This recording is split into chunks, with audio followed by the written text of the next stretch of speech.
Chapter 51. The first spell you will learn is the levitation spell. At the podium, Professor Flitwick tried hard to stand on a pile of books so that he could clearly see the students below. Everyone, please draw your wands. Remember, there are two very important points when casting a spell. One is the action, and the other is to recite the spell clearly. Of course, some spells require a strong intention to cast. The spell for the levitation spell is, Wingardium Leviosa. Like this, wave it, shake it, and chant the spell at the same time.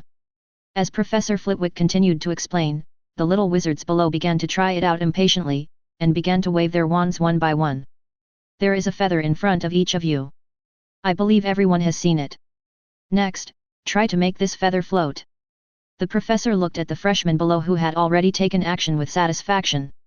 His eyes kept moving among the crowd, while he kept emphasizing the key points of casting the spell. Hannah, you need to be more confident and pay attention to your hands.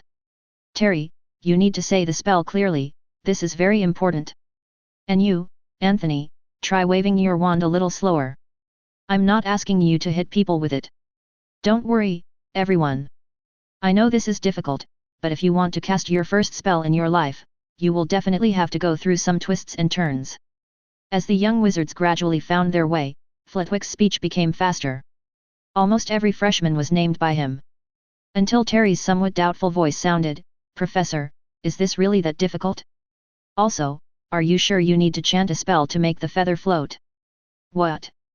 Flitwick turned around, and was a little unresponsive for a moment.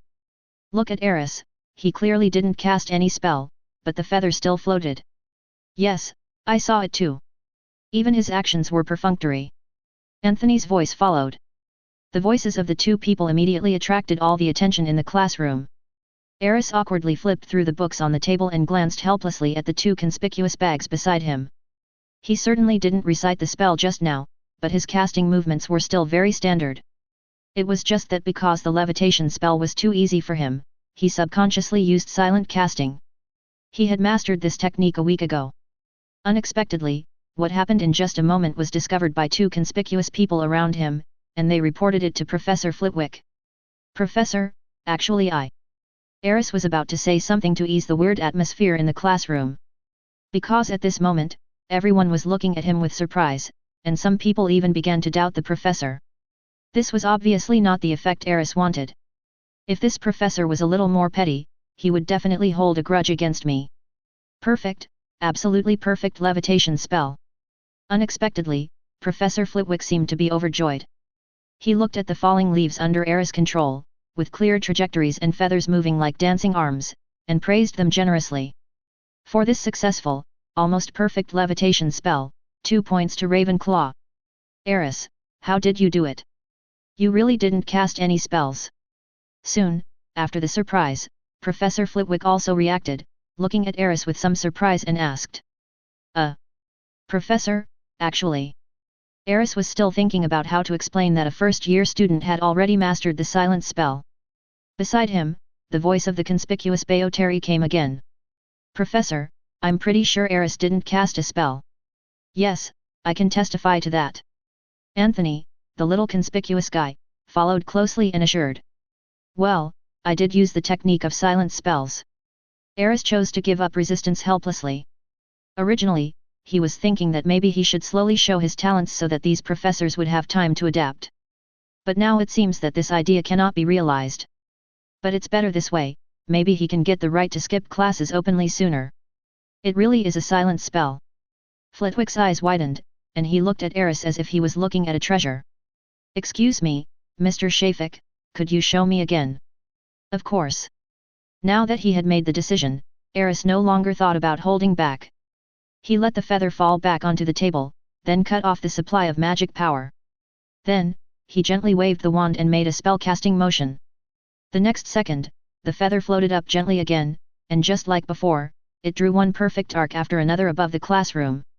Finally, the feather landed accurately on Terry's head, making him look like he had just run out of a chicken coop. Well, it's just a small punishment for his love of being conspicuous. Genius! I have never seen such a talented genius. Professor Flitwick became excited when he saw Aris easily cast the silent levitation spell again. He walked quickly to the podium and jumped on top of the stacked books so that everyone could see him. Then, with an excited look on his face, he said, "Student Aris did not recite the spell, but that does not mean that you do not need to recite the spell to cast it. It involves a more advanced technique. You can only try to learn this technique after you have completed the ordinary wizard exams. It is a silent spell. It's unbelievable." Aris gave me a big surprise. I have never seen such an outstanding student. Even Professor Dumbledore, who is recognized as the most outstanding genius in the history of Hogwarts, may not be able to do it at his age. Such an achievement is absolutely unprecedented.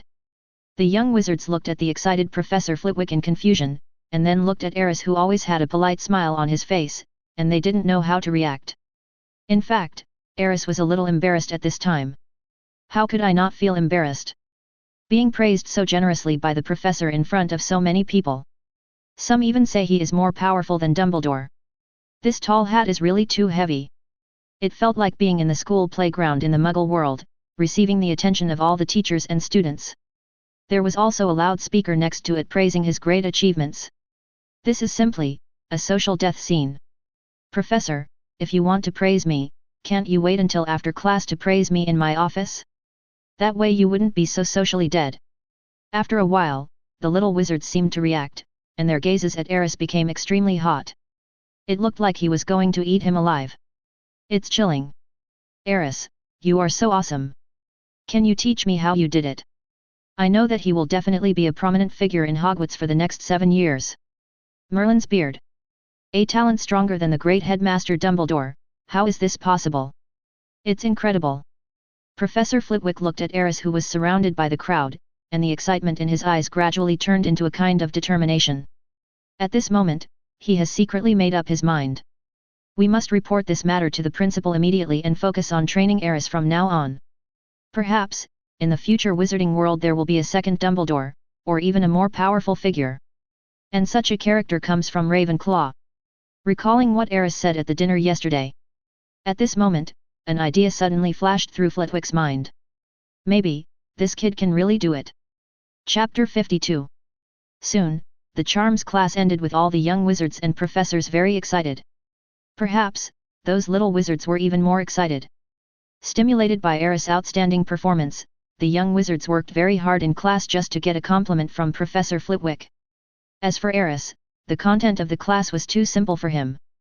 So he spent almost the second half of the class reading forgotten ancient magic and spells, and Professor Flitwick obviously saw it too, but said nothing. Instead, when Terry was shouting because of some progress in the levitation spell, he signaled him to be quiet and not disturb Reese from reading. This scene made the little wizards both envious and jealous. Even though I was in class so hard and was reading extracurricular books openly, the professor still protected me so much. She is simply the role model they admire and yearn for the most. This is the end of today's class. You must practice well when you go back. I will check your progress in casting the levitation spell before the next class starts. When the get out of class was about to end, Lue arranged homework. At the same time, the little wizards began to pack up their books with bitter faces. In this class, their levitation spells had little effect. The best one could do was just make the feather float up slightly and then fall down quickly. Aris realized at this moment that there were very few students like Hermione who could successfully cast a spell in the first class. Even the Ravenclaw Academy, known for its wisdom, couldn't finish it. This made Aris realize once again the importance of talent and enthusiasm for learning. The little wizards really didn't do any homework before entering school. This is very real, very real. Professor, please wait a moment. When most of the little wizards in the classroom had left and Professor Flitwick was about to return to his office, Aris stepped forward and called him. Aris, do you have anything else to say? Professor Flitwick seemed a little anxious. By the way, I will report your situation to the principal in a moment. If you are willing, I may need to make a special schedule for you. Your learning progress has far exceeded that of ordinary freshmen. Of course. Aris' eyes lit up. He didn't expect that there would be such an extra gain. If that's the case, it's great. He finally doesn't have to study alone anymore. As early as 1 month before school started, during the self-study stage, Aris had already felt that there were many abstruse things in the magic knowledge, and even with super thinking it was difficult to fully understand in a short time. There is no doubt that at this time, you need a very powerful and experienced teacher to guide you. After all, knowledge and experience take time to accumulate. That's great. Flitwick was pleased with Aris' eagerness to learn. By the way, what did you want to ask? That's the professor. Aris thought for a moment and said, I was wondering, is there some way to store spells? Storage spells? Why? In Flitwick's opinion, there was no point in studying such a method. Well, I've been researching some kind of magic item that can cast spells automatically. Aris sorted out his words so that Flitwick could understand better. If there is some way to store spells, then my research may be able to go a step further. I think, since you are a master of spells, you might be able to give me some inspiration. So that's how it is. Flitwick was stunned for a moment, then began to mutter to himself, a method of storing spells, some kind of curse? Or, a spell of blessing? No, these are probably not what you want. Professor Flitwick frowned. I may need to look up some information on this question. After a long while, he raised his head helplessly and said to Aris, maybe, I can give you an answer later. Okay, Professor, thank you for your hard work. Aris nodded without being anxious. As Professor Flitwick turned and left, a system prompt sounded in his mind. Congratulations to the host for successfully stumping a professor with his question, and gaining 300 academic points. Done, perfect. A smile appeared on Aris's face. In fact, Professor Flitwick doesn't really care when he will come up with the answer to this question. All he wanted was a chance to get double points. The professors at Hogwarts are really talented, and any questions that are not very difficult are not difficult for them at all. Therefore, Aris can only raise this question which is almost unsolvable at this stage. If Professor Flitwick answered the question correctly, that would be a bonus, wouldn't it? After leaving the Charms classroom, Aris walked towards the Transfiguration classroom. Next, he still had to take Transfiguration classes with the Little Wizards of Hufflepuff Academy. However, when Aris walked through a corridor, he saw two familiar figures walking towards him. Harry, Ronald. Aris greeted, what a coincidence, did you just finish your Transfiguration class? That's right, Aris, it's great to meet you. Ronald suddenly became a little excited, which made Aris a little confused. The mouse hasn't returned to its original form yet, and Ronald is very worried. Harry explained. But Aris was sure that little Harry had just smiled. This little guy seems to be gloating over others' misfortune. However, Ronald was so excited that he didn't realize the betrayal of his best friend. He grabbed Aris's hand and said in tears, Aris, you really can't change Ban back to his original state? He has been hungry for a whole day. If this continues, he might starve to death. I tried putting some food in the goblet, but Ban couldn't eat it at all. Poochie. Aris couldn't help laughing out loud. At the side, Harry's face turned red because he was holding back his anger, as if he was thinking of the scene where Ronald put food into the goblet. Aris, you can still laugh. Little Ronald was a little angry. Don't worry.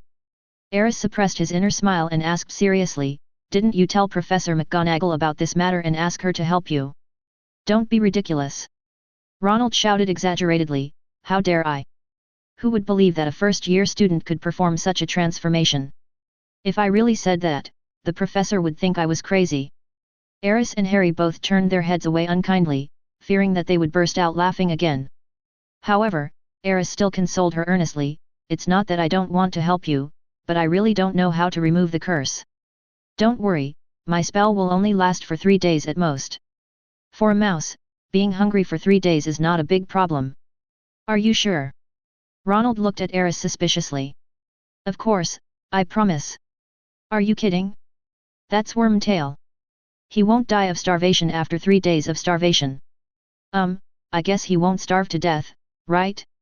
In fact, Aris certainly knew the solution to the Transfiguration curse, but he just wanted to make the rat suffer.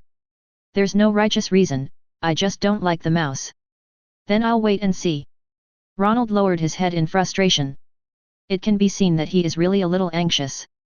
But if he knew the identity of the mouse, he would definitely make the same choice as Aris. Perhaps, he would even throw the song goblet into the Black Lake. I just don't know if the mouse transformed into a goblet is waterproof. Oh, Aris. At this moment, Harry seemed to suddenly think of something. Next up should be your Transfiguration class, right? Yeah, that's right. Then I might remind you that Professor McGonagall likes to turn into a cat before all the little wizards arrive. Yes, a real cat. So, you'd better not do anything inappropriate to the cat on the podium. Little Harry couldn't help but shudder, as if he had thought of a scene in which some little wizards tried to tease a cat and were frightened by Professor McGonagall, who had regained his human form. Also, Professor McGonagall doesn't seem to be in a good mood today. Ronald on the side also spoke up. It seems that the professor, who has never been late before, is unexpectedly late today. It seems that he was delayed by something in the library. So, you weren't caught when you were late? Bingley was a little surprised. We were caught again. Harry and Ronald looked miserable at the same time. Their tacit understanding was a little cute. According to Hermione, she entered the classroom 1 minute earlier than us, Ronald added. Oh, that's good. Aris replied subconsciously. The savior must be late for his first class. This is how it is written in both the original movie and the secondary novel. Wait, how did you know we were late? Harry reacted quickly. Of course, I'm just guessing.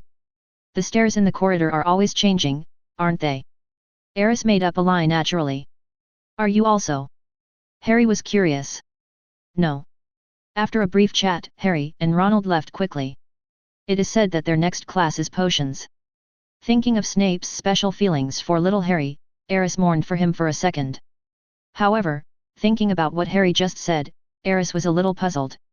Professor McGonagall is late? This doesn't seem to be her style. You said you went to the library, so that's why you were delayed? What is this professor doing in the library before class? Could it be? Thinking of a possibility, Aris shook his head. I silently said sin in my heart. Transfiguration classroom. Sure enough, it was just as Harry and the others said. When Aris walked into the classroom, he saw a black cat squatting on the podium, looking very serious.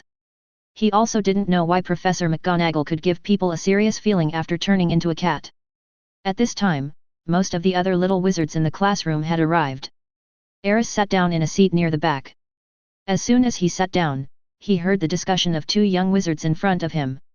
Why hasn't Professor McGonagall come yet? It seems that most of the little wizards who are taking the Transfiguration class for the first time don't know that the cat on the stage is Professor McGonagall. I heard that the professor was late for the last class. Is he late for this class again? I heard from senior students that Professor McGonagall is always punctual. I don't know what happened today. We can't be too hard on the professor, can we? I heard she's in charge of most of the school's affairs. The voices gradually became more numerous, and at that moment, Aris clearly felt that a pair of dark eyes were looking at him. And the direction his eyes were directed was exactly the black cat squatting on the podium. To be precise, it should be Professor McGonagall. That's enough. How long are you going to chat? Don't you realize that class is already in session? Just as the topic about Professor McGonagall's lateness was about to escalate, a voice suddenly came from the podium. Then, a group of little wizards watched in surprise as the black cat on the podium suddenly jumped up and turned into a human form in the air. The whole classroom suddenly became quiet. Aris Shafik, for your lateness, Ravenclaw will deduct 2 points. Hearing this, Aris was confused. I'm late. Dear Professor McGonagall, are you lying so openly? This revenge is too blatant. Although he was complaining madly in his heart, Aris didn't dare to speak. Who knows if he would be punished more severely if he made an excuse. Come to think of it, my problem might really be causing trouble for this lovely professor. She has a bit of a temper, so it's normal for her to want to vent. Just now in the corridor, I was still worried about Snape's special feelings for Harry, but I didn't expect. Aris discovered that Professor McGonagall seemed to have some special feelings towards him. Everyone, open your textbooks. When some young wizards cast sympathetic eyes towards Aris, Professor McGonagall's voice sounded again in the silent classroom. In this class, you need to understand the basic theory of transfiguration and transform the match on your desk into a needle. This is not an easy task, but I hope you can do your best. Professor McGonagall had just written Gamp's Law of Transfiguration on the blackboard and was about to explain it in detail when a voice suddenly rang out among the little wizards below.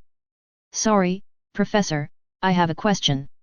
McGonagall's eyes instantly locked onto the source of the voice. Aris raised her hand with an innocent look on her face. Chapter 53. Mr. Shafik, is there something you don't understand?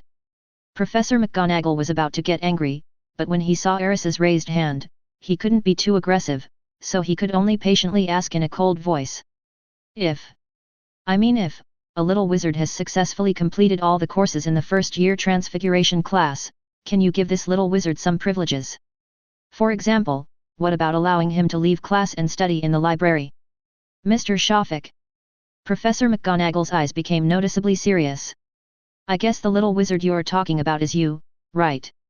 That's right. Aris nodded calmly. He really didn't want to waste time in this meaningless class, so he planned to make a quick decision and get the privilege of the Transfiguration class.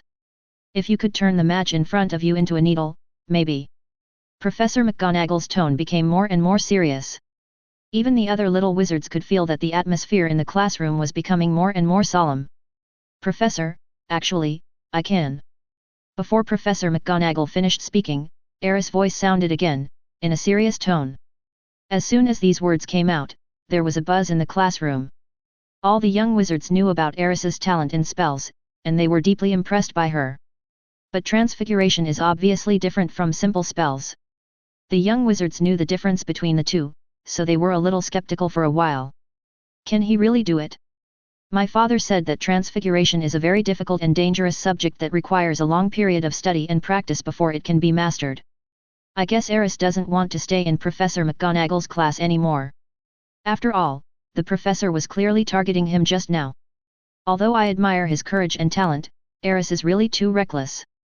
How could he go against the professor so blatantly? Wish him good luck. If he can really turn that match into a needle, maybe Professor McGonagall will forgive him. These voices were heard by all the people of Lys. But at this time, he no longer thought about it. Because he knew that Professor McGonagall was not an unreasonable person. You'd better do it. McGonagall pursed his lips and stared straight into Aris' eyes. Although the boy felt helpless, he did not hesitate at all. He drew out his wand and without any hesitation, pointed it directly at the fire on the table. No spells were chanted. But the little wizards present could see that an invisible wave of magic power surged out of the magic wand and hit the match. Then, subtle changes began to appear on the surface of the match. The change was very natural. The wooden surface quickly became shiny, and then some lines appeared. The burning area at the tail of the match becomes a needle with a hole. When the little wizards looked carefully, they could even see that the position of the needle had changed into the shape of an eagle's beak representing the Ravenclaw Academy, which was very clever. In the blink of an eye, the match on the table turned into a perfect embroidery needle with patterns on it. Woohoo, he really did it. That pin is so pretty, it even has the Ravenclaw house logo on it. That's amazing. When will I be able to complete such a beautiful transformation? No wonder Aris dared to make such a request to Professor McGonagall. If I could also conjure such a perfect needle, I would probably not want to stay in the classroom. The moment Aris drew out his wand, there was a moment of silence in the classroom. But then, the little wizard's discussion became even louder, mixed with amazement and envy. In front of the podium, Professor McGonagall saw Aris's actions and quickly came to his desk. She picked up the needle and looked at it carefully. Then the expression on her face gradually became a little ugly, and surprise appeared in her eyes. You really did it.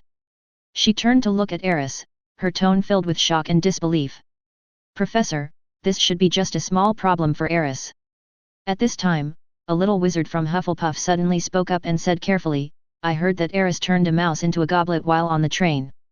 Aris and Professor McGonagall were both stunned when they heard this. Hannah, how did you know that? Aris looked at the little Hufflepuff wizard with some curiosity and replied.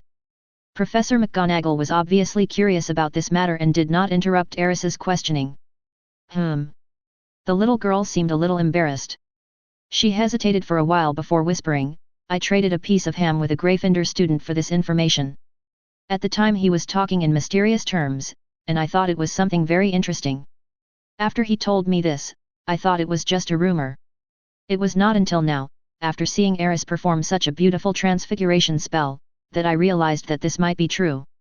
As Hannah's voice slowly rang out in the classroom, the little wizards fell into silence again. Even Professor McGonagall was stunned at this moment.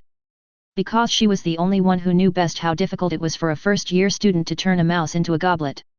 It can even be said to be incredible. Are you really? Professor McGonagall looked at Aris inquiringly. Well, I think, she is telling the truth. Aris smiled helplessly. He originally thought that simply turning a match into a needle might not earn him any extra privileges from this serious professor. But now, the problem should not be a big deal. He just didn't expect that the news of turning Banban into a goblet on the train had quietly spread throughout the school. It took Professor McGonagall a while to come to his senses. She looked again at the needle with the exquisite patterns and the Ravenclaw logo in her hand, and her expression became more serious. Then, she quickly returned to the podium, turned around again, and after seeing Aris's expectant gaze, she spoke seriously. "No matter what, you can't leave my class today." Having said that, Professor McGonagall ignored Aris. She turned around and completed the unfinished details of Gamp's Law on the blackboard. Afterwards, he continued his lecture as if nothing had happened. At this time, a group of little wizards cast sympathetic glances at Aris again. In their opinion, Professor McGonagall must be angry, otherwise he would not be so abnormal. Being contradicted by his own students like that, any professor would probably get furious. Professor McGonagall was obviously just suppressing his inner anger, which could explode at any time. Aris did not say anything else at this time, but took out another book from his bag. That was obviously not an elementary transfiguration textbook, but a book in the collection of Flourish and Blott's bookstore called Transfiguration and Invisibility. After seeing Aris's actions, Professor McGonagall unexpectedly did not stop him. This made Aris feel at ease, and he roughly understood what the professor was thinking at the moment. After all, he is the most dignified vice principal of Hogwarts and the head of Gryffindor College. The lovely Professor McGonagall also has to save face. It is naturally impossible to let him out of the classroom at this time. But Aris knew. The professor should have recognized his ability. Otherwise, he wouldn't be so meddling now. This means that half of his goal has been achieved. As for the other half, I will have to wait until after class and go to the office to see the outcome of the negotiation. Wand, turn this damn match into a needle. As time passed, the little wizard had already begun to try to turn the matches on the table into needles under the guidance of Professor McGonagall. Aris felt like laughing when he heard Terry beside him clearly giving up on himself and reciting an incorrect spell. It seems that the transfiguration homework is about to drive these little wizards crazy. Aris, can you teach me how to turn this damn match into a... After a while, no one in the classroom succeeded in turning the match into a needle, so Terry had no choice but to ask Aris for help. The boy thought for a moment and said, "Do you know what the needle is made of?" Terry thought about it, then said uncertainly, "Iron." "That's right." Aris nodded. "Come on, everyone knows this." Terry breathed a sigh of relief, thinking he had some cognitive bias. "Then do you know what elements iron is made of?" Aris asked again. "This." Terry was obviously stunned for a moment, and after thinking for a long time, he still couldn't answer. "So, when you carefully study what a needle is made of and what every detail of its appearance looks like. After doing these preparations, you will naturally be able to succeed." Listening to Aris's words, Terry seemed to understand something and sat in the chair, lost in thought. Seeing this, Aris did not bother him anymore. Professor McGonagall watched the whole scene from the podium. The light in her eyes flickered slightly, and then she pretended that she saw nothing and continued to walk between the rows of desks, teaching the little wizards. Half an hour later, the transformation class ended. Professor McGonagall left the classroom immediately, and even when Aris called her from behind, she didn't respond. This reaction surprised Aris, and he frowned slightly. "What on earth does this mean, Professor?" He carefully reviewed everything that happened in class today. "Are you really angry and don't want to pay attention to me? Or is it because the answer to the question about the nature of magic makes you hate me too much?" After thinking for a while, Aris still didn't understand, so he put it aside and prepared to go to the cafeteria to eat. "Eat well so you can have enough energy for class in the afternoon." What class is in the afternoon?" "I think it's potions and defense against the dark arts, 2 classes in a row?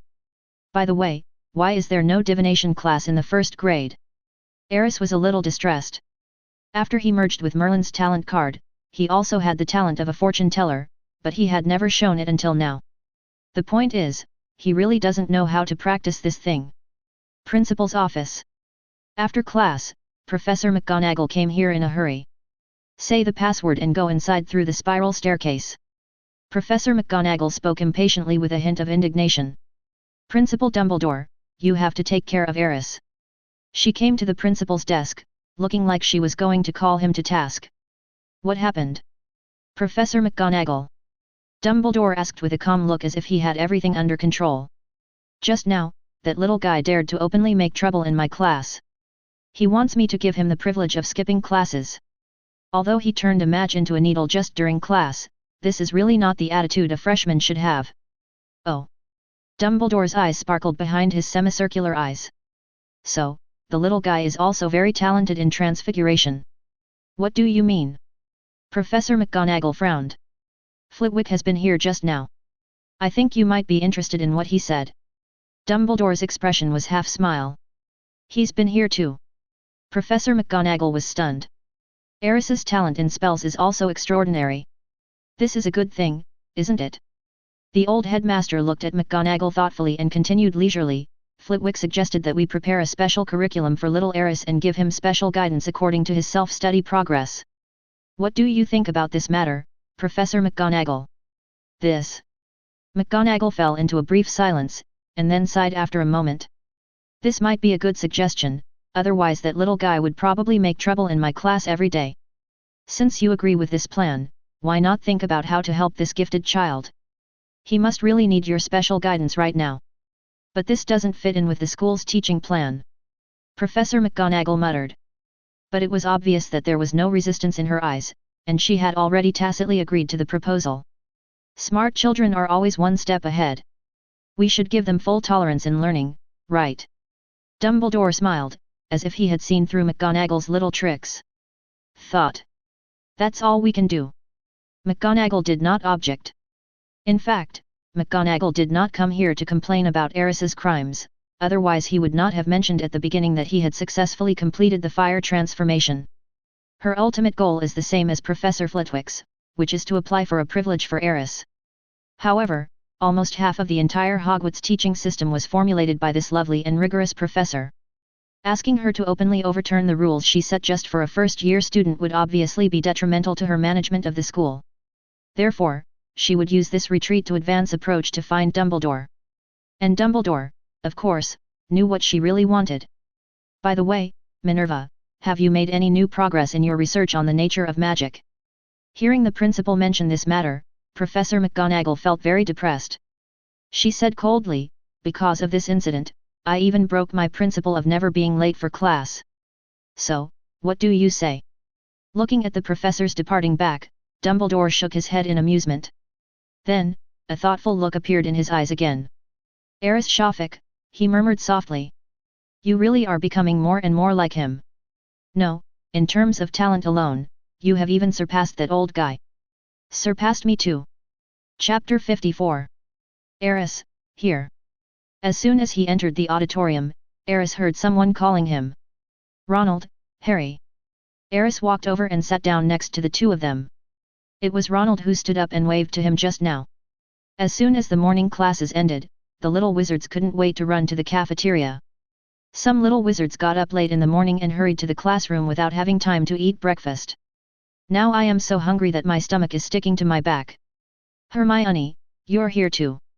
After sitting down, Aris discovered that next to him, there was a little girl with her head down, eating her food bit by bit. Hermione performed very well in the charms class and successfully cast a complete levitation spell.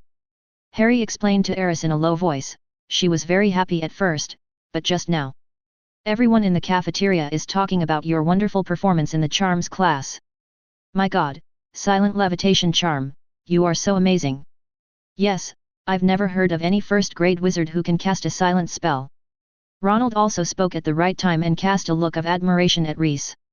So, Xylo, no, Hermione is unhappy because of this.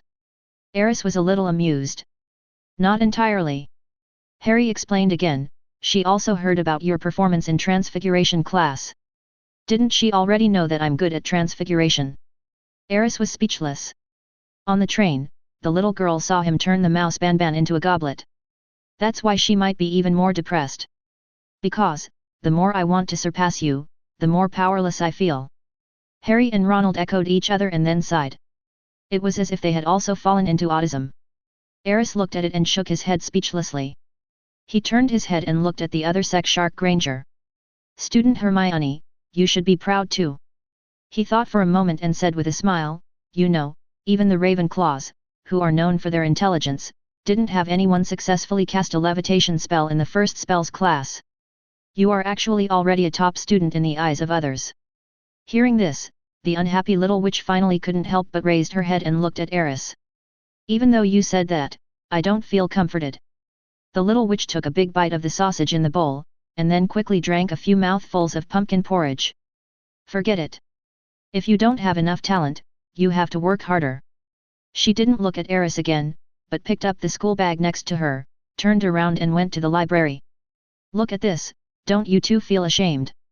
Aris patted Harry and Ronald on the shoulders, picked up a chicken drumstick from the table, and walked slowly towards the library. There is still about an hour left before the afternoon class starts. It would be a waste of time to run back to the dormitory to sleep at this time. Half an hour would be gone in the round trip. It's better to go to the library and read a book. If you are really sleepy, just take a nap on the table. Although Madame Pants, the librarian, might kick you out, it's better than climbing the stairs to the Ravenclaw common room. He also thought about going to the room of requirement first to clean up the things in the laboratory. But 1 hour is obviously too short. He didn't even have time to move out the equipment he brought. "Why are you in the library too?" When Aris sat next to Hermione with a book, she asked in surprise. "Come and read a book." Aris answered as a matter of course. "You are already so capable, why are you still working so hard?" Miss Know-It-All looked miserable. At this moment, she must be a little upset. Aris's behavior is simply abominable. She's already such a good student, yet you still want to challenge her. Don't give anyone else any chance. It is because of working hard that you can become powerful. Reese said as a matter of course, "I thought you knew this truth." "Of course I know." Hermione replied sullenly, then lowered her head to read, no longer paying attention to the boy beside her. "In fact, you might be happier if you change your mindset." Aris said slowly, "With me by your side, if you encounter any problems, you can ask me for help. Isn't that right?" "Thank you so much," the little witch muttered without turning her head. Seeing this scene, a knowing smile appeared on the corner of Sirius's mouth. After all, the little witch is cuter. The savior and his good friend think about how to fight with others every day. I really don't know what they are thinking. Well, we must not let such a cute little witch be led astray by those two guys. Time passed slowly as the two of them read their own books. Several times, Aris noticed that the little witch seemed to be hesitant to speak, as if she had encountered some difficult problem while reading and wanted to ask questions. But her tsundere personality prevented her from asking, and she remained silent in the end. Aris did not take the initiative to speak. This kind of thing still requires her to work it out on her own. If Aris took the initiative to speak, it would seem a bit educational. In that case, the little witch might become more autistic. In the afternoon, Defense Against the Dark Arts class. This class was taught by Ravenclaw and Slytherin together. When Aris arrived at the classroom, he saw Malfoy and his two followers had already arrived, and were arrogantly talking about how he had encountered vampires.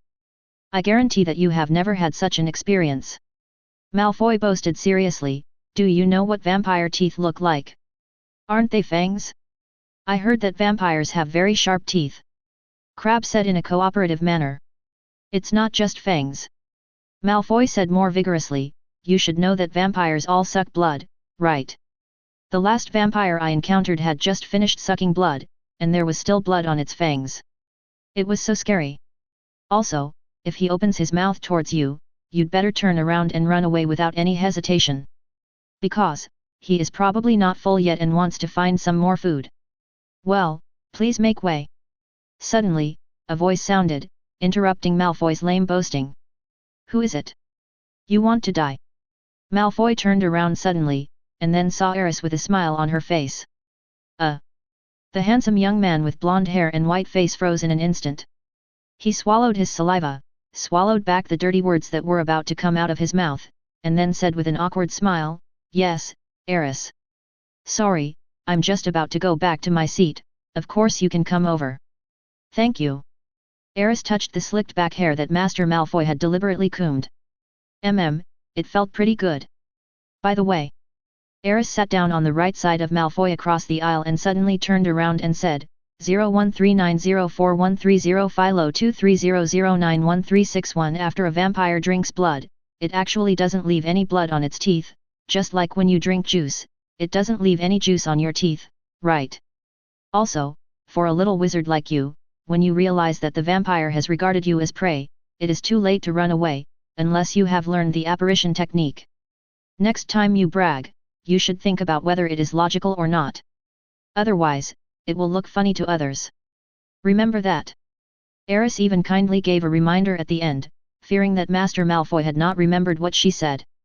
Just when everyone thought that Master Malfoy was about to lose his temper. Remember. Remember.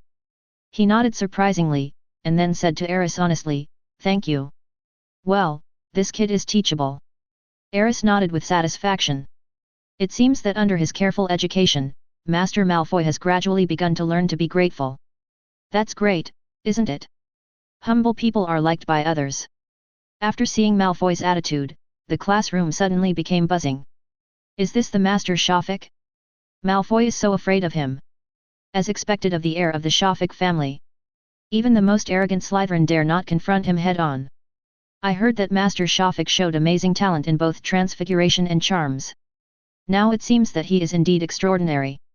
No wonder he dared to say that at the dinner. Now that I think about it, maybe he had enough confidence. Malfoy heard the discussions of the young wizards, and his expression gradually became ugly. But at this time, he still sat obediently in his seat. Even Crabbe and Goyle were a little surprised. The Malfoy they knew was definitely not the submissive one he was today. Aris didn't pay attention to the discussion of the young wizards, and turned to ask Terry and Anthony in the back, "Do you know when Professor Quirrell will arrive? It's time for class. He should be here soon." "Maybe." Before Terry could finish his words, the door above the spiral staircase in front of the podium opened. That is the Defense Against the Dark Arts teacher's office. The professor who teaches this course usually works in it. Then, Professor Quirrell, who was wearing a thick turban and looked evasive, walked out from behind the door. "Hello, my name is Quirrell. I will be in charge of your Defense Against the Dark Arts course this school year." When Professor Quirrell came out, Aris keenly noticed that his gaze stayed on him for a moment. However, Quidao quickly looked away. He came to the podium, put the textbook on the table, and then said timidly, "Please open your textbooks.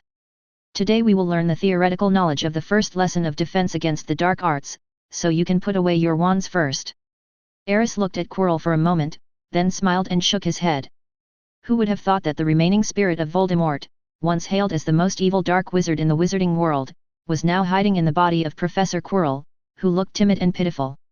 I'm afraid even Dumbledore hasn't noticed it yet. However, Aris was also very puzzled. Logically speaking, with Dumbledore's wisdom, it would be absolutely impossible for him to let Professor Quirrell, who had been possessed by Voldemort, be the professor of Defense Against the Dark Arts. I don't know what means Quirrell used to avoid Dumbledore's detection. As Professor Quirrell continued to explain the lesson verbatim, many little wizards who had not taken a nap in the classroom began to feel drowsy. Aris found it even more boring. He had already memorized the knowledge in the textbooks. If the professor could show some practical skills in Defense Against the Dark Arts in class, there will be a little interest. But now, he really didn't want to stay there for even a minute. It was a pure waste of time. "Professor." So he raised his hand directly. "Student Shafik, do you have any questions?" Quirrell was stunned for a moment, probably because he didn't expect Aris to raise his hand suddenly, and then he asked carefully. "I do have a question for you." Aris thought for a moment and said, "Yesterday I read a book that mentioned a conjecture about the soul." When Aris said this, Professor Quirrell's expression changed slightly. "So, I want to ask the professor." Aris' tone suddenly became serious. "If some wizards use special methods to leave a residual soul after death, can they possess other wizards? Which book did you read this from?" Quirrell seemed to have thought of something, his expression changed drastically, and his voice suddenly became sharp.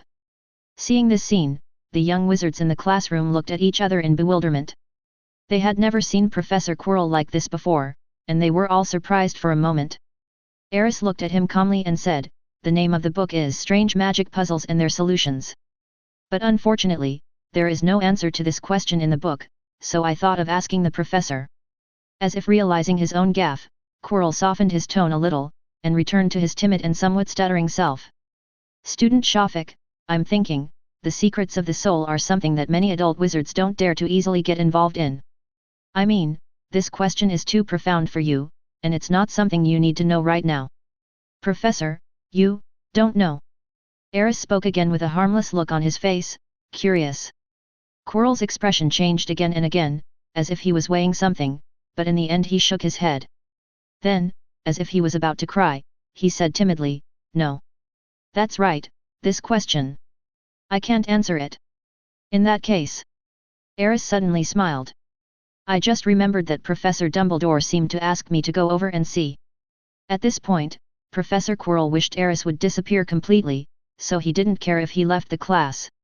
He also heard about Aris's performance in Charms and Transfiguration classes, and knew that he might just not want to attend class, so he made things difficult for himself with this kind of question.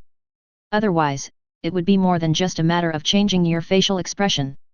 So, he immediately said, of course, since it is Dumbledore's invitation, you can leave at any time. Aris didn't say anything else, threw her bag away and left the classroom. He left behind a group of little wizards who looked at him with admiration, worship, or even fear. Chapter 55. Professor Dumbledore, are you there? After leaving the Defense Against the Dark Arts classroom, Aris thought about it and finally came to the principal's office. His use of the principal as an excuse to skip classes would be discovered sooner or later, so it would be better for him to come and give a heads up to avoid trouble later. However, Aris obviously miscalculated. He walked around the office, but didn't see the silver-haired old wizard. Where are you going at this time? Aris was a little confused. This old principal seems to be fine. The school's academic affairs were basically handled by Professor McGonagall, who seemed to have nothing else to do except occasionally giving ideas to the Minister of Magic. Oh, and maybe even a quick glance at our savior once in a while, just in case he gets into some nasty mess again and nobody cleans up the mess. In fact, Dumbledore's feelings towards Harry may be far more complicated than Snape's. He is the principal of the school and his duty is to protect the students of this school. However, due to Harry's special identity, he had to watch little Harry get involved in one dangerous incident after another. Because he knew very well from the beginning that little Harry would eventually have to face Voldemort. Before that, Harry must go through hardships, only in this way, when that day really comes, the child will have the courage to fight against the Dark Lord. In fact, little Harry didn't have to go through many hardships while attending Hogwarts. But Dumbledore did not interfere too much with the actions of Harry and his three companions. Doesn't he know? Of course not. There might be nothing in the whole Hogwarts that Dumbledore doesn't know. Even if it is a small incident that happens in some corner, as long as he wants to know, he will find a way to understand the whole process. Because, as the headmaster, Dumbledore holds most of the power in this magical castle. It can be said that the portraits and ghosts in the entire castle are his spies. Coupled with the wisdom of the old wizard, there is really nothing that can be hidden from him. Forget it, if he's not here, then he's not here. Aris didn't find the principal, but he didn't care. He leisurely made a cup of tea in the principal's office, drank it very seriously, and prepared to leave. At this moment, a voice suddenly came from the side of the principal's office, on the wall where the portraits of successive Hogwarts principals were hung. Little guy, you're just leaving like this? Aren't you going to wait for him? Aris looked towards the wall, towards one of the portraits. Armando Dippet, 1927 to 1956. Aris had some impression of this old headmaster. He seemed to be the headmaster during Voldemort's time at the school. Mr. Dippet, I think Professor Dumbledore is busy with something. I don't have anything important to do, so I'll leave first. Reese greeted the person in the portrait politely. You are so polite and talented. Seeing you, I suddenly thought of someone. The former principal seemed to be lost in some memories, and his face suddenly became a little serious. The last time I saw someone so talented was before the turmoil. I must remind you, little guy, to make good use of your talent and never leave. I understand, sir. Aris could figure out with his toes that the last gifted person the former headmaster mentioned must be Tom Riddle. That is the famous Voldemort. Oh, the wizarding world may have another great figure. This was said by an old wizard with a goatee who looked very smart. Aris glanced at the picture frame, which read, Phineas Nigellus Black. He didn't know the headmaster, but from his last name he could tell that he was from the Black family, one of the 28 sacred wizard families. Thank you for the compliment, old sir. Aris nodded modestly towards the portrait. I just don't know if he will be the next Dark Lord. Phineas' words rang out again, with a hint of sarcasm. Aris's face froze. No, I'm so sunny and cheerful, how can I be like the Dark Lord? Child, don't listen to him. A gentle voice sounded from the edge of the wall. I believe that you will be able to make outstanding contributions in the future and benefit the entire wizarding world. She was a witch, dressed like a witch doctor, that is, a wizard who specializes in healing arts. Because he was wearing a uniform similar to that of Dabai. Delis Devant, 1741 to 1768. This principal has been in office for more than 200 years. Aris felt a little emotional. The wizard who created these portraits is truly a genius. If such technology is to be realized using technology, we will probably have to wait until the birth of digital life. So, isn't magic unique? Thank you, Mrs. Devant. Aris bowed slightly to the witch. Then, he said goodbye to the headmasters on the wall. I won't bother you former headmasters. Please tell Headmaster Dumbledore when he comes back that I've been here for tea. After saying that, Aris didn't want to continue chatting with these portraits, so he turned around and left the office. After Aris left, the portraits on the wall began to communicate again, and even quarreled. Blake, you shouldn't say that about a talented little webmaster. Mrs. Devanty said sternly. Tell me what's wrong. Why don't you let the portrait speak? Young wizards need correct guidance, not subtle denial and evil indoctrination. There's a reason why old guy Blake is unpopular. It's not the first day you've known him. The 8th floor of Hogwarts Castle. Aris looked at the picture of a giant beating a fool Barnabas with a stick in the corridor and muttered to himself. This should be it. Walk back and forth 3 times, thinking of the place you need, and the room of requirement will appear. Aris looked around and cast 10 small body spells on himself. Afterwards, he carefully glanced at the surrounding walls to make sure there were no portraits of people here, and then he walked back and forth in the corridor. Soon, a door with an ancient shape, as if embedded in the wall, slowly appeared in Aris's sight. When the door to the room of requirement fully appeared, Aris pushed it open and walked in without hesitation. The lights suddenly dimmed. Then, a large empty room appeared in front of Aris. The lights in the room came on one by one, illuminating the scene inside. There were several large rectangular tables in the center of the room. These tables were connected in a circle, leaving a wide space in the middle, enough for Aris to move around. The edges of the room were filled with material cabinets, some large and some small. At a glance, they were large enough to store the materials he had purchased. The most eye-catching thing is the test bench at the back of the room that looks like an octagonal cage. There is a large platform inside, as well as many small raised platforms, which were also specially designed by Aris. Because the space is large enough, these platforms can also be connected to each other. This is the place where Aris specifically studies the magic circles recorded in Merlin's manual. Okay, let's get started. After having the basic sight, the next step is to set up the laboratory. He took out one piece of magic equipment after another from his pocket, which had been cast with the traceless extension charm, and placed them in the appropriate positions. Finally, a few stools were placed in the middle of the workbench surrounded by a long table. It wasn't until an hour and a half later that everything was finally packed up. This is after using magic. If Aris really wants to move them one by one, considering his current physique, even 2 hours may not be enough. After doing all this, Aris looked at the time. The time for potions class is about to begin. He hesitated.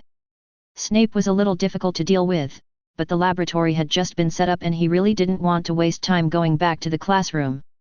In particular, he had already learned all the contents of the first-year potions textbook, and could basically prepare all the potions in it. Going to class now is just a waste of time. Forget it, I'll just skip the class. So what if it's Snape? Aris murmured to himself. Then, he turned around and devoted himself to the pile of magic equipment again. First, draw out the basic magic circle, and then conduct a detailed test. Then there is the research on the magic energy storage array. Oh, right. I have to prepare a scabies potion. I think the first lesson in the potions textbook is about this. I have to give Professor Snape an explanation at least. Accompanied by murmurs, Reese's figure began to get busy in the laboratory. During this period, he also summoned the little red dragon as his assistant. By the way, the little red dragon came back at noon, and because he used invisibility, he was not discovered by other little wizards or professors. However, the little guy seemed quite excited after coming back, and there were some dirty marks on his body, and it was unclear what caused them. Aris could only pray that he didn't get into any trouble in the Forbidden Forest. At the same time, in the defense against the dark arts classroom, inside the office, the little wizards had already left the classroom by now. The surroundings were empty and the door had been locked. Two voices were faintly heard in the innermost office. "Master, have we been discovered?" This timid voice sounded like Professor Killu's. Then, another voice sounded, "Impossible, no one can break through my brain occlusion technique." The voice was low and hoarse, with a creepy evil tone.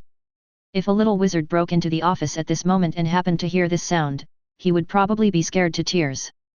"But master, why did that little wizard suddenly ask about soul possession? Obviously, that is not something a freshman can know." The low voice was silent for a moment, and then slowly said it should be just a coincidence. "I have read the book he mentioned, and I remember that it did mention some conjectures about the soul. From this point of view, the damned little guy did not lie. No buts, continue with our plan, or I will kill you now." The deep voice suddenly became angry, as if there was a monster inside that had been suppressed for a long time. "Yes, master, I will proceed as planned. But I still need a chance." "You rubbish, better don't keep me waiting too long." The noise in the office gradually faded away. Soon, Professor Quirrell opened the door and adjusted his turban. There was still a trace of panic on his face, but he tried hard to adjust himself, and finally forced a smile on his face and walked out of the office. The other side. Potions classroom. "In my class, you don't need to wave your wands foolishly, and I don't expect most of you to truly understand the mystery and power of potions. You just need to suddenly." Tuesday's speech stalled. Professor Snape glanced around the classroom, and then his expression became a little gloomy. "Can anyone tell me if any little wizard missed my class?" As soon as these words were spoken, Terry and Anthony, who were sitting in the second to last row, subconsciously lowered their heads. The little wizards looked at each other and finally lowered their heads.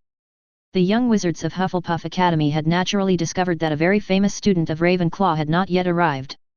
Not to mention the little wizard of Ravenclaw. Aris has almost become an idol for these little guys now. As soon as they entered the classroom, they were already looking for Aris' seat. In order to sit near Aris, several little witches even waited for several minutes. It was not until Snape walked to the classroom door that they hurriedly found a seat and sat down. "You don't want to say anything?" Snape's expression became even gloomier. He threw his cape behind him, walked quickly to the podium, and then ran his finger across the list. "Aris Shafik. Does anyone of you know where he went?" Snape looked at a young Ravenclaw wizard. "I'm sorry, Professor. I don't know." "What about you?" He looked at another little witch. I don't know either." During the last class, Aris said, Dumbledore invited him to the headmaster's office. Terry tried to cover up for Aris. The meaning of this statement was clearly hinting to Snape, the person you are looking for might be drinking tea in the headmaster's office. "Don't talk nonsense to me." Snape's face suddenly changed. The headmaster is not in the castle now. At this moment, Snape's face clearly showed, "You are so brave to skip my class." Due to Aris Shafik's unexcused absence, Ravenclaw will be deducted 20 points. As soon as these words came out, all the young Ravenclaw wizards present had bitter expressions. Although they don't care much about the competition for the College Cup. But thinking that Aris might have to endure Professor Snape's wrath next, he couldn't help but feel a little worried. This guy has offended Professor McGonagall and Professor Quirrell. How dare he skip Professor Snape's class? Hadn't he heard from senior students how terrible this professor was? At this moment, the little wizards were really convinced. Because Aris is really good at making trouble. Chapter 56. Detect, carry, analyze, display. The effects of this magic circle should be roughly the functions mentioned above. Different colors show different properties.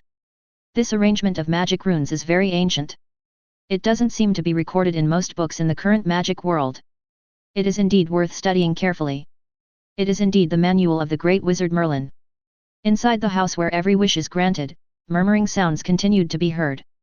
Aris half crouched inside the octagonal cage. There were profound and mysterious magic runes carved on the ground. The lines connecting the magic runes formed a magic rune array that looked mysterious and powerful. Aris had never seen such a magic rune arrangement in the Hogwarts textbooks. Even in the books collected by Henry, it never appeared. Even if there are some records of similar symbols, they only exist in legends. From this we can see that the magic heritage of Merlin's era is probably quite different from that of this era. It's like the ancient martial arts of Eastern China and various modern fighting techniques. The inheritance is lost or even cut off. This kind of thing is too normal. If we want to recreate magic civilization, the research on magic circles must be the core of all reforms. Take a simple test first. A glimmer appeared in Aris's eyes. He started studying this magic rune array a month ago. Although there are only a few simple magic runes combinations, it is very complicated. There was only a simple model of the formation in Merlin's manual, without too many details, so Aris could only guess its function by analyzing the magic words on the formation diagram, which was why he spent so much time. Fortunately, the manual recorded a lot of magic 2, 5, 7 symbols from that era, otherwise, he really would not be able to restore this formation diagram. Input magic power to fill the center of the formation. Aris lifted the formation diagram from the platform on the ground, then stretched out his hand and pointed his finger at the center of the formation diagram. An invisible magical power surged and slowly sank into the center of the formation. The next second, the array image flickered slightly, like a circuit board with poor contact. Then, the entire magic circle gradually began to turn sky blue. Is this a manifestation of my magical properties? Aris muttered to himself, with a hint of surprise on his face. It really works.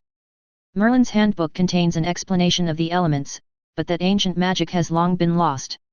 But the magic attribute in front of me is clearly the sky blue color representing the wind element, right? This magic circle can actually convert the magic power of modern wizards into elemental power. No, that's not right. It should be. Aris's expression gradually became excited, as if he had made a great discovery that could subvert the world. The elements never disappear, they just appear in this world in another form. Most wizards' magic has specific properties. This is what Ollivander said before, and it is also the basis for the wand to choose the wizard. That is to say, the magical attribute is very likely an alternative existence of the elements. The modern wizarding world no longer has the systematic inheritance of elemental magic, so the true secret of the magic attribute cannot be discovered at all. Thinking of this, the questions in Aris' mind gradually became clear. It was as if there was a thread connecting all the different pieces of information together to form a bold idea. It's off. Now the magic of the entire wizarding world has deviated in a strange, mysterious direction.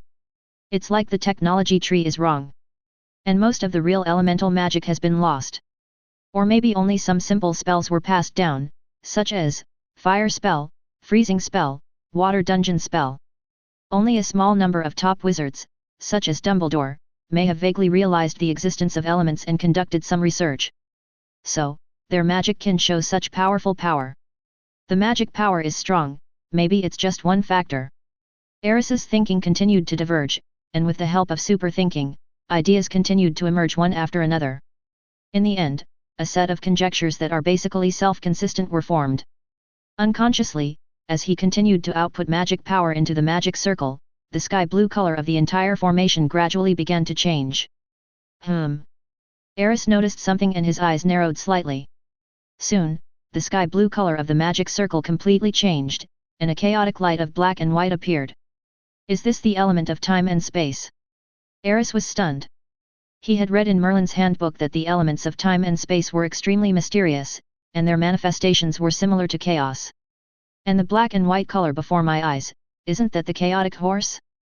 There is a saying in the ancient Eastern countries, chaos gave birth to two opposites gave birth to four images gave birth to 8 trigrams.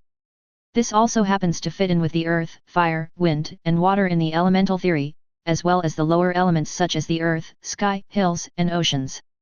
Looking at the chaotic black and white light flashing in the magic circle, Aris thought of the scene that appeared when he unconsciously waved the wand during the wand test in Ollivander's wand shop. It was surprisingly consistent with the elemental attributes displayed in the magic circle. At this moment, Aris's theory about elements seemed to be proven. And he is one step closer to unlocking the secrets of the elements.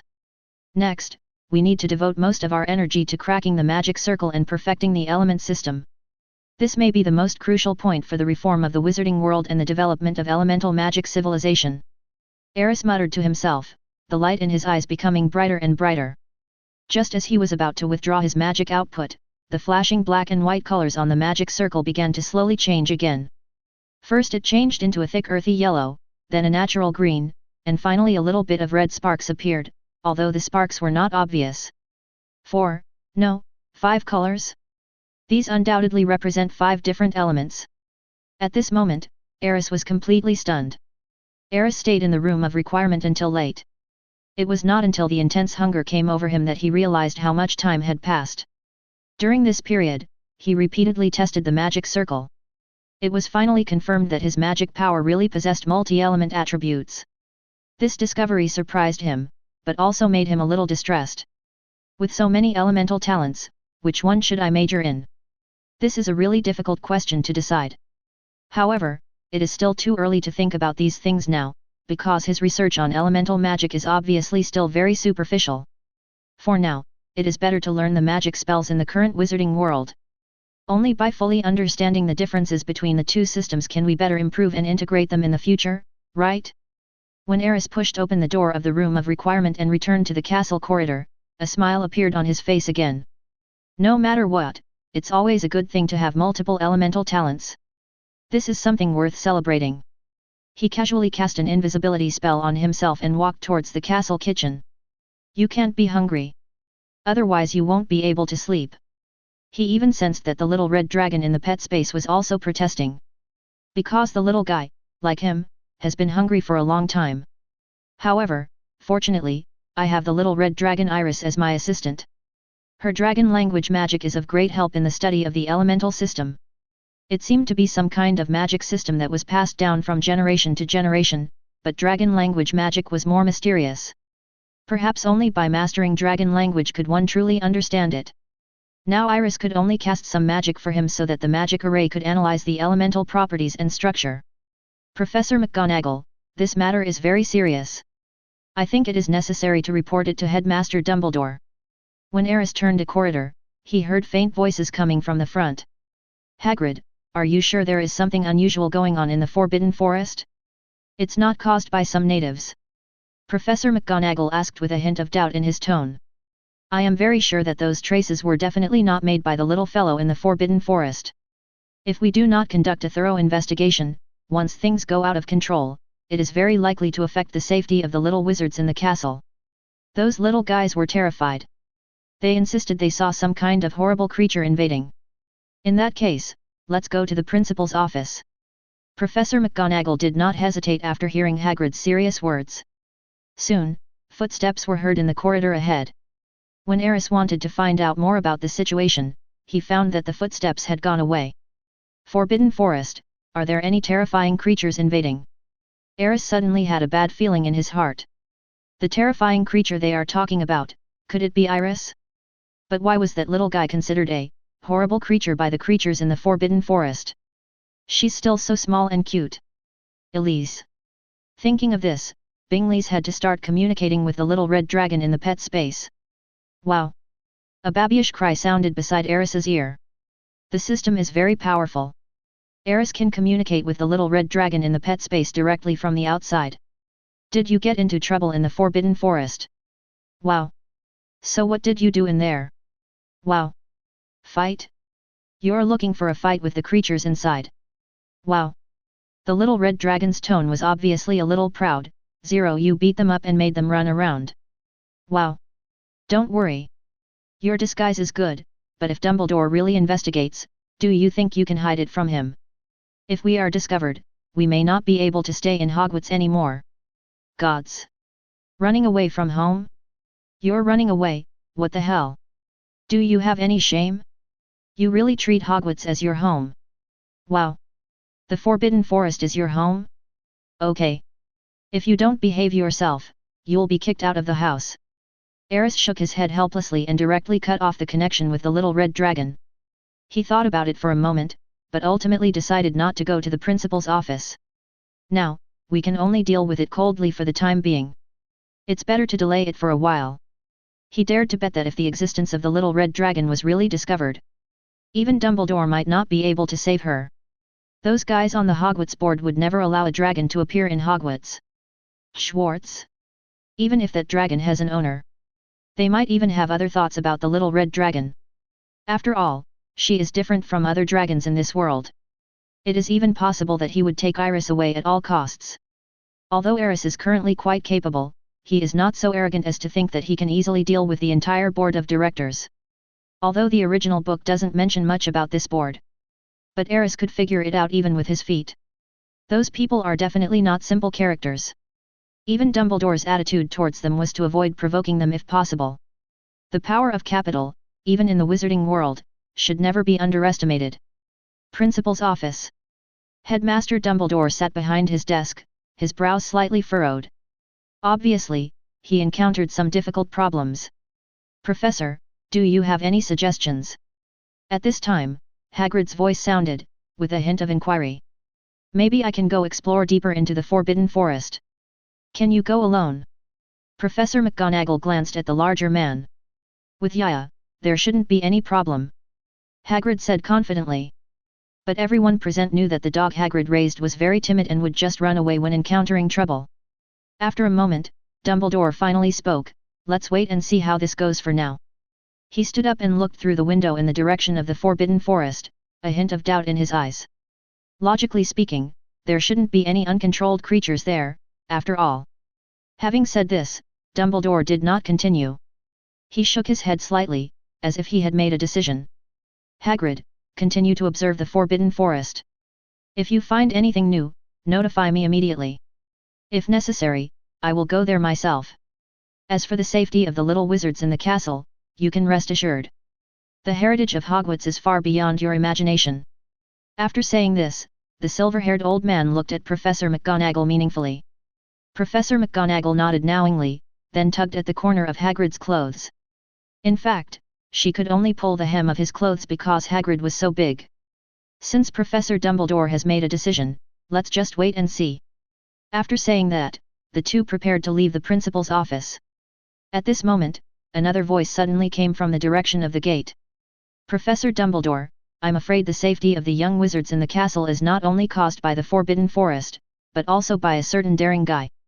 Several people looked towards the door and saw Snape walking in with an unhappy look on his face. Mr. Shafik skipped my class on the first day. I have reason to suspect that he did something shameful. I just went to Ravenclaw's lounge to look for him, but I still couldn't see him. So, can anyone take care of this matter? Hearing this, everyone present looked at each other in bewilderment. Professor McGonagall looked at Snape with some confusion, and asked uncertainly, Aris, really dared to skip your class? My God, today's young wizards are so, too brave. Hagrid was about to say that Aris had a strong personality, but when he saw Snape's gloomy expression, he quickly changed his words. Severus, have you discussed this matter with Professor Youngliway? Dumbledore thought for a moment, frowned and said, he is the headmaster of Ravenclaw, perhaps he knows some details. Chapter 57. Professor Snape, I'm afraid there is some misunderstanding about this matter. Because it concerned the students of Ravenclaw College, Dumbledore called Professor Flitwick to the headmaster's office. After hearing Snape's accusation, the short professor was visibly surprised. Although Aris is a little different from other young wizards in class, that's because the course progress is far behind his self-study level, so. Professor Flitwick tried to defend Aris. But as I was talking, I started to sound a little unconfident about myself. Because, he thought about it carefully. His gifted students seemed to have already completed the first-year curriculum. If you are really bored, skipping classes doesn't seem impossible. Yes. A good student from your college is skipping classes openly because the teaching plan we made cannot keep up with his self-study progress. Most importantly, he didn't report to any professors, and I don't know where he went to do this. He even told a lame lie like the principal invited him for tea to try to get away with it. Snape spoke sarcastically, his tone full of disdain. At this moment, a portrait on the wall of the principal's office suddenly spoke. The child did come here, and drank a cup of tea as you said. I don't think it's a lie. Hearing this, several professors present were stunned for a moment, and then they all looked at Dumbledore.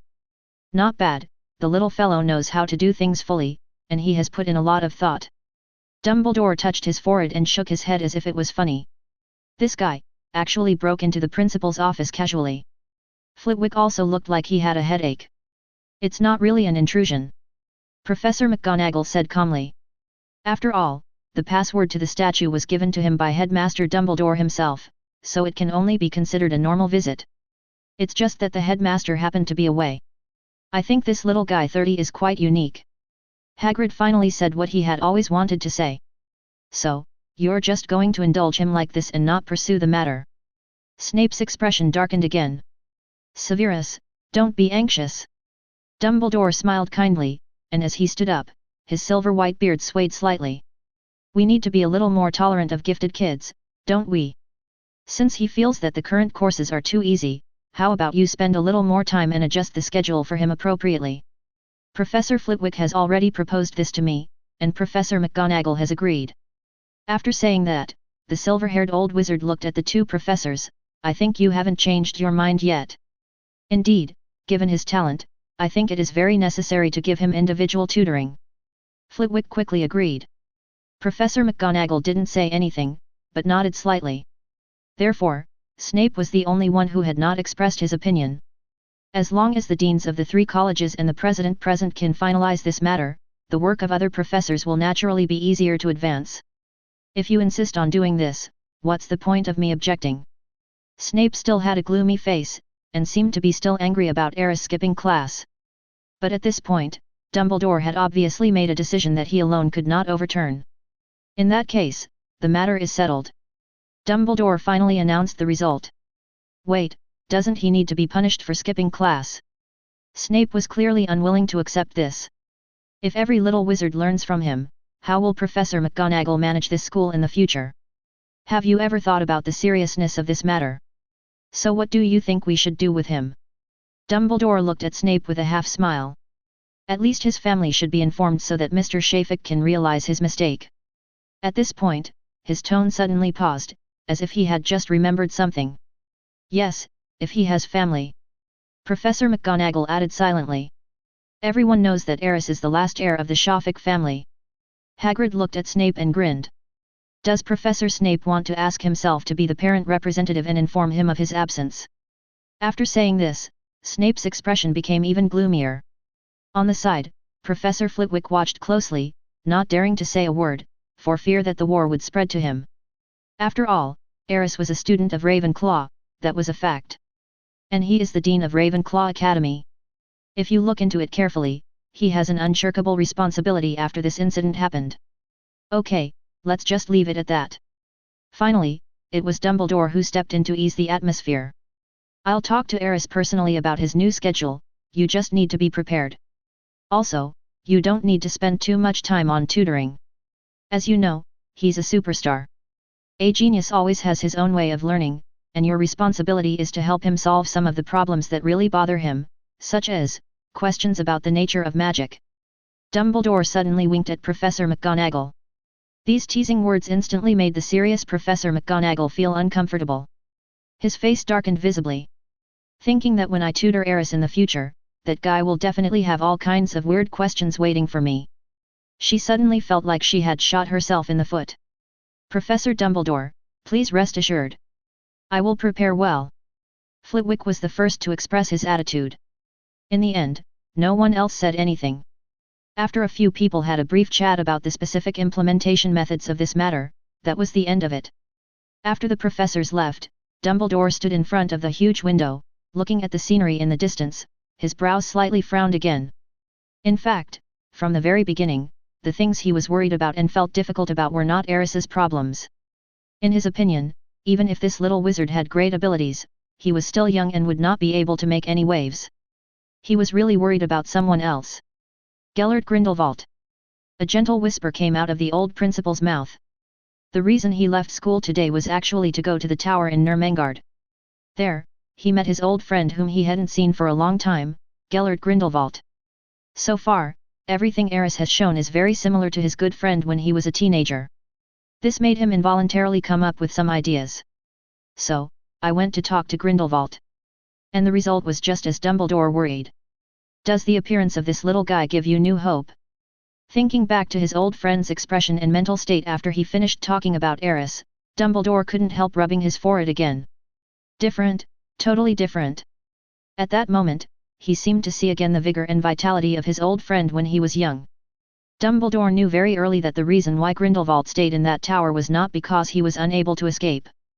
But, there is no greater sorrow than a dead heart. It was just that his ambitions and dreams were completely destroyed and he could not see where the future of the wizarding world lay. So, I was willing to stay there and wait for death. But now, the appearance of Aris seems to have given him hope again. Dumbledore even suspected that the old man had known that he was going to find him to confirm certain things. After all, no one can ignore Grindelwald's ability to predict the future. This was what Dumbledore was worried about. He couldn't imagine what would happen if Aris and Grindelwald got together. What kind of future will this wizarding world have? The result, even he couldn't imagine it. After a long time, the old wizard suddenly sighed heavily. Perhaps, it is time to hand over the future to someone who is more suitable to lead it. But before that, something has to be done. Hogwarts Castle Kitchens. Mr. Shafik, thank you for your praise. I hope you can visit us often. A group of elves waved their hands enthusiastically and watched Aris leave. In just a short period of time, Aris has already won the favor of these elves with his unique personal charm. It's called personal charm, but in fact it's just eating a hearty midnight snack, and in the process, constantly praising the food prepared by the elves for being delicious. However, this is the highest praise for the elves in charge of the food in the Hogwarts kitchen. Thank you everyone, I will come often when I have time. Aris sincerely thanked all the elves. He didn't lie either. According to his current study and research habits, he will definitely have to stay up late in the future. Then, won't you come here more often? It is definitely a wise move to establish good relations with the elves here in advance. After leaving the kitchen, Aris did not go anywhere else, but walked straight towards the Ravenclaw Tower. It was getting late, and his mind was somewhat exhausted from all the sleepless research this afternoon. At this time, he needs a good night's rest. Well, if nothing goes wrong, I should be able to apply for the classroom privileges tomorrow. He muttered to himself as he walked through the corridor. Just as he walked into the West Tower, a familiar figure appeared in front of him. Dumbledore seemed to have been waiting here for a long time, looking kindly at Aris who kept touching his stomach because he was full. Are you satisfied with your midnight snack? It's okay. Aris replied subconsciously, but how do I know? As soon as he said this, he closed his mouth. Nonsense, eating in the kitchen openly, how could Dumbledore not know? Sure enough, what Dumbledore said next perfectly verified Aris's guess. I often go to the kitchen to get some of my favorite snacks, so the elves there have a pretty good relationship with me. I just heard from Winky that a little wizard named Shafik highly praised the elves' cooking skills, which made them very happy. I think that Mr. Shafik must be you. Professor, you are really smart. Aris smiled awkwardly and nodded. Ingenious? What an interesting word. This is the first time I've heard of it. Dumbledore also smiled. I'll take this as a compliment to the old man. Of course, it's definitely a compliment. Aris raised his hand to swear. Sure. Okay, enough of the small talk. The silver-haired old wizard looked at Aris meaningfully. Next, it's time to talk about business. What do you want to talk about, Professor? Aris tried to act 840 innocently. Don't smile so fakely. After discussing the matter of skipping class with several professors, we have decided not to pursue the matter against you. Hearing this, Aris relaxed a little, but he was still not completely at ease. What I want to talk to you about now is your new schedule. Dumbledore still had a smile on his face. The professors have collectively decided that you can study all courses on your own from now on, and you can ask any questions you have in the special tutorials prepared for you by the professors. But the point is, we must keep track of your learning progress. So, tomorrow, we will give you a test on your learning progress. Then, based on the test results, we will give you some targeted suggestions and guidance. Aris, do you think this is a problem? No problem. Aris quickly replied, this is a great way. That's good. Dumbledore nodded with satisfaction. Since we have reached an agreement, you can go back and rest first. Is that all? Aris couldn't believe it. Or is there anything else you want to talk to me about? Dumbledore looked at the boy thoughtfully. No. Aris said decisively, then smiled embarrassedly. I thought you would be punished accordingly for skipping classes. In fact, Professor Snape is very angry about your behavior. Dumbledore shrugged. So, Professor. Aris thought for a moment and took out the scabies medicine he had just prepared in the afternoon. Would you mind giving this bottle of magic to Professor Snape? I think this might make him feel better, at least it can prove, I didn't mean to skip class. Dumbledore only took a look at the potion bottle in Yas's hand and said in admiration, it's a perfect scabies potion. Did you prepare it this afternoon? Yes, Professor. Aris nodded. Well, I'm happy to help you with this.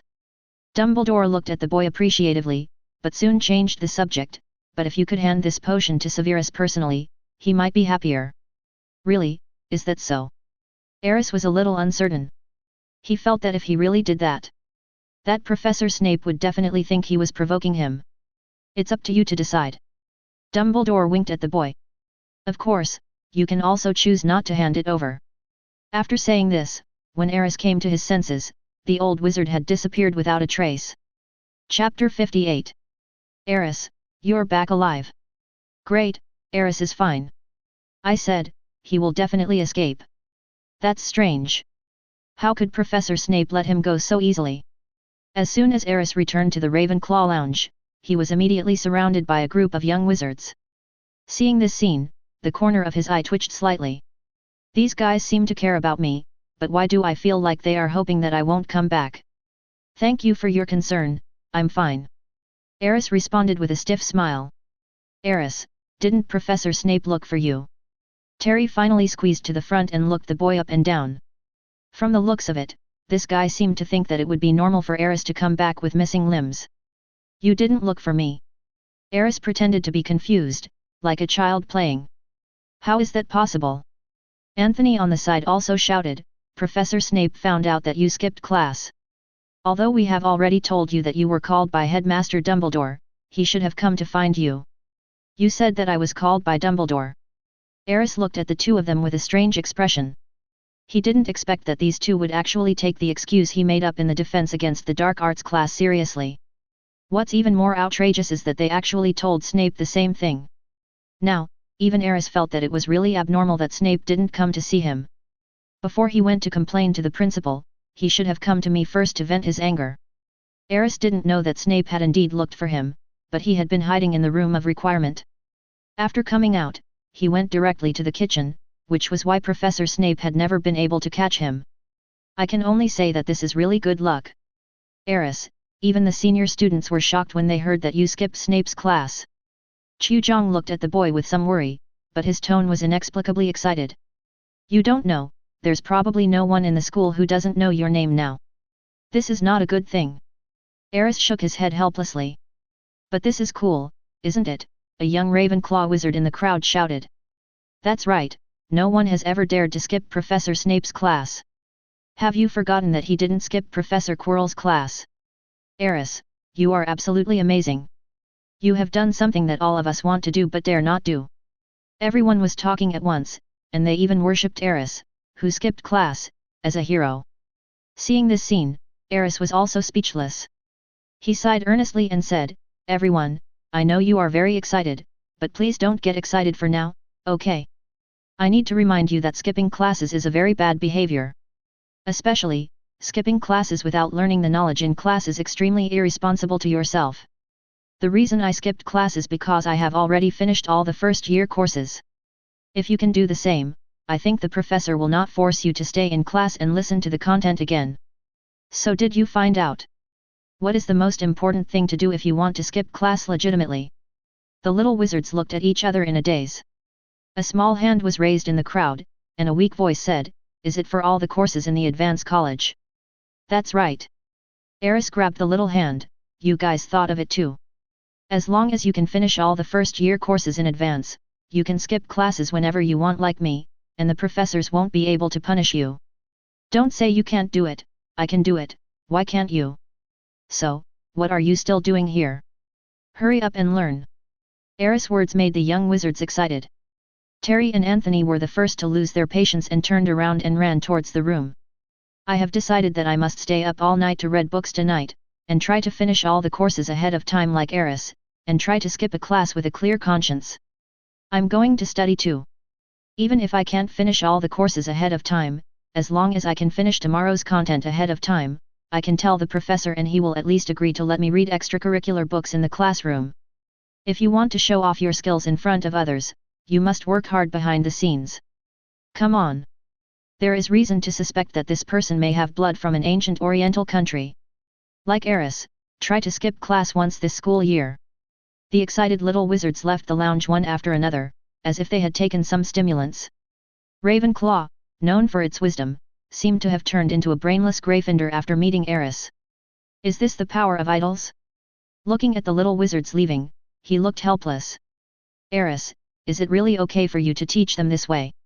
If tomorrow, if they all ask the teacher to read extracurricular books, or skip class directly, then Ravenclaw's house points will be deducted. Besides, those words you said. I always feel like you are showing off. Looking at the few senior students who were still awake, Aris smiled and put his index finger to his lips mysteriously. Please keep quiet. Those little guys are still quite excited. Once they calm down, they will definitely figure it out. If I don't drive them away, I won't be able to sleep tonight. As he spoke, Aris was already yawning and walking towards his dormitory. Behind him, a group of senior students were stunned. So, this guy deceived those admirers just to sleep with them. I've said it before, he's not a good person. Skipping classes, talking back to the teacher, there's nothing he can't do. Now there are so many people who adore him, this world is crazy. As students of Ravenclaw Academy, they are actually deceived by such lame words. They don't deserve to be in this academy. Oh, stupid mortal. The faint sound reached Aris' ears as he walked up the spiral staircase. But he ignored it and smiled knowingly. Ronald was actually right about one thing. Ravenclaw does have quite a few students who think highly of themselves and have somewhat eccentric personalities. But which college doesn't have such people? If you don't attract envy, you are a mediocre person. Aris just pretended not to hear these words. If he were to take care of everything, he would be exhausted to death. Back to the dormitory.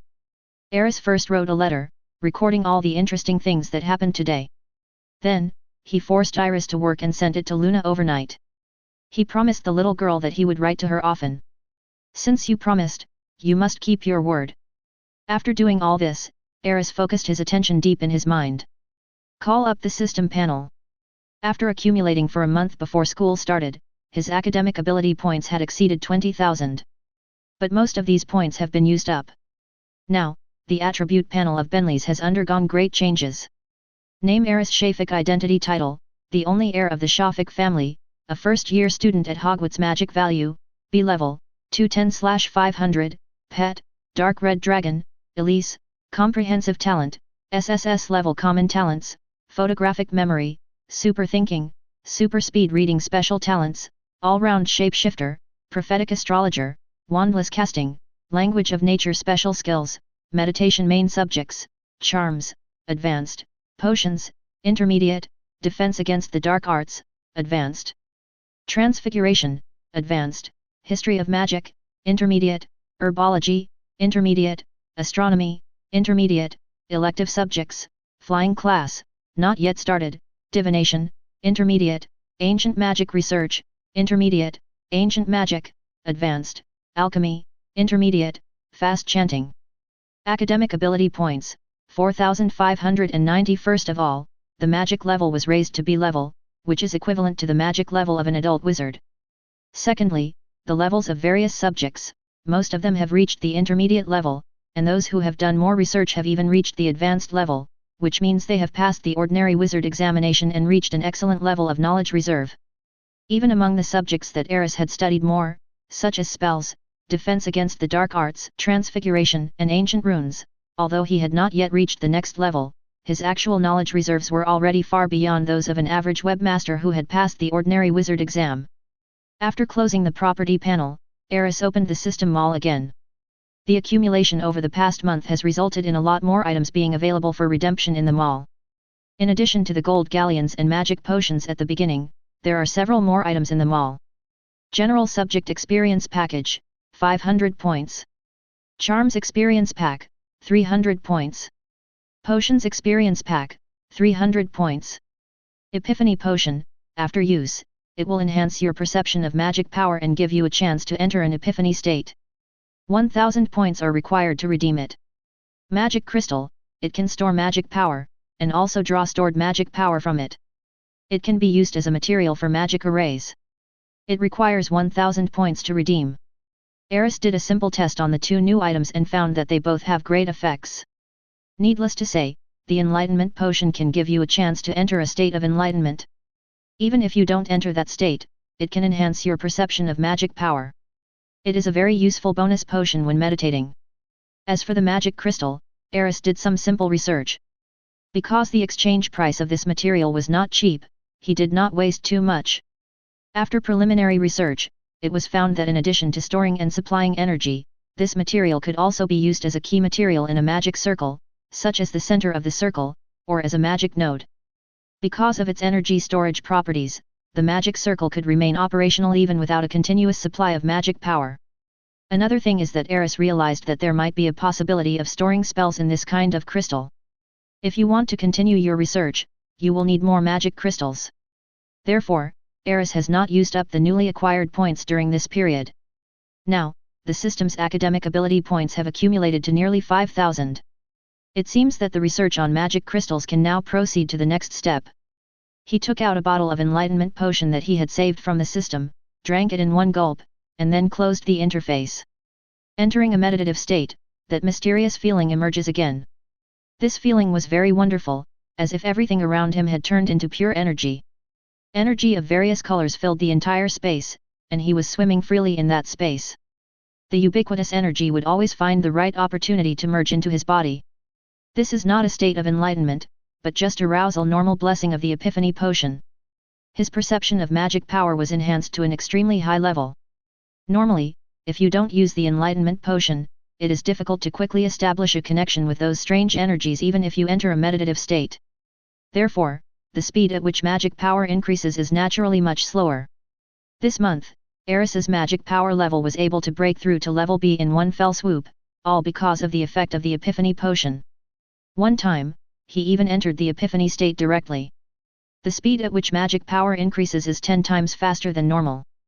With the help of the Enlightenment Potion, Aris can basically increase his magic power by about 2 points in one night of meditation. This is already a very impressive number. You know, from level B to level A, it only takes a total of 500 magic points. Time passed by little in Aris's meditation. Until a ray of light appeared in the sky. In the morning, second class. Aris made rapid progress in other subjects, except for one subject, in which he made no progress at all. That is, flying. It's not that Aris doesn't want to try, it's just that he doesn't have the time. Besides, riding a broomstick doesn't really feel that good. Especially on rainy days, the cold rain hits my face and the wind makes my neck hurt, it's so uncomfortable. Therefore, Aris had no intention of using this thing to travel from the beginning. It's okay if you just want to have fun and experience the joy of flying on a broom, but it's really a pain to use it to travel. He would rather travel the Muggle way. Or, use the Flow network or something like that. Anyway, I will learn to apparate in the future, so traveling short distances will be no problem. As for brooms and the like, whoever wants to play with them can do so.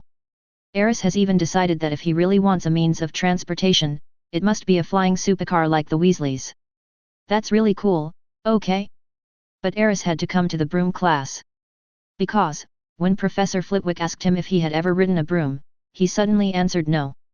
So the short professor insisted that he learn how to fly on a broom. Everyone get ready, stand on the left side of the broom, and shout "Get up after me." Mrs. Hogwarts' flying professor stood in front of the young wizards and shouted commands. In this class, Aris was honored to take classes with the savior, the little wizards of Gryffindor. In fact, Gryffindor has already taken 10 flying lessons. However, because of that unlucky little Neville, and the friendly exchange between Harry and Master Malfoy, something unexpected happened in that class, so Madame Hooch adjusted the class schedule and asked the little wizards to make up a class today. Professor McGonagall actually agreed to this request. It was an outrageous feeling, as if the physical education teacher was blatantly taking up time for cultural classes. Is this rationale? In the Muggle world, if any physical education teacher dared to do this, he would probably be fired the next day. It's good enough that the cultural teacher doesn't take up the physical education class. Harry, I heard that you were chosen by Professor McGonagall to be a seeker for the Gryffindor Quidditch team. Aris chatted with Harry out of boredom. He tried several times, but failed to successfully summon the broom on the ground. But, he really didn't want to use this broken broom at all. Therefore, I can only find things to do and chat with the little wizards. However, Mrs. Hooch obviously would not give him such an opportunity. Just as Harry said the word yes, Madame Hooch's voice came over. Mr. Shafik, do you think you can control the broom well enough? Chapter 59. I'm sorry Mrs. Hooch, I think a broomstick might not be for me. Aris said sincerely. Why? Mrs. Hooch's tone softened a little. She thought Aris was going to do something weird in her class again. Other professors in the school had heard a little about what had happened in the past 2 days. Aris's glorious deeds in various professors' classrooms have also spread among the professors. Mrs. Hooch was a little worried about this troublemaker at first. But now she looked at him, the child seemed quite polite. Perhaps, there is still some lack of confidence.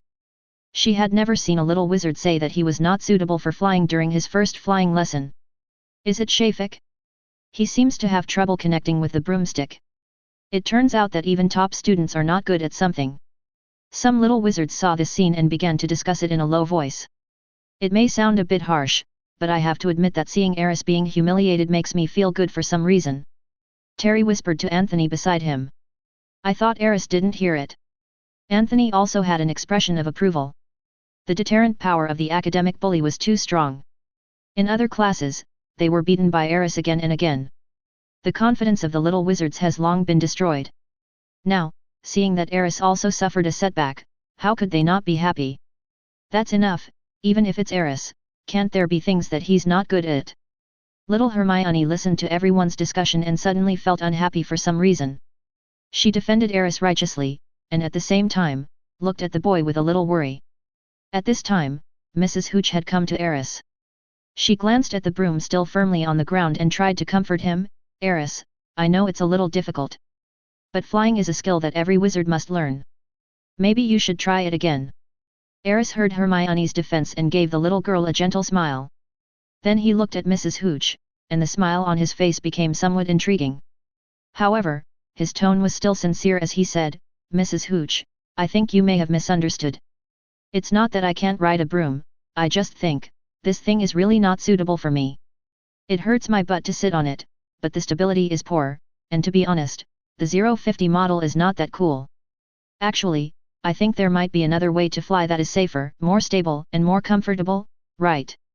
When Aris said this, all the little wizards at the scene were stunned. Mrs. Hooch's expression was also a little strange. So, just because of this, you think it is unnecessary for young wizards to learn to fly on brooms? I really don't want to learn this. Aris replied honestly. It's not that I can't learn, but that I don't want to learn. Aris made her meaning very clear, but Mrs. Hooch still didn't understand. Broom flying is the mainstream of the wizarding world. There is even a popular sport like Quidditch. Why wouldn't you want to learn it? Madame Hooch doesn't understand, every little wizard should be very eager to fly on a broom, right? Otherwise, Quidditch wouldn't be so popular among the online teachers. That's because they haven't seen a cooler way to fly. Aris muttered softly. At this moment, the scene of driving a sports car flying in the air has emerged in his mind. That's real flying. Isn't flying car racing more interesting than Quidditch? At least we don't have to fight for a ball in the freezing rain without any shelter, right? Aris, you shouldn't say that. On the side, little Harry tugged at the boy's clothes, his brows slightly frowned. It goes without saying that Harry Potter loves broom flying because he has a natural talent for flying. This love becomes even more obvious when he knows that his father was once a Quidditch player. But now, Aris actually belittled the broom in public, which made him a little unacceptable for a moment. Next to Harry, Ronald also had a confused expression. He didn't really like brooms that much, but Harry did, and when Harry became Gryffindor Seeker, he thought it was pretty cool. He didn't know why, maybe it was because he loved the whole classroom, or maybe only by taking flying lessons could he leave the dull classroom. So, he also took a fancy to flying lessons. Ronald obviously disagreed with Aris's words. So, what other way of flying do you think is cooler than flying on a broom? Aris' words made Mrs. Hooch very unconvinced. causing her to speak in a cold tone. Because she loves Quidditch, she always thinks flying on a broom is the coolest thing in the world. But now, a little wizard dared to say in front of her that riding a broom was not cool enough? How could she bear this? Of course. Aris retorted without any hesitation, for example, a flying sports car. He thought about it and decided that it might not be realistic to build a flying sports car now. Then he could only prove his point in another way. For example, like this. Aris pulled out his magic wand and pointed it at a random patch of grass, change shape.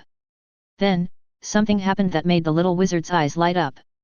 The piece of grass suddenly changed rapidly, and eventually turned into a silver-white broadsword. The most important thing is that the sword looks extremely cool, which almost meets all little boys yearning for swords. Wingardium Leviosa. Then Aris' voice sounded again. With a beautiful levitation spell, the sword slowly rose in front of everyone. Aris smiled, and then, amid the puzzled gazes of the crowd, he jumped directly onto the long sword. Didn't you say flying on a broomstick is the coolest thing? Are you kidding me?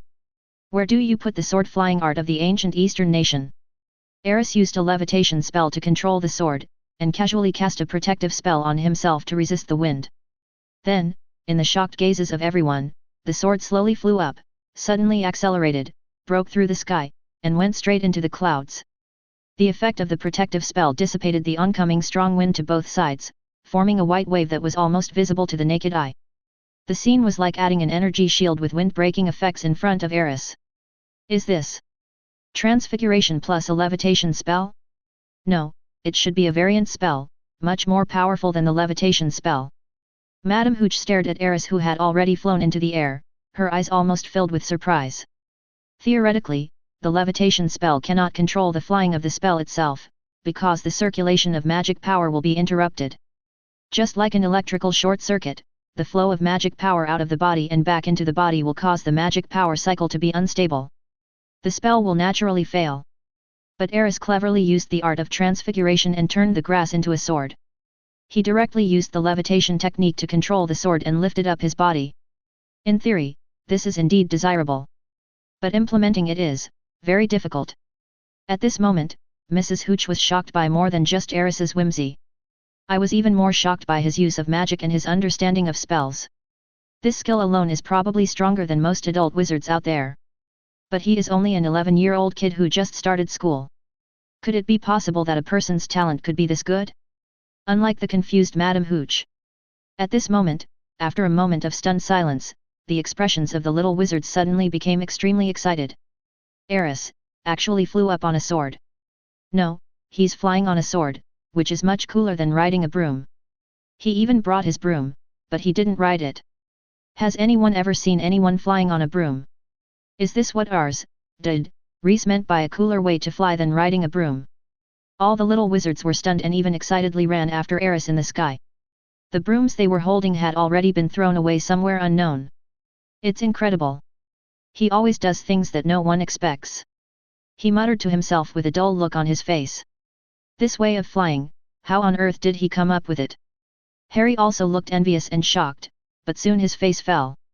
If I were to use transfiguration and levitation charms to make myself fly, I'm afraid I wouldn't be able to do it in a few years. But he's really cool, right? Ronald still had an admiring look on his face. It's really cool, but I think riding a broom is cool too, isn't it? Little Harry looked a little stubborn. Maybe. Ronald did not refute. But it was obvious that he was just trying to take care of his friend's feelings. Because from beginning to end, his eyes never left Aris flying in the sky. Aris, stop now. After a long while, Mrs. Hooch seemed to suddenly think of something, and her anxious voice suddenly rang out, while she kept waving at Aris. She knew clearly that although Aris's flying method was cool, it also had great hidden dangers. To maintain the levitation spell and the protective spell at the same time, and also to control the extremely fast flight, it definitely requires a lot of magic power. And how much magic power can Aris, an 11-year-old little wizard, consume? Mrs. Hooch admitted that the boy's talent was truly unprecedented. But a wizard's magic power needs to be accumulated over time. If Aris's magic power is used up at this moment, the only result will probably be falling from the sky. Over Hogwarts. Aris didn't seem to hear the shouts of the little wizards and Madame Hooch below. He felt the same pleasure as flying on a sword. Sharp whines blew past my ears, but were blocked by the protective spell. The flying sword under his feet was controlled by the floating spell, as if it were an extension of his body, and could be driven by his arm. The only thing that worried him was that he felt insecure standing on the flying sword. I feel like I might fall down at any time because of my unstable standing. However, he also found a solution to this problem. Transfiguration has a wide range of uses. He simply slightly changed the shape of the flying sword under his feet, stepped on the joint of the flying sword and fixed it firmly, thus easily solving the problem. Compared to flying on a broom, the disadvantage of flying with a sword is that it consumes a lot of magic power. But the advantage is that there is no need to worry about getting stuck in the crotch, and he personally thinks this is much cooler than flying on a broom. If it's just for a short time, flying with a sword is no problem, but if it's for a long time, a broom would be more convenient. This is what Aris experienced. Accepted it. Of course, compared to a flying sports car, a broom is still a complete loser. Swoosh! Aris took a long walk over the castle and took in the overall view of Hogwarts. Then, it brushed against the castle's windows and began to fall to the ground. And inside the window he just passed, Professor Levi was teaching the third-year students of Ravenclaw. Look, what is that? Woohoo, someone is riding a broom. No, someone is flying on a sword. That's not right, he's not riding on the sword, he's flying on the sword. Did you see who that was? It looked like Shafik to me. The third-grade young eagles didn't even have the heart to attend class at this time. They all ran to the window and stared at the bird that was circling gracefully in the air and then slowly heading towards the ground. The figure of landing on the ground. What happened in the classroom left Professor Flitwick at the podium completely confused. Because Aris just flew past the window behind him, he did not see the shocking scene. But Professor Flitwick quickly reacted and turned to look out the window. Merlin's beard is a perfect transfiguration and levitation spell. That child, what? That's Aris. This little guy, can't he sleep unless something bad happens? How dare he do such a dangerous thing? After discovering that the student who was flying with a sword was Aris, Professor Flitwick panicked instantly. He didn't even bother to care about the students who were still watching in the classroom. He walked outside quickly, feeling anxious.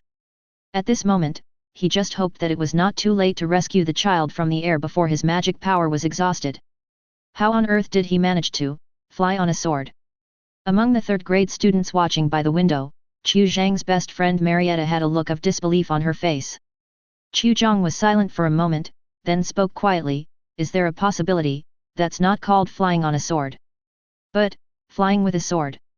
Originally from the mysterious East, Chu had naturally heard of some ancient myths and was no stranger to the term flying with a sword. At this moment, perhaps she was the only one who was shocked, and at the same time, some strange emotion was activated. That boy actually flew a sword in Hogwarts. There seemed to be a flame burning fiercely in her chest. At this moment, the boy's back as he flew the sword was deeply engraved in her mind. Perhaps, this will become the most unforgettable scene in her life. Even if it's 10 years, 20 years, 50 years, 100 years later. She will always remember it too. Chapter 60. Aris, do you understand the seriousness of this matter? As expected, Aris was called to the principal's office again. At this moment, he was facing a 3-court trial by Professor Flitwick, Mrs. Hooch, and Dumbledore. I don't understand. Aris lowered his head, his tone a little stubborn. I'm just proving what I said. This kind of flying is indeed cooler than riding a broom in the eyes of all the little wizards, isn't it? He looked at Mrs. Hooch weakly, and his words hinted that this was not just his problem. Hearing this, Mrs. Hooch's expression turned a little ugly. She must have started cursing in her heart.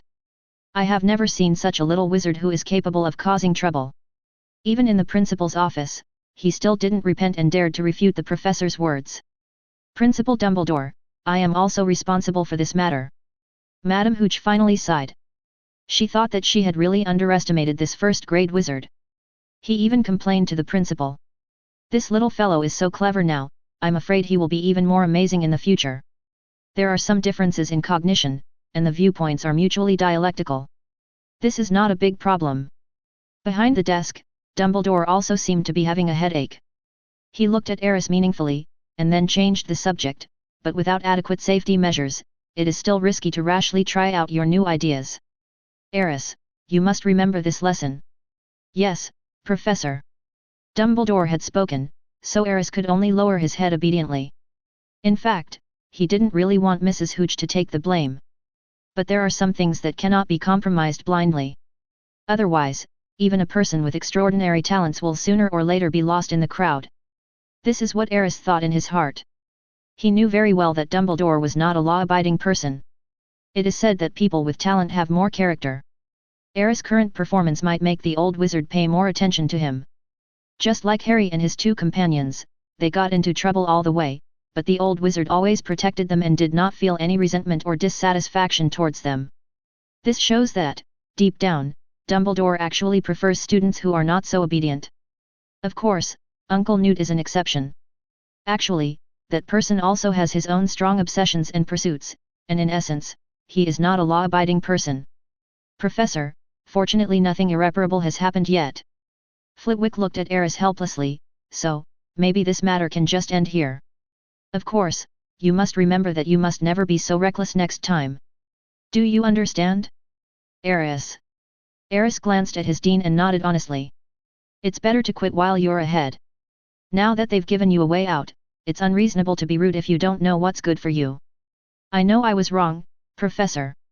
Aris was not someone who didn't know what to do and he quickly admitted his mistake. Well, Professor Flitwick, I think you can go and prepare for Aris's learning progress test. Finally, Dumbledore changed the subject and looked at Aris and said, this test is very important, I hope you can do well.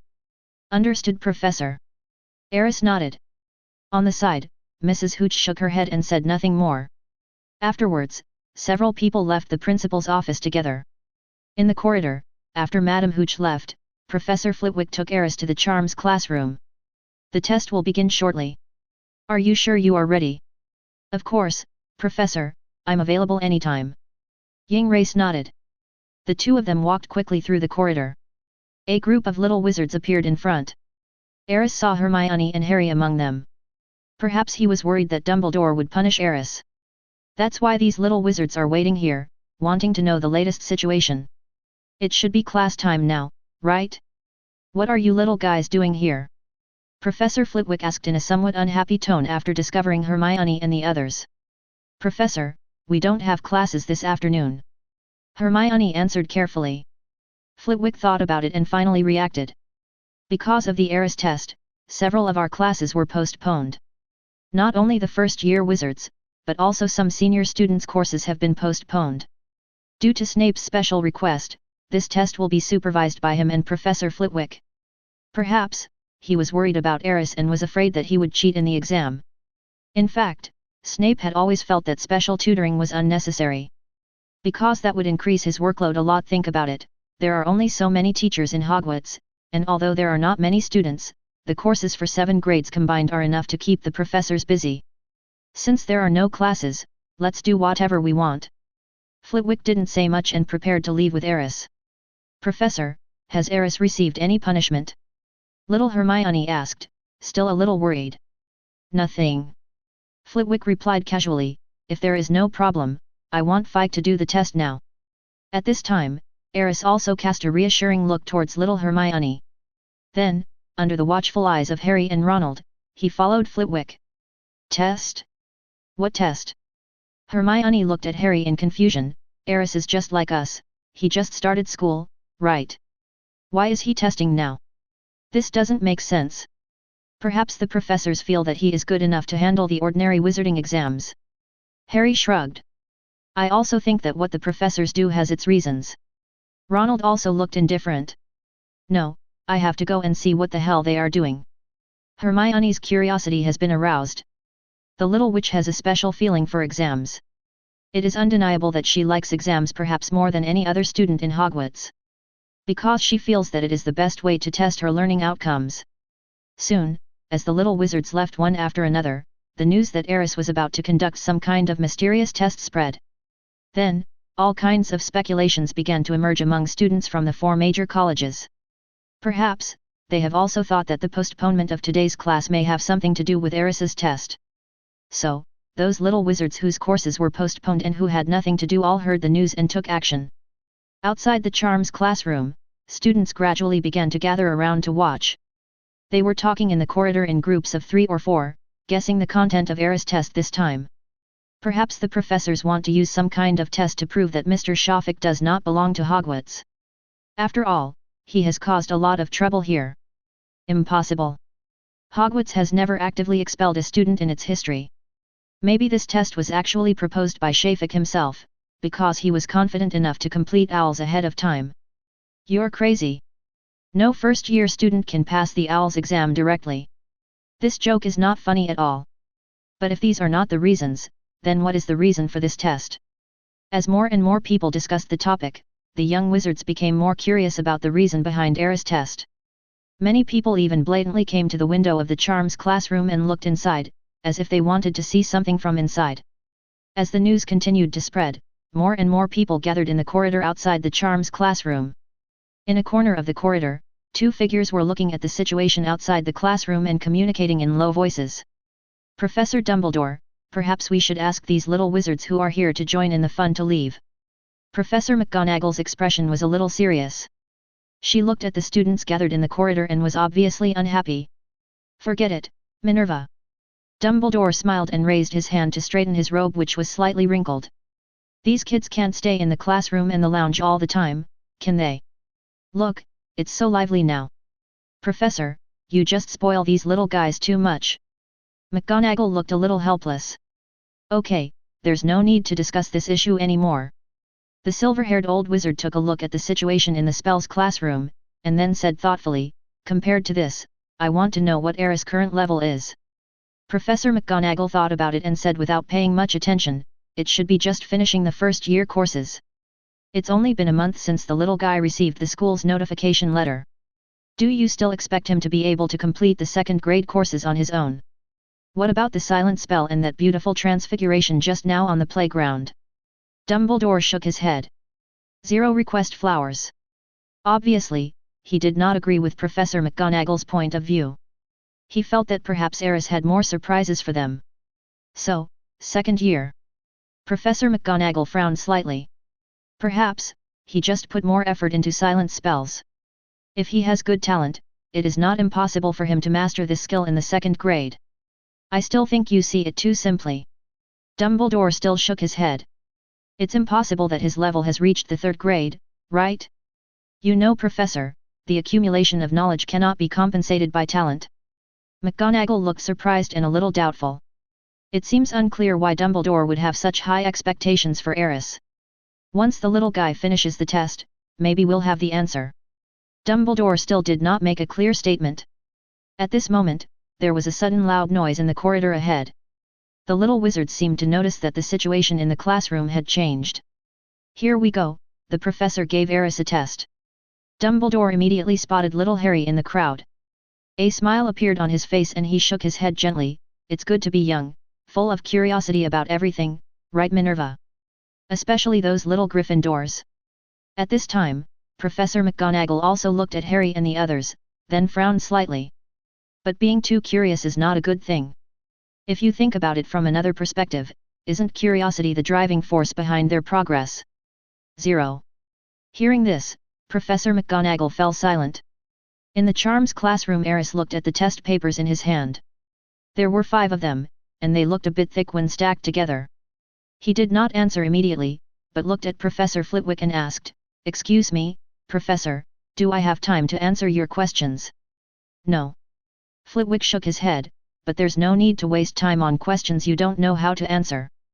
Because there is no clear passing score for this test, just do your best. I understand, Professor. Aris nodded. On the side, Snape glanced at Aris and said calmly, Perhaps, you can't even finish one paper. But for a freshman like you, it's not something to be ashamed of. I always think that this test is a joke. Hearing this, Aris didn't say anything, but just smiled at Snape. But I don't know why. When Snape saw this smile, he seemed to feel an unprecedented sense of frustration. Not only did he not get any pleasure from beating Aris, but he became even more depressed. Then I'll start. Aris picked up the quill. He casually glanced at the contents of the first test paper. The questions on it were all first-grade knowledge. It basically covers knowledge of all subjects and is very comprehensive. It seems that these test papers were prepared by several professors together. However, Aris just took a quick glance and started writing. Because the content of this test paper was not difficult for him at all. It's like doing exercises for primary school students. As the feather pen continued to write line after line on the test paper, time passed by little by little. 10 minutes later, Aris stopped writing. Professor Flitwick was a little surprised and stepped forward to take a look. It's finished so quickly. Looking at the densely packed answers on the test paper, he was obviously a little surprised. Aris didn't say anything and took the second test paper. He still just glanced at it and then began to answer. This test paper contains the knowledge points of all subjects in the second grade, of course, all the knowledge in the textbooks. 15 minutes. Aris answered all the questions again. How is it possible? At this moment, even Professor Snape's expression changed. This is knowledge that is only learned in second grade textbooks, but Aris answered all the questions without any hesitation. That means he has already memorized these knowledge points. Is this guy's talent really that good? Under the surprised gazes of Flitwick and Snape, Aris took the third test paper. He still had a confident expression, but he spent a little longer looking at the questions. It took about 2 minutes. Then, start answering directly. At this moment, the expressions of the two professors became serious. Chapter 61. In fact, 1 month before school starts, Aris has already completed all the courses before the 5th year at Hogwarts. Of course, this is limited to the content in the textbooks. These books can be bought at Flourish and Blott's bookstore, and with the talents of super speed reading, super thinking and photographic memory, it is not difficult to do these things. This is the result of Aris putting most of his energy into studying ancient magic circles and hands-on practice. It's incredible. He finished the 3rd grade course in just 20 minutes. As Aris put the 3rd test paper aside, Professor Flitwick finally couldn't sit still anymore and cried out in shock. At the side, Snape looked at Aris with a look of doubt and uncertainty. He really couldn't understand why a little wizard who had just entered school could solve 3rd grade problems. What's even more exaggerated is that Aris didn't seem to have to put in any effort. This was also what puzzled him the most. Are the little wizards now so powerful? However, he knew very well that other first-year students definitely did not have such ability, such as Harry Potter and his little followers. Even Malfoy, whom he was optimistic about, could never achieve the level of Aris. No, it's not that it can't be done, but it's simply impossible. Don't even think about it. However, Aris's performance before him was an indisputable fact. Although the accuracy of the test paper has not come out yet, he just observed carefully and found that this little guy did not write randomly at all. At least he gave correct answers to the few questions about potions that he saw. In his opinion, this was as outrageous as seeing Merlin reborn with his own eyes. Aris, do you want to continue with 653? As the boy took the 4th paper, Flitwick's voice became shrill with excitement. What's wrong, Professor? Can't you just continue? Aris was puzzled. Yes, of course. Flitwick looked a little overwhelmed, but he couldn't help asking, are you sure you can solve the 4th grade problem? If not, you can stop now. At the side, Snape also cast a strange look at him. But Aris didn't care about their reactions, he just smiled and said, it's okay, Professor, I can try. As he spoke, he had already taken the 4th paper and began to look at the questions carefully. As time went by, the little wizard outside could no longer stay there. Most of them had already pressed their ears against the windows. Some senior students even took out magic props that could help with hearing and used them as tools for eavesdropping, paying close attention to what was happening in the classroom. Did you hear that? It seems to be Professor Flitwick's voice. I heard it too. It seemed to mention the 3rd grade or something. That Shafik is obviously doing homework in there, but those homeworks should only be for 1st graders, right? Why did Professor Flitwick mention 3rd graders? Something seems wrong. I just saw Professor Flitwick give Aris a whole stack of parchment. If it's just the 1st year exam questions, isn't that too much? You mean, those questions are for 1st graders again? With the continuous excavation of various detective wizards, combined with some vague sounds they heard in the classroom, speculations one after another suddenly spread among the crowd. The more they speculated, the more frightened the little wizards became. Many exclamations filled with disbelief continued to ring out. At the end of the student line, Professor Dumbledore and Professor McGonagall had not left yet. This seemed incredible to other little wizards. The two most prestigious professors in the school spent almost an entire class period together just to watch a little wizard take a test. This is a treatment that no student has ever had. Professor Dumbledore, I think, your guess may have come true. At this moment, Professor McGonagall had a serious and original look on his face. They knew the test questions, and through the window, they saw Aris completing one test paper after another. This is already the fourth test paper. It seems that the surprise this little fellow has given us is far beyond our expectations. There was a strange light in Dumbledore's eyes behind his half-moon glasses. It was like seeing some amazing treasure. Or maybe even he was surprised by Aris's ability. He was sure that even in the entire history of Hogwarts, there would never be such a gifted person. No, this can no longer be called a gifted talent. At this time, even if someone told him that Aris was the reincarnation of the god of magic, he would not doubt it at all. This child brought him so many surprises. Even with his age and experience, he can no longer remain calm. Professor, I'm wondering if we should drive these little wizards away. Otherwise, when they know the truth, they will probably fall into some kind of negative emotions. Such a blow is really not something they should endure at this time. Professor McGonagall suddenly looked at the little wizards who were watching with a strange expression. Sometimes, meeting someone too amazing when you are young is not a good thing. If the situation in the classroom really spread outside, the entire school would probably be alarmed and fall into chaos. Especially those excellent students in senior grades may fall into self-doubt. After all, the boy was only 11 years old. Just a freshman who has just entered the school and is as new as can be. If even an 11-year-old freshman can solve problems that only 4th and 5th year students can solve without any pressure. So what is the point of their hard work over the years? It's no use. Dumbledore sighed suddenly. That child is destined to become the brightest star in the wizarding world of this era. Instead of covering up his light, it is better to let him bloom more brightly.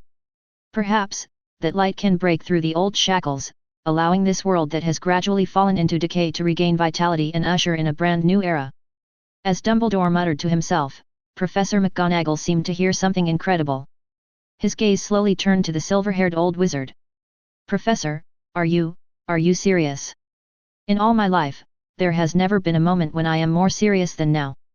The old wizard's eyes were deep, as if endless wisdom flowed in them. When he looked at the boy in the classroom again, a relieved expression appeared on his face, as if he had made some decision. Minerva, maybe this isn't such a bad thing, right? In the classroom, Aris was still writing furiously. He could feel that the difficulty of the 4th grade test questions had increased significantly. But with his current knowledge reserve, it is not a big problem. 25 minutes later, Aris stopped writing. He put the finished parchment roll aside and picked up the last roll. The 5th one is already at the level of 5th grade difficulty. Flitwick seemed to have become numb. Although he still looked surprised, his tone was no longer as excited as before. Instead, it gave people a feeling of giving up and letting things take their course. But in fact, only he himself knows how unbelievable it is in his heart. The last paper. When we wrote this paper, we never thought he would get this far. Snape also seemed a little strange at this moment. Although his tone was calm, it could be seen from his slightly trembling hands that his heart was probably already in turmoil. The difficulty of these questions is almost at the owl's level. If he can still finish them easily. Professor Flitwick did not say the rest, but Snape naturally knew what he meant. If Aris can also easily complete the last test paper, it means, this child already has the knowledge reserve of an ordinary wizard level. As long as the accuracy of the test paper is not too bad, with a little guidance, I'm afraid I can directly take the owl's exam. But he is just an 11-year-old little wizard. Even in the entire history of the wizarding world, there has never been such a situation. Even if Hogwarts gave the boy an exam, would the Ministry of Magic believe such an outrageous thing and issue him a certificate? While the two were thinking, Aris had already finished reading the questions on the last test paper. He felt it was okay, as most of the questions were within the scope of his knowledge. In other words, he now at least has the ability to try to take the owls. This was the first time that he clearly understood the level of his knowledge reserves. He was not too excited, because with the 3 academic talents rewarded by the system, such results were actually foreseeable. And this was just his starting point. If he had studied in school for 7 full years, his knowledge would have even surpassed Dumbledore. At this moment, Aris is very calm. He spent 5 minutes reading through all the questions and then started working. Do you think he can really do this test paper? Flitwick seemed to be more nervous than Aris, and asked Snape quietly. Snape didn't say anything, but just crossed his arms and supported his chin, looking at Aris who had already started working on the questions with a very serious look. For some reason, he suddenly had a hunch that this boy might be able to do it. At this moment, his opinion of Aris has completely changed. The boy had long forgotten that he had skipped the first class. With such talent and gift, if he were the one, he would not waste time listening to a meaningless class. Although he didn't like Aris's behavior, he seemed to understand it now. Let's see how far he can go. The conversation between the two professors in the classroom ended quickly, leaving only the rustling sound of the feather writing on the parchment. There was complete silence all around, even the occasional sound coming from the corridor outside disappeared. Everyone was watching quietly at the boy who was sitting in the classroom and writing furiously. Did you notice that? In the corridor, Hermione turned to look at Harry and Ronald, and said, Aris' test consists of 5 papers, and now, he is already working on the last one. What's the problem? Harry frowned in confusion. What does this mean? Ronald was even more confused. Obviously, neither of them followed the little witch's train of thought and did not understand the significance of her question. This is a big problem.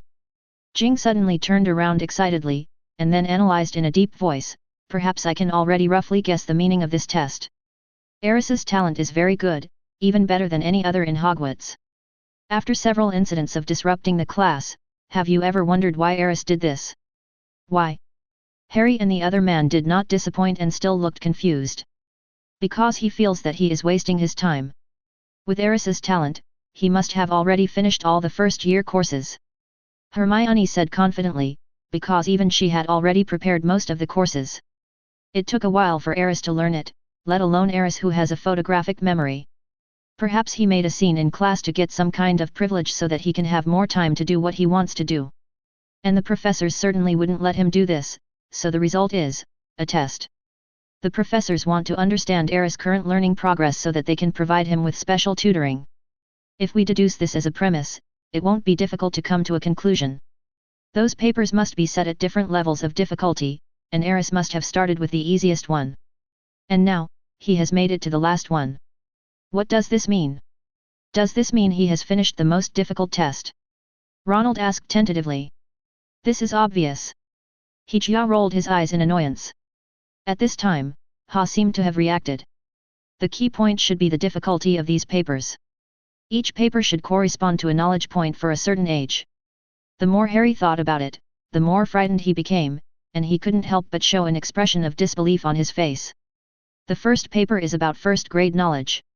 The second one is for the second grade. And so on, the fifth one, is the 5th grade.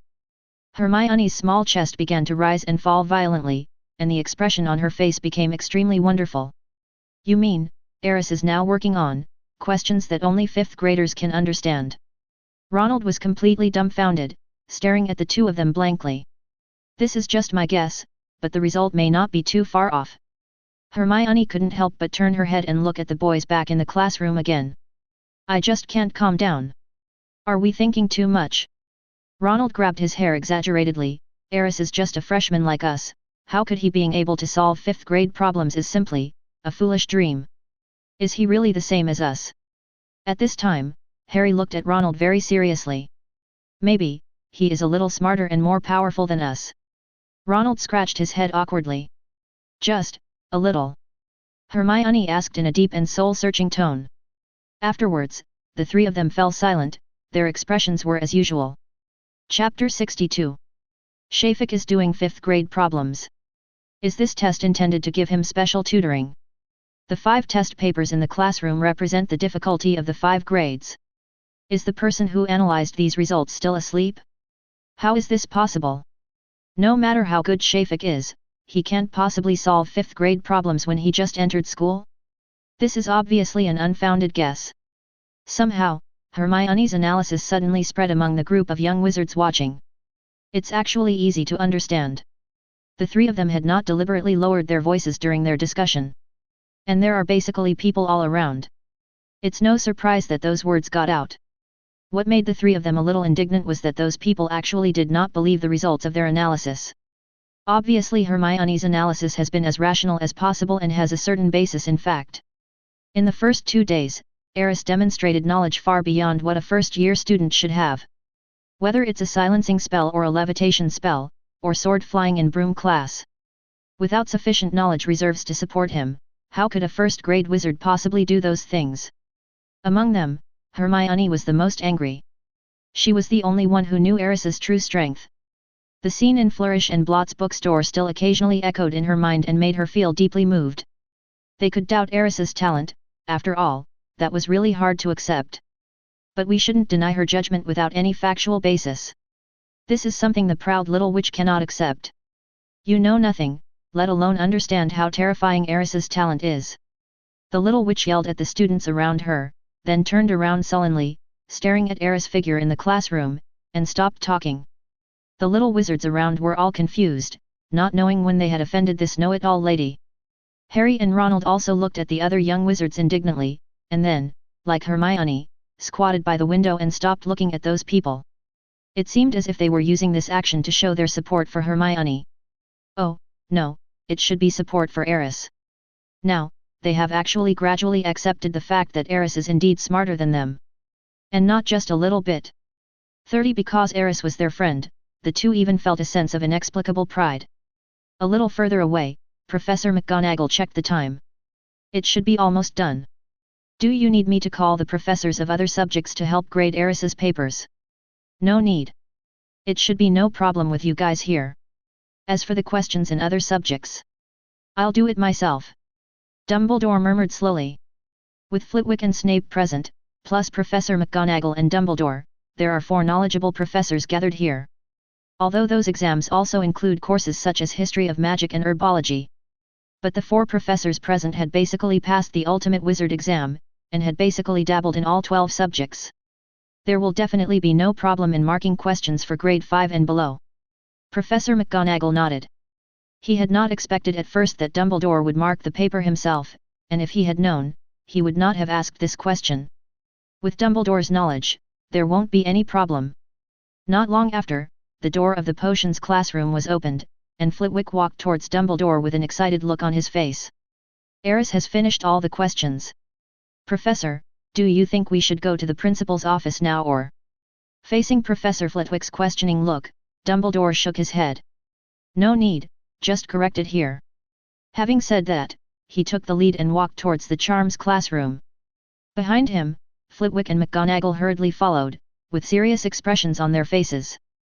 The students around looked at this scene, curious, but also couldn't help but show surprise again. 4 professors graded Aris's test papers at the same time. They had never dared to imagine such treatment. At this moment, they thought of Hermione's analysis again, and began to feel somewhat doubtful. Could it be that the analysis of that first-year little witch is actually correct? This is not just an ordinary test. Anyway, it's ridiculous that a first-year student can solve 5th-year problems. The truth will be revealed soon, we just have to wait. The voices of the little wizards spread again, and then everyone stretched their necks, wanting to get the news as soon as possible. For a moment, the whole corridor became noisy. Moreover, as time went by, most of the afternoon classes were over. As word spread, more and more students were rushing over here, just to take a look at what the legendary first-year genius was up to. In the classroom, 4 professors stood in front of the desks in the front row with serious expressions, quickly correcting the test questions. Aris, who had been writing the test paper for nearly 2 hours, was now somewhat exhausted.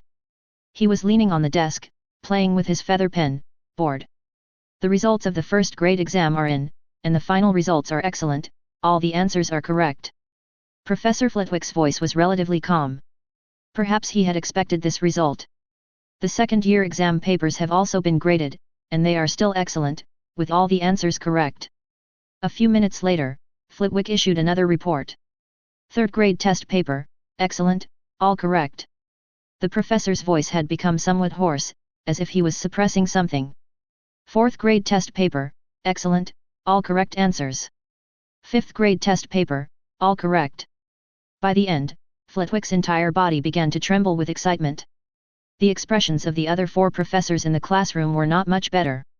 When the result of the last test came out, Snape looked at Aris fiercely with a look of surprise as if he had seen a monster. At this moment, he felt extremely complicated and even wanted to pry open Aris's head to see what was inside. However, his character has always made him try his best to restrain himself, fearing that his emotions would be seen through by others. Flitwick is less cautious. Genius, absolutely, oh my god. He had already walked quickly to Aris's front, and even stretched out his hands to touch his body, as if he had discovered some priceless treasure. The enthusiasm in his eyes could almost be felt with the naked eye. This kind of enthusiasm made Aris feel uncomfortable for a while. Mr. Shafik, I think the school will have to make major adjustments to your course plan. Professor McGonagall pursed her lips tightly. Because of her excitement, the muscles on her face were trembling slightly, and her hands were unconsciously folded together and stirred. Obviously, she was also trying her best to suppress her inner emotions. As for Dumbledore, although there was surprise in his eyes, it was not obvious. Perhaps, he had already anticipated this result, and just walked towards Aris, dragging his long cloak. Then, he patted him on the shoulder and said, "Well done." Then, he quickly left the charms classroom. The moment the classroom door was pushed open, the noisy sound came in without any obstruction. It's true, all of it is true. The test Shafik did really covers all the knowledge points from 1st to 5th grade. Merlin's beard, he actually got excellent grades in all the questions, and all the answers were correct. Unbelievable, how on earth did he do that? This is totally impossible. It's incredible that a first-year student can complete 5th-year questions. If there weren't 2 professors watching him the whole time, I would have suspected that he had used some new cheating method. It's simply unbelievable. The students who had been watching the excitement in the corridor kept exclaiming and loudly discussing the final result of the test without any hesitation. When the professors entered the classroom just now, a clever little wizard deliberately left a gap before the door was completely closed. Therefore, people in the corridor basically heard what the professors said inside. Especially the results reported by Professor Flitwick again and again, which shocked the hearts of these little wizards every time. It was as if a heavy hammer was hitting their hearts again and again. That's what I said. Hermione excitedly tugged at Harry and Ronald's clothes, her emotions clearly out of control. They still don't believe it. What else can I say now? The facts prove that everything I said was right. Aris is simply a genius. No, even genius is not enough to describe his terrifying talent. He is a monster. The little witch's excited tone was mixed with disbelief and a hint of inexplicable awe. Hermione, I think you could maybe calm down a little bit. It was the first time that Harry saw the little witch like this, and he was obviously a little scared. Ronald on the side also kept nodding to show his agreement. Although they also thought Aris was really amazing, Hermione's current reaction was indeed a bit too exaggerated. Soon, Lue and Chineapu took Aris out of the spells classroom. When Aris left, the little wizards outside the corridor almost subconsciously made way for him, and then stared at him, watching him slowly leave. From beginning to end, their eyes were filled with disbelief and even a hint of fanaticism. Meanwhile, in the Defense Against the Dark Arts office, Quirrell sat in front of a mirror nervously and slowly took off his headscarf. What's going on? Is there any progress in our plan? A low and hoarse voice sounded in the room. After Professor Quirrell took off his turban, a terrifying face appeared on the back of his smooth head. No, Master, I heard a piece of news about that boy. Harry Potter. Voldemort's tone changed noticeably, with a hint of gnashing of teeth. No. It's not the Master, it's another little wizard, Aris Shafik. What happened to him again? Voldemort's tone began to become angry. Apparently this name had a great influence on him, even if it wasn't as great as Harry Potter, it was almost there. He just couldn't understand how a first-grade wizard could cause so much trouble. Quirrell would basically report to him everything that happened in Hogwarts during this period that was related to his own plans. To be honest, Voldemort had never seen a little wizard who did not play by the rules like Aris. Even when he was in school, he was very obedient and did not dare to reveal his ambitions easily, for fear of being targeted by Dumbledore. But that's Shafik the little wizard, on the other hand, does all kinds of things blatantly, for fear that he will not attract other people's attention. How could anyone with a bit of brains do this?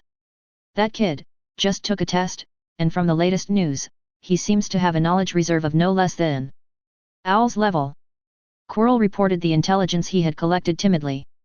But in fact, this news had already spread throughout Hogwarts. He also heard other young wizards talking about it in the corridor and knew about it. In fact, unless he had no choice, he hardly dared to leave the office most of the time. He was afraid that his abnormality would be discovered by the professors at school, especially Dumbledore. A first-year student has already mastered the knowledge that only fifth-year students can learn in Hogwarts. Voldemort's tone was obviously a little surprised, and at the same time a little solemn, and his voice was much deeper. Master, maybe we don't need to worry. After all, Song is just a 10-year-old kid. What do you know? A low growl suddenly sounded in the room. That guy has shown such talent in his first year. In time, he may become a formidable enemy that hinders me from conquering the wizarding world. Voldemort's idea was obviously not as simple as Quirrell's. He seemed to have seen the inevitability of Aris's rise. That child might become someone who is no weaker than Dumbledore in the future. Most importantly, he is still young and Dumbledore is old. If such a person could be strangled in the cradle, it would be a good thing for him. Find an opportunity to test that kid. Remember to be careful. The professors in the school must be keeping an eye on this guy now. But Master. Doesn't this increase our risk of being exposed? I must know whether that child will go against me in the future. Voldemort's tone left no room for doubt. Understood, Master. In addition, we need to speed up our plan. I have already started preparing. Quirrell said quickly, I accidentally found a giant monster in the Forbidden Forest, and I thought, maybe I can lead a monster to the school, and then take advantage of the commotion to enter the corridor on the 4th floor. You'd better not cause any more accidents, otherwise. The low voice gradually faded away, and at the same time, the malice contained in the tone made Quirrell's body tremble unconsciously. At the same time, the Ermengarde Tower. An old wizard who had been imprisoned for decades and was in a very haggard state and body was looking at the setting sun outside, with an ambiguous smile on his face. His eyes seemed to have some kind of magic, and his pupils, as deep as a whirlpool, were emitting a silvery white light. The era of decay will finally come to an end. He seemed to see some fragments of the future in the long river of time and space. A young figure stood at the pinnacle of the magical world, leading all living beings. A brand new magical civilization rises and shines brightly in this world. As the last rays of sunset fell on his face, the gentle whisper was blown away by the breeze. Perhaps all the opportunities lie with that boy. It seems that I should leave too. Chapter 63. From now on, Aris can enjoy the privilege of studying on her own, or if she wishes, she can take classes with 5th or 6th graders. In the headmaster's office, Dumbledore spoke slowly, explaining the follow-up matters. You can ask professors any questions at any time, but it's best to pay attention to the time and not disturb them when they are resting. Thinking of Aris' unconventional personality, the old wizard couldn't help but give a reminder. Thank you, Professor. Aris finally breathed a sigh of relief. These 2 days of hard work have not been in vain. I finally got this privilege. In this way, he could wander around the castle openly. This feeling is simply too good to be true. Most importantly, Dumbledore should be able to give me a pass to the restricted section of the library now, right? He had finished all the 5th grade questions and got excellent grades in all of them. The initial agreement has been exceeded. Dumbledore seemed to see what Aris was thinking, and a smile appeared on his face. But you still can't enter the restricted book area. Why, Professor? Aris smiled bitterly. Most of the books there carry some unknown dangers. Until I think you are able to control your own behavior and have a fear of others, you will not be able to freely enter the restricted book area. Of course, if you really want to read a book in it, and I happen to think you can read it, I can give you a temporary note. Prince Virgin lets you pass. Dumbledore winked at Aris like an old fox. The boy felt helpless. Isn't it still impossible to enter the restricted books area by normal means? He could easily guess that if he wanted to read a slightly sensitive book, such as one related to the dark arts, Dumbledore would definitely not agree to issue a note. But now, Aris has no other choice but to buy it by clicking. Understood. Old Deng, you are still too cautious. I'm not the Dark Lord, and I don't want to study high-risk topics like Horcruxes. Splitting the soul or something like that, just thinking about it makes me feel it's dangerous. He, Aris, is not a man who likes adventures. As a top student, he prefers the sense of security that everything is under control. When Aris returned to the lounge, it was already after dinner. He thought that when he came back this time, he would face the same situation as before and be surrounded by a group of little eagles. But in fact, he didn't see anyone else when he walked into the lounge. No, there is still someone here. Chu Zhang was originally leaning on the sofa reading a book. When he saw Aris coming back, his eyes lit up and he stood up, and subconsciously straightened his wrinkled clothes. Aris, you're back. Well, Chu, are you alone here? I'm afraid so. You may not know that after the test results were announced, all the students in Ravenclaw seemed to have gone crazy. It seemed that they were greatly stimulated. 10 of them ran back to the dormitory to read books right after dinner. There was something odd in Chu Zhang's expression. All rolled up. Aris laughed. You're still laughing. Chu looked helpless and shrugged. You may not know how much of a blow this test result was to some senior students. They even fell into self-doubt for a time. Even I have thought about this. After studying hard for 2 or 3 years, I still don't know as much as a new wizard. That feeling is simply devastating. Sorry, I didn't think about it. Reese shook his head helplessly. But I've actually figured it out. Chu Zhang's tone suddenly changed, and then he said with a smile, think about it carefully. In fact, we don't need to have too much pressure, because people like you are only a minority after all. In the entire wizarding world, even in the Muggle world, there are probably very few people like you. So, in fact, we don't need to compete with you at all. Chu Zhang said it very sincerely and freely, but it was indeed the case. Unless there is another person in the world who has a system like Aris. You're right, they just can't figure it out. Aris nodded seriously. Your expression makes me feel like you're showing off. Chu Zhang looked at Aris with resentment, as if the boy had done something wrong to her. Well, I was wrong. Aris didn't want to continue to dwell on this issue and gave up decisively. If there's nothing else, I think I should go back to the dormitory. Aris turned around, waved to the cute senior student behind him, and went straight up the spiral staircase towards his dormitory. Behind him, Chu Zhang looked at the boy's back, with a barely perceptible sense of loss flashing in his eyes. In fact, she had waited here on purpose today just to chat with Aris for a while, especially about the sword flying in the flying class. She was really curious. Aris obviously isn't of Asian descent from his appearance. But how did he come up with such a fantastic idea as flying with a sword? This matter has always puzzled Chu.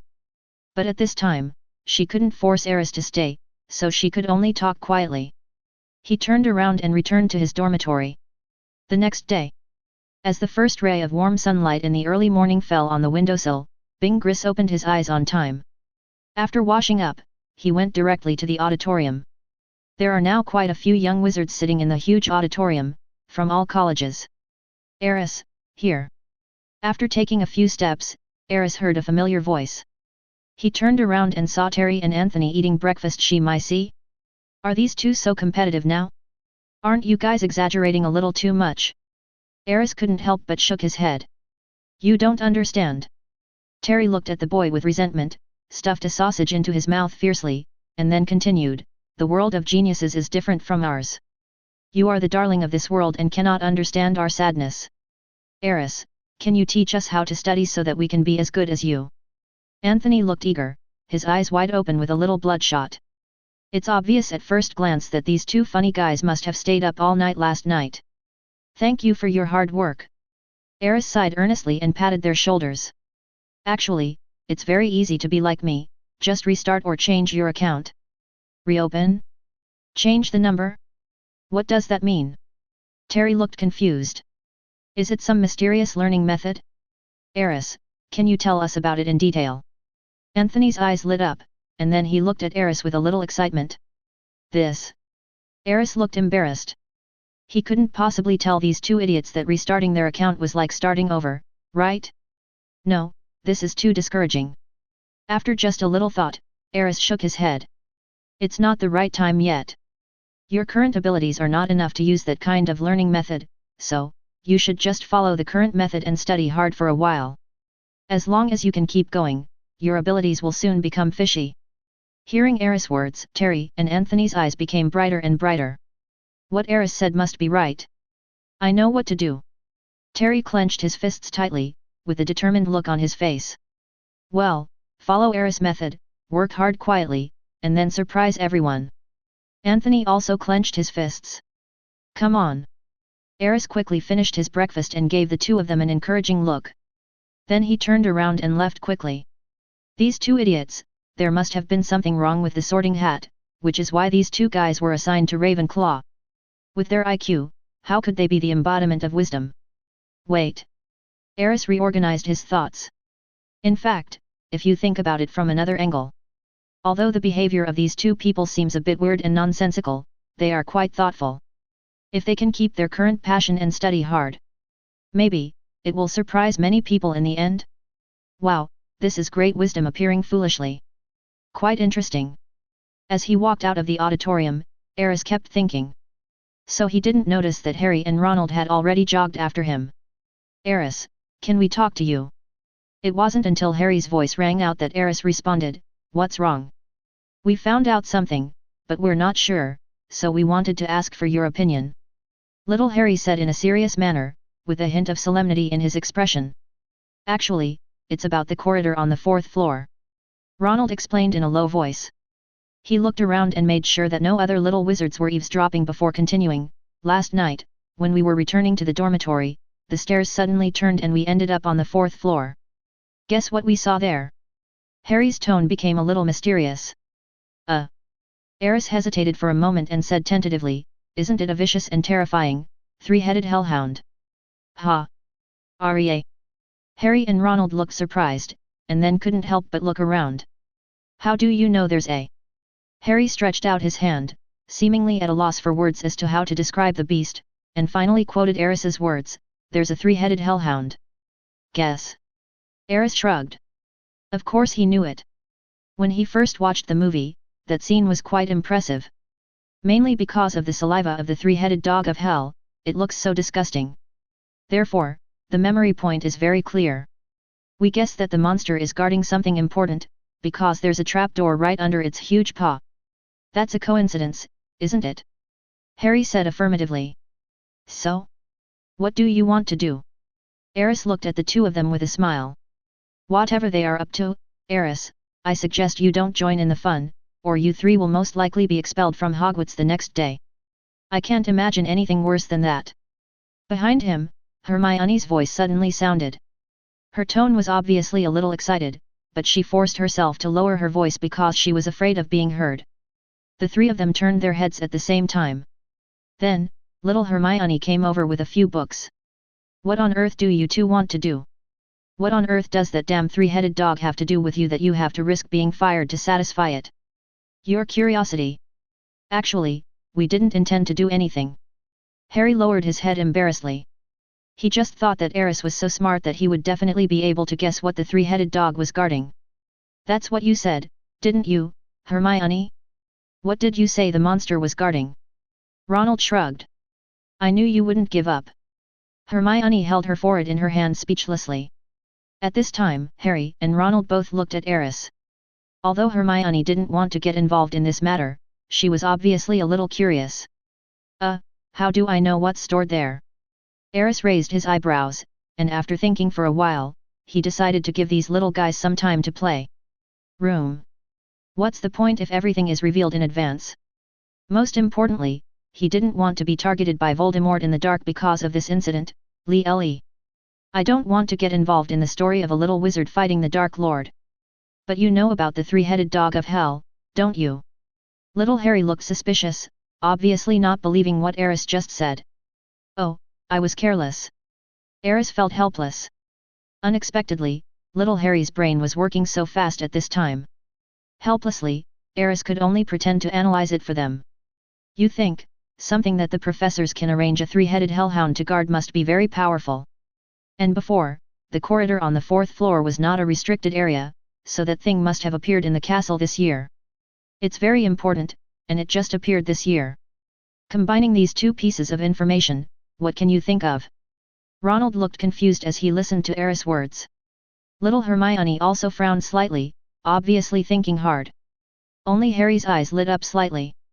Oh, by the way, the day Hagrid took me to Diagon Alley, he happened to take out a very important item from Gringotts, and the next day's newspaper published the news that the vault had been broken into.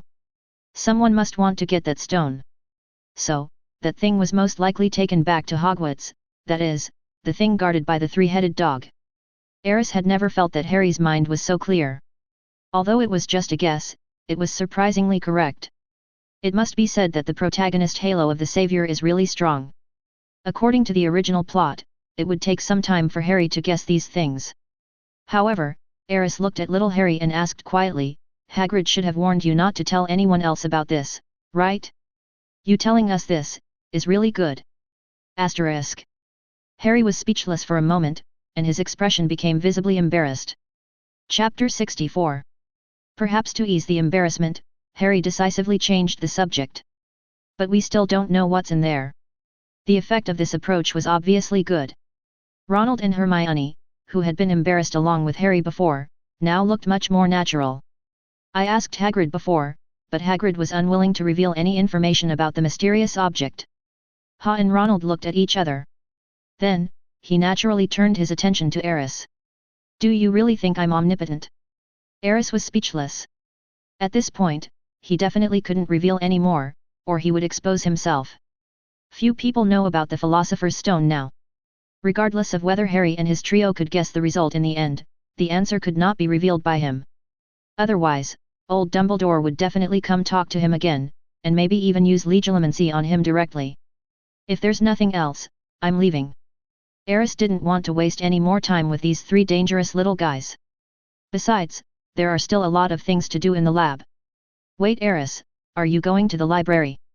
Hermione hurriedly followed. Apparently, she already knew that Aris had been given the privilege of being able to choose whether to go to class or not. "No, I'm going somewhere else." Oh, the little witch looked a little lost. "Don't you have classes?" Aris was also a little surprised at this time. Although first-year wizards don't have as many courses as seniors, they shouldn't be that idle, right? "Yes." Hermione's eyes flickered, and then she explained, "I just wanted to ask you if we could go to the library together after school. I have some questions for you." Seeing the little witch's evasive eyes, Aris smiled. The little guy finally plucked up the courage to ask him for advice. He thought that the little witch needed more time to build up her mental strength. However, at this moment, a thought suddenly flashed through Bingley's mind. Maybe there is something that really needs her help. To test the properties of magic, Aris now only used his own magic for sample analysis. Although the existence of the element has been confirmed, more samples are still needed to conduct more tests in order to obtain more data. Science is rigorous. The same goes for magic science. Only with enough data support can the Yuan abolition system be truly revived in this world. This is a long and difficult journey. And isn't the little witch in front of me a living test subject? Thinking of this, a smile appeared on Aris's face. "I don't go to the library. If you want, I can take you to a quieter place that is more suitable for studying." "Hey!" The little girl was stunned for a moment. "It's settled." Aris made the decision without giving Hermione a chance to hesitate. "I will pick you up from the Defense Against the Dark Arts classroom after the last class this afternoon." "Wait, how do you know my last class is?" "You forgot, I'm also a freshman, and part of my schedule is the same as yours." Aris blinked at Hermione. Hearing this, Hermione finally reacted, looked at Aris's departing back, and let out a sigh. A quieter, more suitable place to study. The little girl frowned slightly and thought, so, where could it be? After thinking for a while, she still had no clue, so she simply shook her head and gave up guessing. He turned and walked towards the charms classroom with brisk steps, humming an unknown tune. For some reason, the little girl felt a little bit of anticipation in her heart at this moment. Even she herself is not sure whether this expectation is because of Aris, or because I can ask for advice from more capable people. Aris walked down the corridor on the 8th floor of the castle. After separating from Hermione, he came directly here, ready to continue his research on elemental magic in the laboratory of the Room of Requirement. That was not an easy thing to do, but Aris enjoyed the feeling of failure again and again. Because he knows that before all success comes, there will inevitably be difficulties and failures. Hey!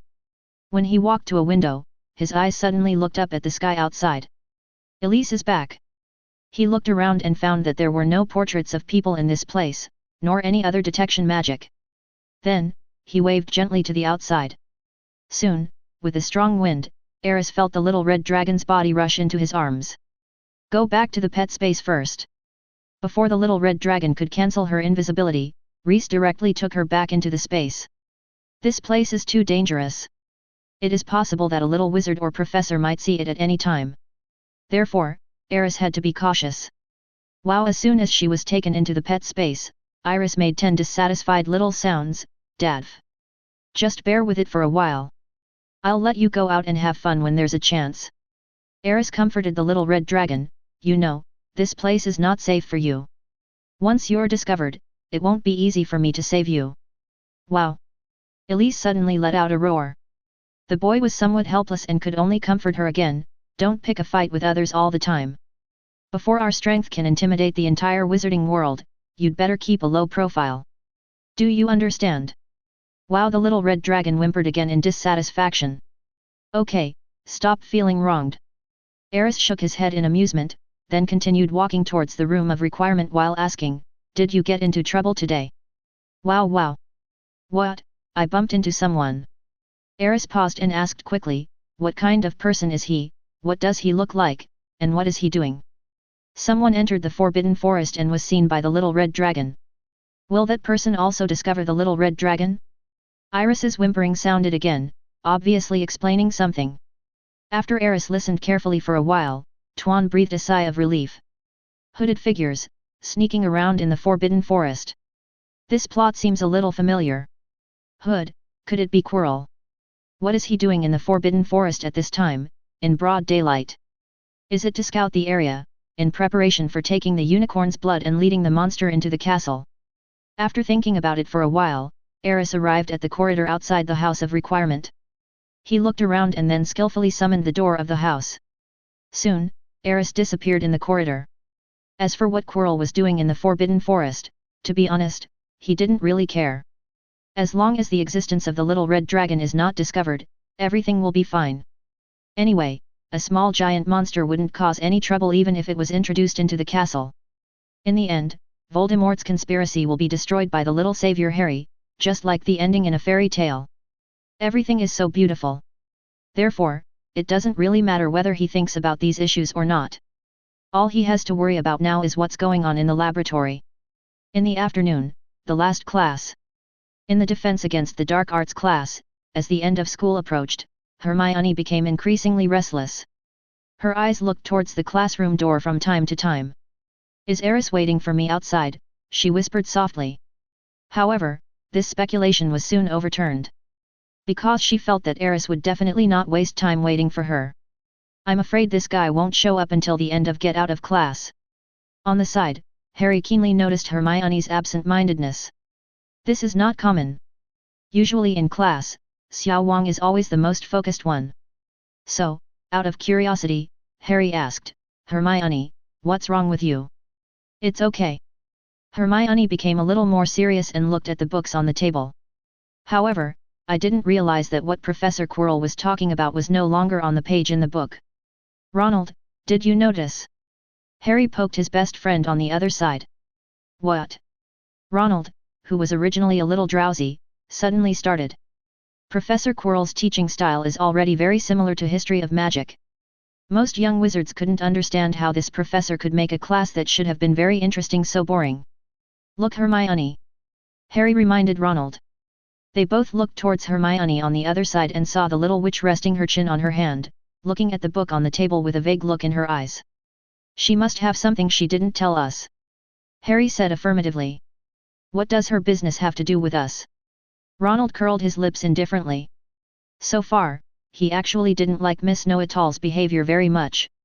If it weren't for Aris' good relationship with Hermione, they would also be good friends with Aris. I'm afraid the three of them can't get together. You know, even according to the progress of the original work, the protagonists only truly recognized each other on the eve of Halloween and after the strange incident. Maybe it has something to do with Aris. Harry shrugged and said casually. He was just making a reasonable guess because Hermione and Aris did have a pretty good relationship. Moreover, she seems to be the one who knows Aris best. Aris. Ronald was slightly interested, but soon shook his head. Since Aris got the privilege, he has not been in class with us. What kind of intersection would he have with Hermione? It definitely has nothing to do with that. Maybe. Harry shrugged and stopped talking. On the podium, Professor Quirrell's eyes occasionally swept over Harry, but they were very short and seemed to be just a casual glance. Harry and the other little wizards in the classroom didn't notice anything either. Okay, that's about it for the second one. I think you're all hungry. If you have nothing else to do, let's end the get out of class. Quirrell stuttered through all the material in the textbook for this lesson, then closed the book. At this moment, the door of the classroom was suddenly pushed open from the outside. Then, a little head popped in. Sorry, Professor. I thought the get out of class was over, so I pushed the door open and came in. Aris glanced around, pushed all the doors open, and then greeted Professor Quirrell with a smile. No. It's okay, it's true, the get out of class is over. After Quirrell met Aris, he was obviously nervous, and even his stuttering seemed to be getting worse. Aris. Hermione was the first to stand up, and quickly gathered the textbooks on the table. Well, I'll pick you up. Aris looked at the little witch with a smile. This is his precious experimental subject, so of course he has to come and pick it up in person, otherwise he won't be able to carry out the experiment later. Then let's go. Hermione walked quickly to the door and tugged at Aris's clothes. Wait, let me talk to the professor again. Aris raised his head and looked at Professor Quirrell again, then smiled and said, Professor, I remember that you haven't given me an answer to my previous question about soul possession. I wonder if you can explain it to me now. What? Quirrell was obviously stunned. Then, his whole face turned red and his body began to tremble slightly. Professor? What's wrong with you? Nothing, nothing. I just feel a little uncomfortable, so I have to go back to the office first. Before he could finish his words, Professor Quirrell turned around, almost stumbled up the spiral staircase and entered the office. Seeing this scene, the other little wizards in the classroom did not make a fuss, as if they already had enough understanding of Professor Quirrell's character. Aris was a little surprised that when he mentioned the spirit possession again, Quirrell not only did not get angry, but also did not show any displeasure. Instead, he seemed a little scared. The reaction was completely different from the last time. What happened during this period? This Quirrell, why does he look a little afraid of me? Aris thought and guessed silently in his heart. Could it be that Voldemort behind him told him something? Or maybe, he was afraid because he felt guilty? Thinking of the news that Iris brought back, Aris seemed to understand a little. This person. If he does too many bad things, or has too many secrets, he will become suspicious. Especially, someone like Professor Quirrell, who has a dual identity. Most importantly, the one behind him is the Dark Lord whom the entire wizarding world wants to get rid of as soon as possible. Forget it, let's go. Aris shook his head and stopped paying attention to Quirrell, the little Karami. After leaving the classroom, he took Hermione to the 8th floor of the castle.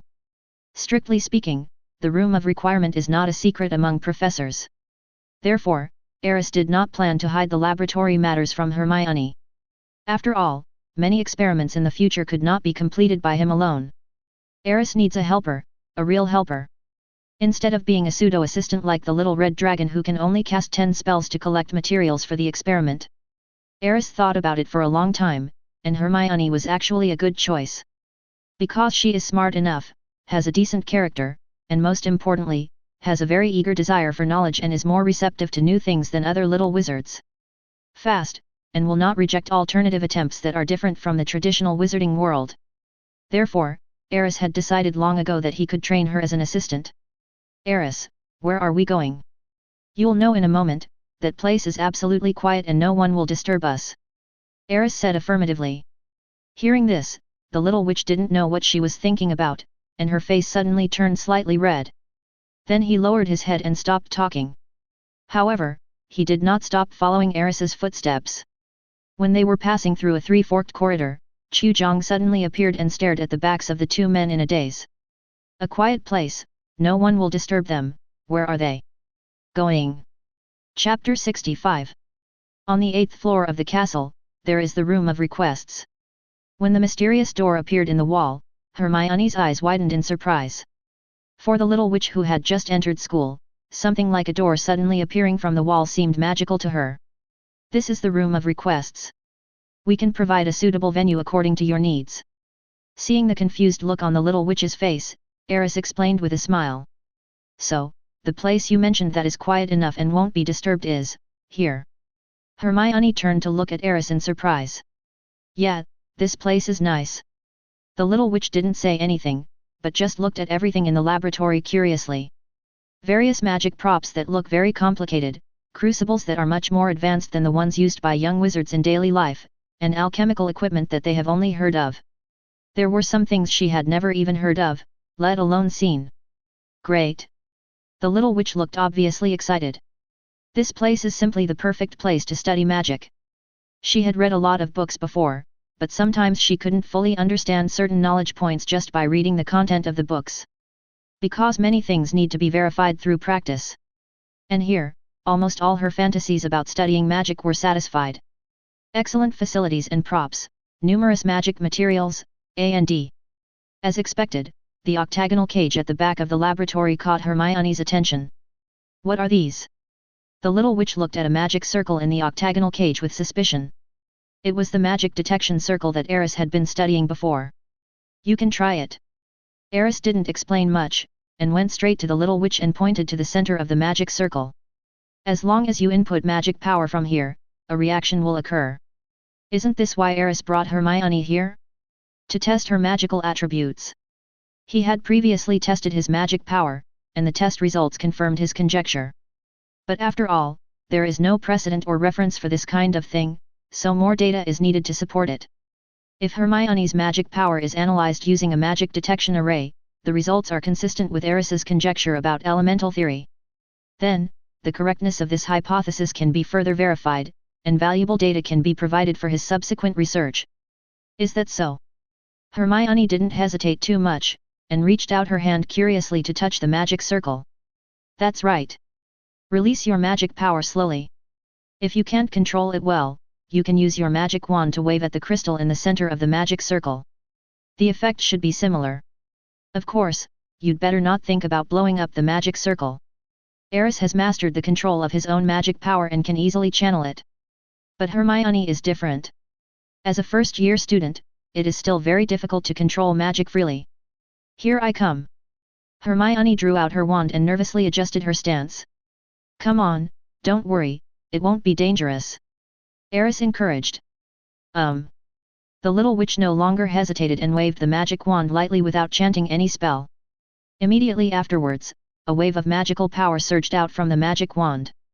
Aris could clearly feel that the magic power was absorbed instantly after it came into contact with the magic crystal in the center of the magic circle.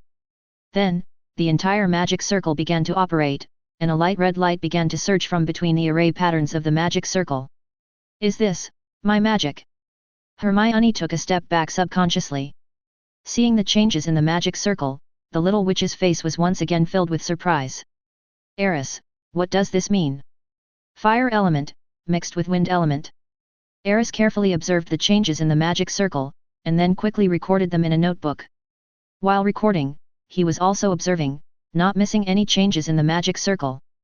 The main attribute of your magic should be fire, and the secondary attribute is wind. But there is one strange thing. There seems to be a strange property in the center of the magic circle that has not been fully revealed. Aris muttered to himself, his eyes fixed on the central area of the magic circle. There, a faint light was flickering gently. The light was golden, and there seemed to be wisps of silver-white magic vortex surrounding it, which was very strange. Could it be some rare element? Golden in color, surrounded by silver-white magic, sounds familiar. Oh, by the way, Merlin's handbook seems to mention the manifestation of this element. Is it wisdom? Or is it elemental affinity? Yes, this is it.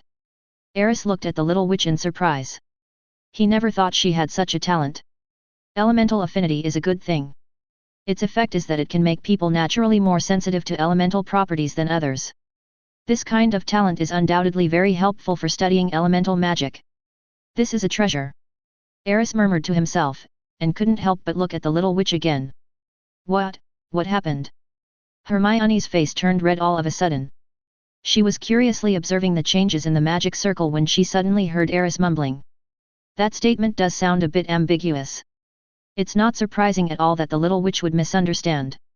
It's okay. Aris reacted quickly and said with a smile, you did very well. Sure enough, asking the little witch to come here as an experimental subject was a wise choice. Now, hasn't he discovered a new element of talent? Moreover, Hermione's magical attributes were successfully transformed into elemental attributes, which once again proved that Aris's theoretical conjecture was not wrong. What on earth are you doing? The boy's mysterious look obviously puzzled the little witch, and she couldn't help but ask. Aris had no intention of hiding it, so after thinking for a while, he asked, "Do you know elemental magic?" "Elemental magic?" Hermione thought for a moment, then tentatively asked, "Is it the kind mentioned in some myths and legends?" "It's extremely powerful, and even has the power to destroy the world. In myths and legends, wizards who have the ability to release elemental magic usually have power comparable to that of gods." "You're right." Aris nodded. "The legend may be a little exaggerated, but elemental magic does exist. What you just saw is the true manifestation of the elements. The red and sky blue cyclones represent that you can control the elemental abilities of fire and wind at the same time. If you study these two areas of magic carefully, you will definitely achieve great success in the future." The girl listened to Aris' explanation blankly, her mind feeling confused. "Wait a minute, Aris." She found an opportunity and interrupted the boy. "You mean, elemental magic really exists in this world, and that power can be mastered by us?" "That's right." Aris nodded affirmatively. "But, this isn't right." The girl looked puzzled. "If this is true, why has there never been an explanation of elemental magic in the wizarding world? Even if it occasionally appears, it is only in some storybooks. Has no one in the entire wizarding world discovered the existence of elements?" Aris nodded slightly, and said with some regret, "The power of the broken inheritance is far beyond your imagination. The modern spell system has deviated from the orthodox path of the ancient times. Thousands of years are enough to drown and make many things disappear. But fortunately, the modern spell system still has traces of elemental magic. Like some powerful spells, especially those with natural attributes, fire spells, freezing spells, etc. Those spells actually have traces of elemental magic, but few people are willing to seriously study the in-depth application of these spells. If someone digs deeper into the energy essence of these spells, it is not difficult to find the existence of elements. Of course, discovery is one thing, and actual application is another." Listening to Aris' explanation, Hermione was still full of suspicion. "Why, you still don't believe it?" Aris said with a smile. "I just find it a little hard to accept." Hermione frowned. "Actually, if you're interested, I can give you a little demonstration." "How to demonstrate?" The little witch instantly became interested. "Just like this." Aris stretched out his hand and waved gently.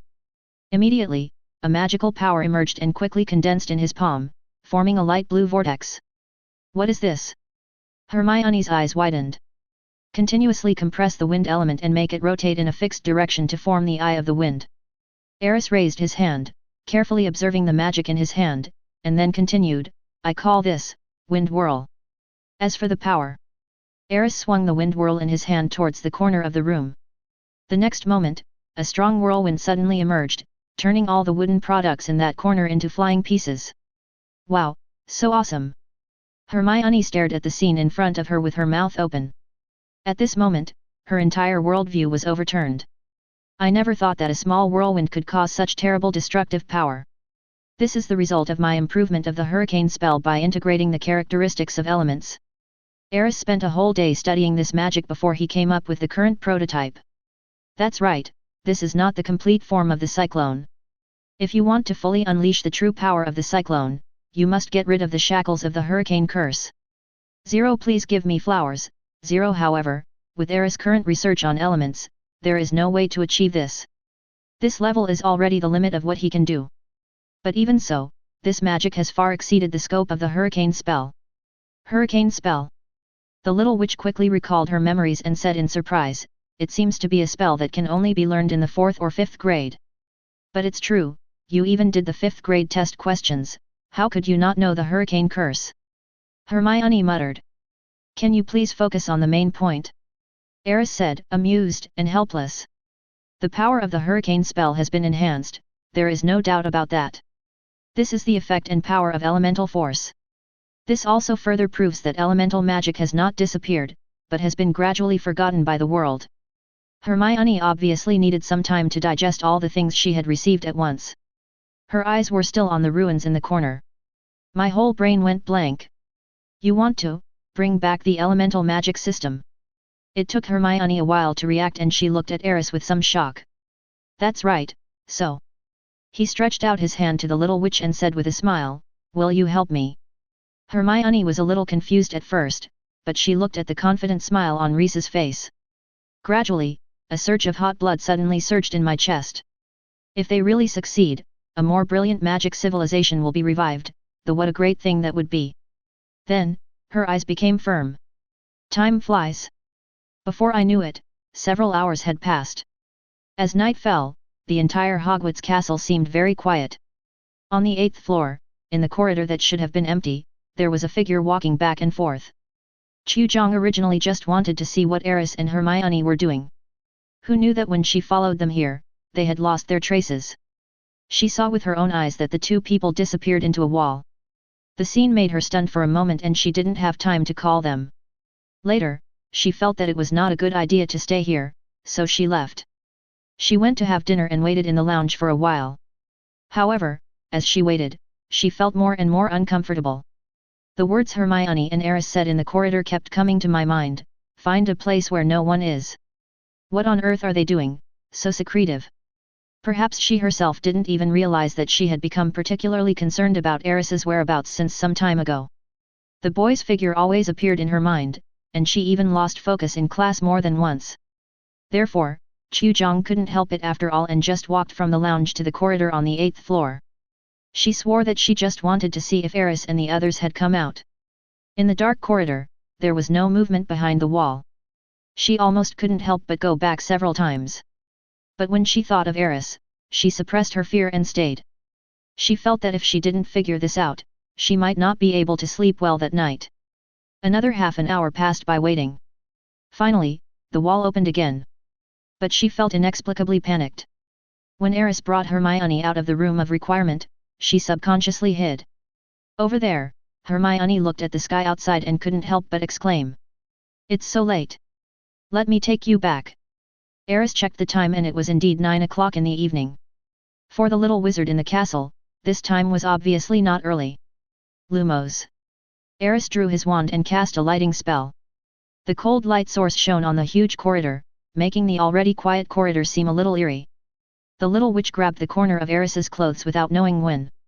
It can be seen that he is obviously a little scared. Aris looked back and a smile appeared on his face. He thought about it and decided to find a topic to distract Hermione. How are you feeling this afternoon? It's amazing. I've never had such a novel experience before. This is definitely the most wonderful first time in my life. The two of them left the corridor chatting and laughing. Little did she know that a little girl hiding in the corner was already feeling turbulent waves in her heart at this moment.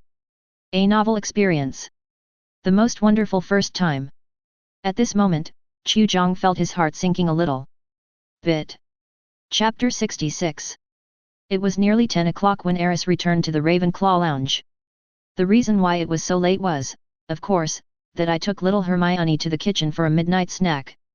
He originally thought that there must be no one in the lounge at this time, but unexpectedly, he saw Chu-Jong sitting on the sofa again.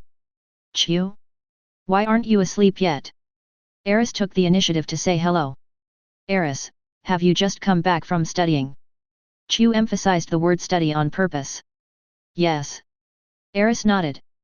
I found a place where no one would disturb me to study. I gained a lot. Hearing this, Chu looked at the boy with a faint gaze. Good harvest? This scumbag, even such a young witch, was not spared.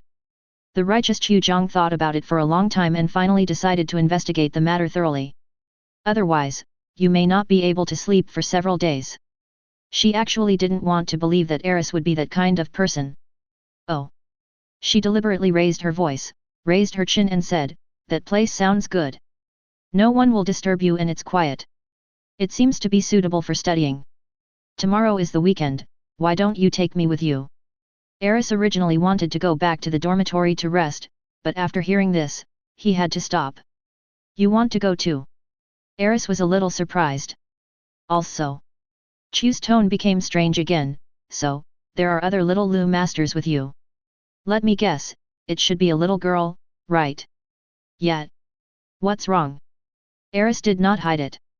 He was also a little confused now. Why did the tone of the senior sister in front of him sound so weird? Is it an illusion? Or did I eat too much? Let me go with you, I can join you and study from now on. Chu Zhang's face flushed for a moment, but he quickly suppressed some of the 750 thoughts in his mind. She looked at Aris very seriously and said, if other little witches can do it, I think I can do it too. Can you do that?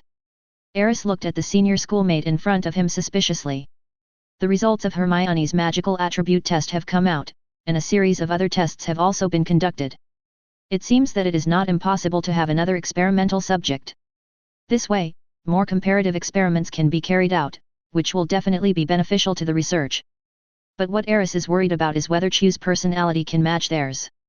Or, can we achieve the same aspirations? This is very important. After all, Aris is looking for like-minded comrades. The revival of the elemental magic system is definitely not something he can accomplish alone, he also needs help. But the prerequisite for this helper is to agree with his ideas. This way we can work towards the same goal and avoid any problems. The reason why Aris took Hermione directly to the laboratory was because he was sure that the little witch would be interested in this. And they are willing to work hard for the great goal of reviving elemental magic. Facts have proved that his guess was correct. As for Chu Zhang, to be honest, he was not very sure. After all, the revival of elemental magic is equivalent to subverting the inherent cognition of the entire magic world. This is an unprecedented reform and also a life-changing adventure. And Chu Zhang, is she really ready? Aris wasn't sure, but he could ask directly, are you really ready to die for this? These words made Chu Zhang's pupils suddenly dilate, his whole face turned red in an instant, and his whole body began to tremble slightly. What is he talking about? Devotion. As expected, are you really going to do something like that? He really, how could he do this? Chu Chang couldn't help but turn around because of the panic in his heart. She took several deep breaths before she managed to calm down temporarily. Then, the girl turned around, looked at Aris seriously and asked, will you be responsible for me? Aris felt something was wrong. The girl's expression seems a bit exaggerated. But think about it carefully, if Chu really joined his team and was ready to dedicate himself to the revival of the great elemental magic civilization, then he should naturally be responsible for this senior. Thinking of this, Aris nodded solemnly, of course, I will be responsible for you. Then, I do. Chu's voice became smaller and smaller, and when he said I do, it was just a gentle murmur. Fortunately, Aris has good hearing, otherwise I wouldn't be able to hear it clearly. However, he still asked again seriously, are you really willing? Chu Zhang took a deep breath, then looked at the boy and nodded solemnly, yes, I do. At this time, Chu Zhang had thought it through. If Aris is really going to do something bad like that, she must make the boy change his ways. If it really doesn't work, I'll even tell the professor. After all, they are too young. That kind of thing is not something they should be thinking about at their age. It is wrong and a very serious problem. Seeing Chu Zhang's fearless expression, Aris felt a little emotional. It seems that he was worrying too much. It seems that Chu Zhang also has the temperament and courage of a revolutionary. No wonder she was one of the first supporters of Dumbledore's army in the original book. Guo Rui is not a person who is content with her fate. Okay, let's decide it this way. Aris thought for a moment and continued to say to Chu, we will gather in the lounge at 8:30 tomorrow morning, and then go to the secret base after breakfast. Yet. Chu Zhang nodded. Until this moment, her heart was still beating inexplicably fast. I don't know if it's because I successfully infiltrated the enemy or for some other reason. Looking at Aris's departing back, her eyes were extremely complicated. My heart is also a mess. As for Aris, he actually didn't think too much about it. The revival of elemental magic requires more people to work and research with him. Most importantly, he needed different experimental subjects to test the performance of elemental magic in different conditions and individuals. This is simply not something he could accomplish alone. Instead of looking for some more complicated and cunning adult wizards outside to serve as experimental subjects, it is better to find some like-minded students in school. This is what Aris is thinking now. And, maybe we will continue to work towards this goal in the next few years. The next day, the eye sockets were right. When Aris and Chu appeared in front of Hermione, the little girl was a little surprised. Aris, is she going to be with us today? Yes. Aris nodded. But... There was a hint of worry in Hermione's eyes. It doesn't matter, she has already sworn to devote herself to it. Hearing this, Hermione's expression suddenly became serious. Then, he looked at Chu seriously and said, Senior, I hope we can get along well. I just realized that you have such an open mind. It's great that we can follow Aris together. Hearing this, Chu's face flushed slightly again. However, she forced herself to remain calm and then smiled at Hermione. I'm doing this for Aris too. Although he said this, Chu was actually howling madly in his heart. Listen to what these words are saying. Get along well? Be open-minded? Follow Aris together? No way. No way. Is this little witch so brainwashed? Two people are willing to do it together. What on earth is she thinking? How can one be so depraved and so unloving? Just when Chu was about to test the waters again, Hermione and Aris suddenly stood up. Both of them had a piece of bread in their mouths and a small cake in their hands. Apparently, he has already finished his breakfast. Chu had no choice but to eat something quickly, fearing that they would be left behind again. Let's go after we finish eating. In less than 10 minutes, Aris and the other two left the auditorium and went straight to the 8th floor. When passing by the stair window, Aris glanced out of the window inadvertently. Then, two familiar little figures were seen walking towards Hagrid's cabin. That's Harry and Ronald. Hermione's voice suddenly sounded, and she happened to follow Aris's gaze and saw two figures in the distance. They have been acting sneaky lately. They even went out for a night out last night. I heard they were going to challenge Malfoy to a duel. The little witch's tone was full of disdain, and she seemed to strongly disapprove of the behavior of Harry and his duo. Didn't you also go swimming last night? Aris smiled and shook his head. I did that for studying, okay. The little girl rolled her eyes and muttered silently. She seemed to be protesting how Aris could compare her with those two guys. Come to think of it, Harry's two little guys have indeed been restless since the beginning of the school year. Moreover, most of their restlessness is very childish. For example, asking what the three-headed dog is guarding. What does this have to do with them? It's obviously something that the professors should worry about. For example, he would challenge Malfoy to a duel whenever he got the chance. That inexplicable desire to win, I can only say that he is still a child. No wonder Hermione couldn't understand it, little boys can be really childish sometimes. They always do things that seem weird to others, but they themselves think they are cool. Hermione is a girl, and she's probably more mature mentally, so it's normal for her not to understand. Therefore, among all the freshmen now, except Aris, there is almost no one she can look up to.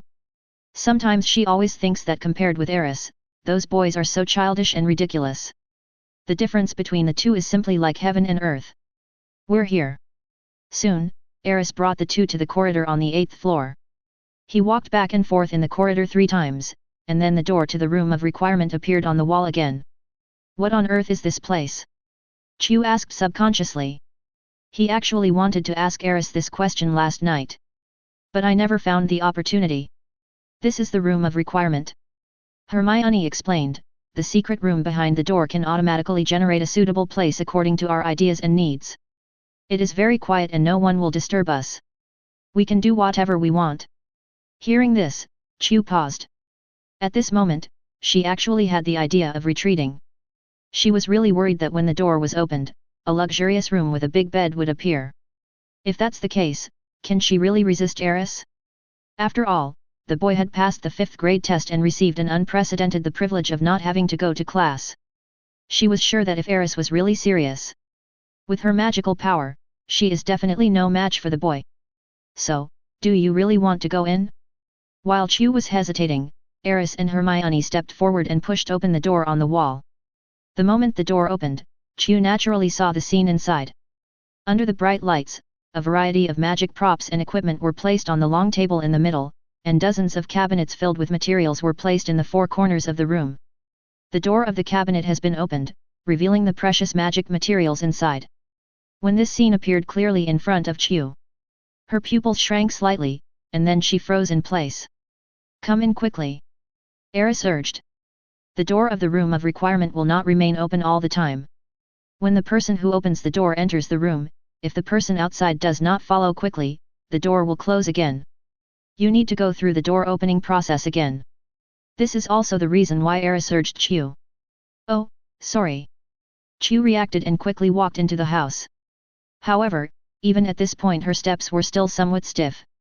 Obviously, he hasn't fully accepted what he sees. This is my laboratory. Aris explained to Chu. So, you were studying here yesterday too? Chu asked cautiously. Yes. Aris nodded. So you really didn't do anything? Chu's face suddenly turned red. We did a lot of things. Aris replied casually. First, we tested Hermione's magic properties, and then let her feel the magic circle carefully. Wind element, and try to control those elements. Also, the test magic circle has been upgraded. Now, the magic circle is more sensitive to changes in magic properties, and because it has been replaced with a larger magic crystal, it can withstand more magic power. No longer have to worry about inputting too much magic power into it and causing the magic circle to collapse. Finally, we have made a new plan for the research on magic crystals. Today we can directly carry out the detection and testing of magic crystals. Aris said a lot, and while he was talking, he was also fiddling with the detection magic circle inside the octagonal cage. Chu looked at the boy's actions in confusion.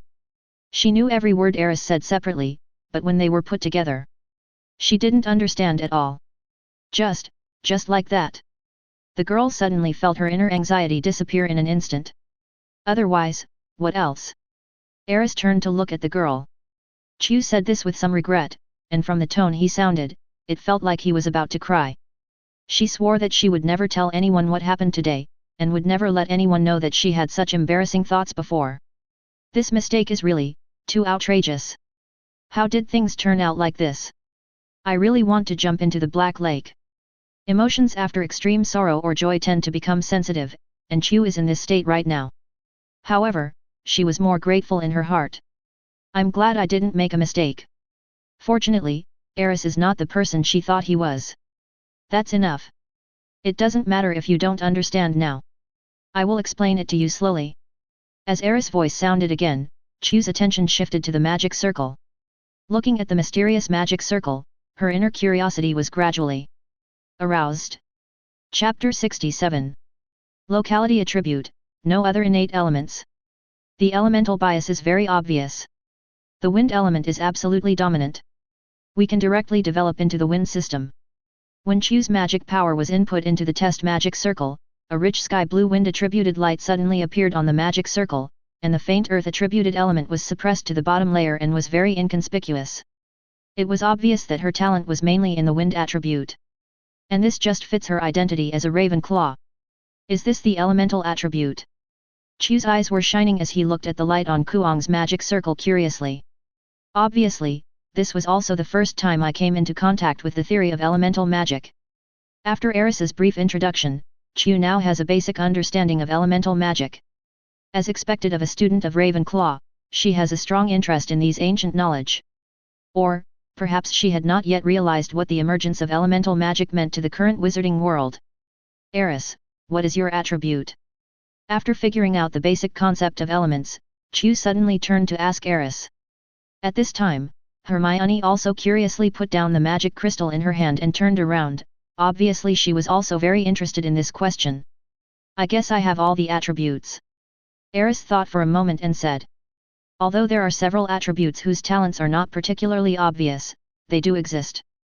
Basically, Aris has something to do with the four natural elements of earth, fire, wind, and water. Then there is time and space.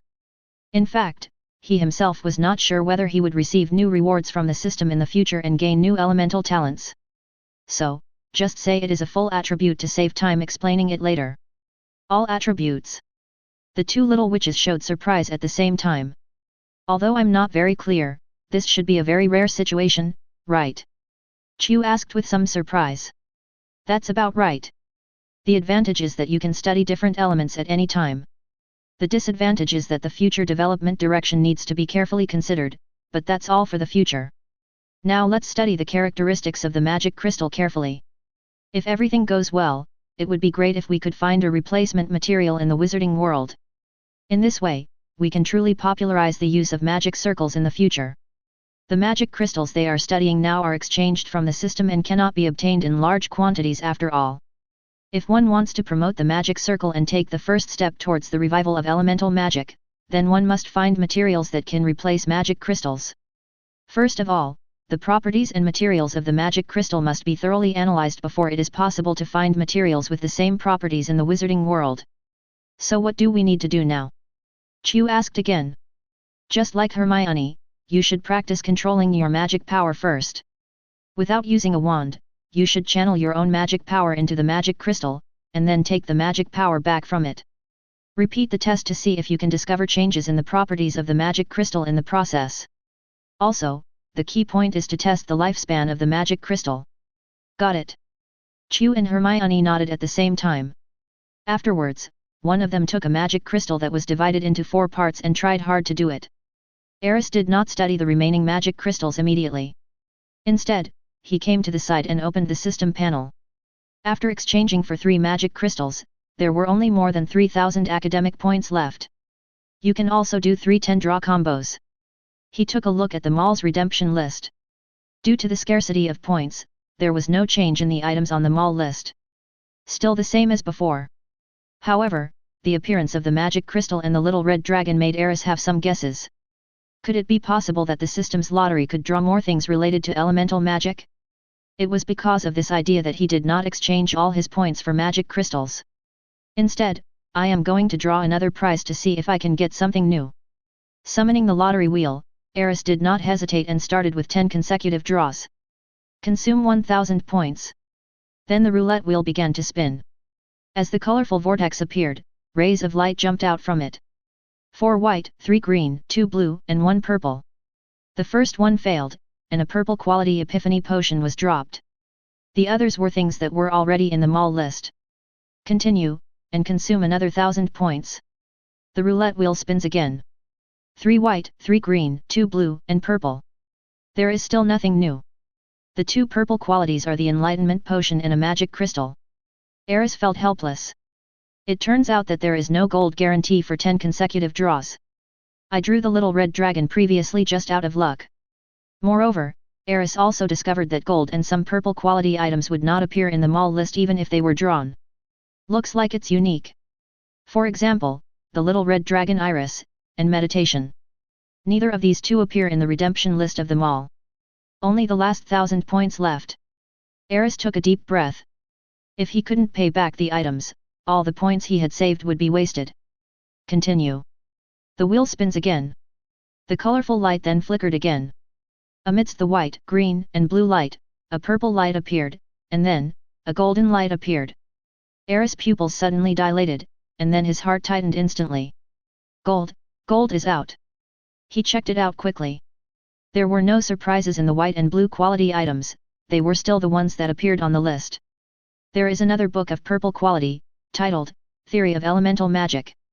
Aris was delighted, of course it was a book about elemental magic. This wave is worth it, even if there is no golden legend, it is still a big surprise. However, the best is yet to come. Aris suppressed the joy in his heart and looked towards the last ray of golden light. Magic optical computer, it can store and analyze magic data, and deduce and improve the data by itself. This optical computer is loaded with the Intelligent Magic Spirit 3.0 version, which is a must-have companion for magic researchers and can help magicians achieve automated and efficient results output to a great extent. This product is produced by Seagate Magic Technology Company. Starting from the Magic Spirit 1.0 version, it has gone through 3 generations of version upgrades and finally created a magic technology product that is deeply loved by the majority of magicians and is even praised as a cutting-edge product that is the culmination of Seagate Guanjihu technology. Aris stared blankly at the magic optical computer wrapped in golden light. It was a small, elf-like humanoid creature. Exquisite shape, small wings as thin as a cicada's wing, and a small body full of science fiction with perfect lines and shining metallic luster. It's very similar to the guiding elves that follow the players in some games. If it wasn't for the system's introduction, Aris would never have thought that this would be a magic optical computer. Do you want to activate the magic optical brain? At this moment, the system's voice suddenly rang again. Aris replied without any hesitation, activate. According to the introduction, the main function of this magic optical computer is to assist magicians in their research on magic. And this study of magic is obviously not the magic system of the wizarding world, but real magic technology, elemental magic creation. Aris was originally thinking that if he had to rely on himself to explore little by little to reproduce the glory of elemental magic and magic technology in this world, even with the super talent rewarded by the system, it would probably take a long time, and he might not even be able to do it. But now, with the magic optical brain, he instantly felt a lot more confident. This is the latest optical computer in the world of magic technology, and it will definitely be of great help to the research of elemental magic. Plus the book Elemental Magic Theory. As soon as Aris thought about it, the book emitting a faint glow appeared in his mind again. Learn this book first. Along with the little lights, all the knowledge in elemental magic theory quickly merged into Aris' mind. Then, a whole new set of magical theory knowledge was imprinted in his mind like an innate instinct. The door to a new world seemed to slowly open in front of Aris. It felt like he was going to Diagon Alley for the first time and really came into contact with and saw this magical world. The knowledge of elemental magic theory made Aris understand more deeply the power and mystery of this system. And the potential and scalability far exceed the current wizarding world's spell system.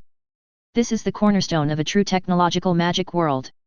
The magic optical brain has been activated successfully and has automatically recognized, the program is starting, please name the optical computer, Moss. Aris said a name without any hesitation. When he watched the sci-fi movie The Wandering Earth in his previous life, he was thinking, how cool it would be if he also had an artificial intelligence. Now, his dream has finally come true. Well, the magic optical brain can also be considered artificial intelligence. It's even cooler than artificial intelligence on the technology side. The optical computer was named successfully. Program initialization completed. Magic optical computer Moss has been activated. Along with the sound of the system, the elf floating in Aris' mind slowly opened its eyes. Owner. A pleasant queen's voice sounded in Aris' mind. This voice made him stunned for a moment. I didn't expect that such a cute little elf-like brain would not have a queen-like voice. I can only say, it's really awesome. Moss. I am here, Master. Do you usually exist in my mind? Yes, Master, but you can also summon me to the real world. Moss explained seriously in a gentle and sexy voice. However, my core program has been bound to the Master's soul, and the image in the real world can only be regarded as a clone. Moreover, the Master can also choose between real magic energy projection and illusory magic energy projection. In the case of real projection, other creatures can also see my clone, but in the case of illusory projection, only the owner can see it. I understand. Aris nodded. Real projection is equivalent to direct projection into the real world, while virtual projection should be similar to projection onto the retina, which only you can see.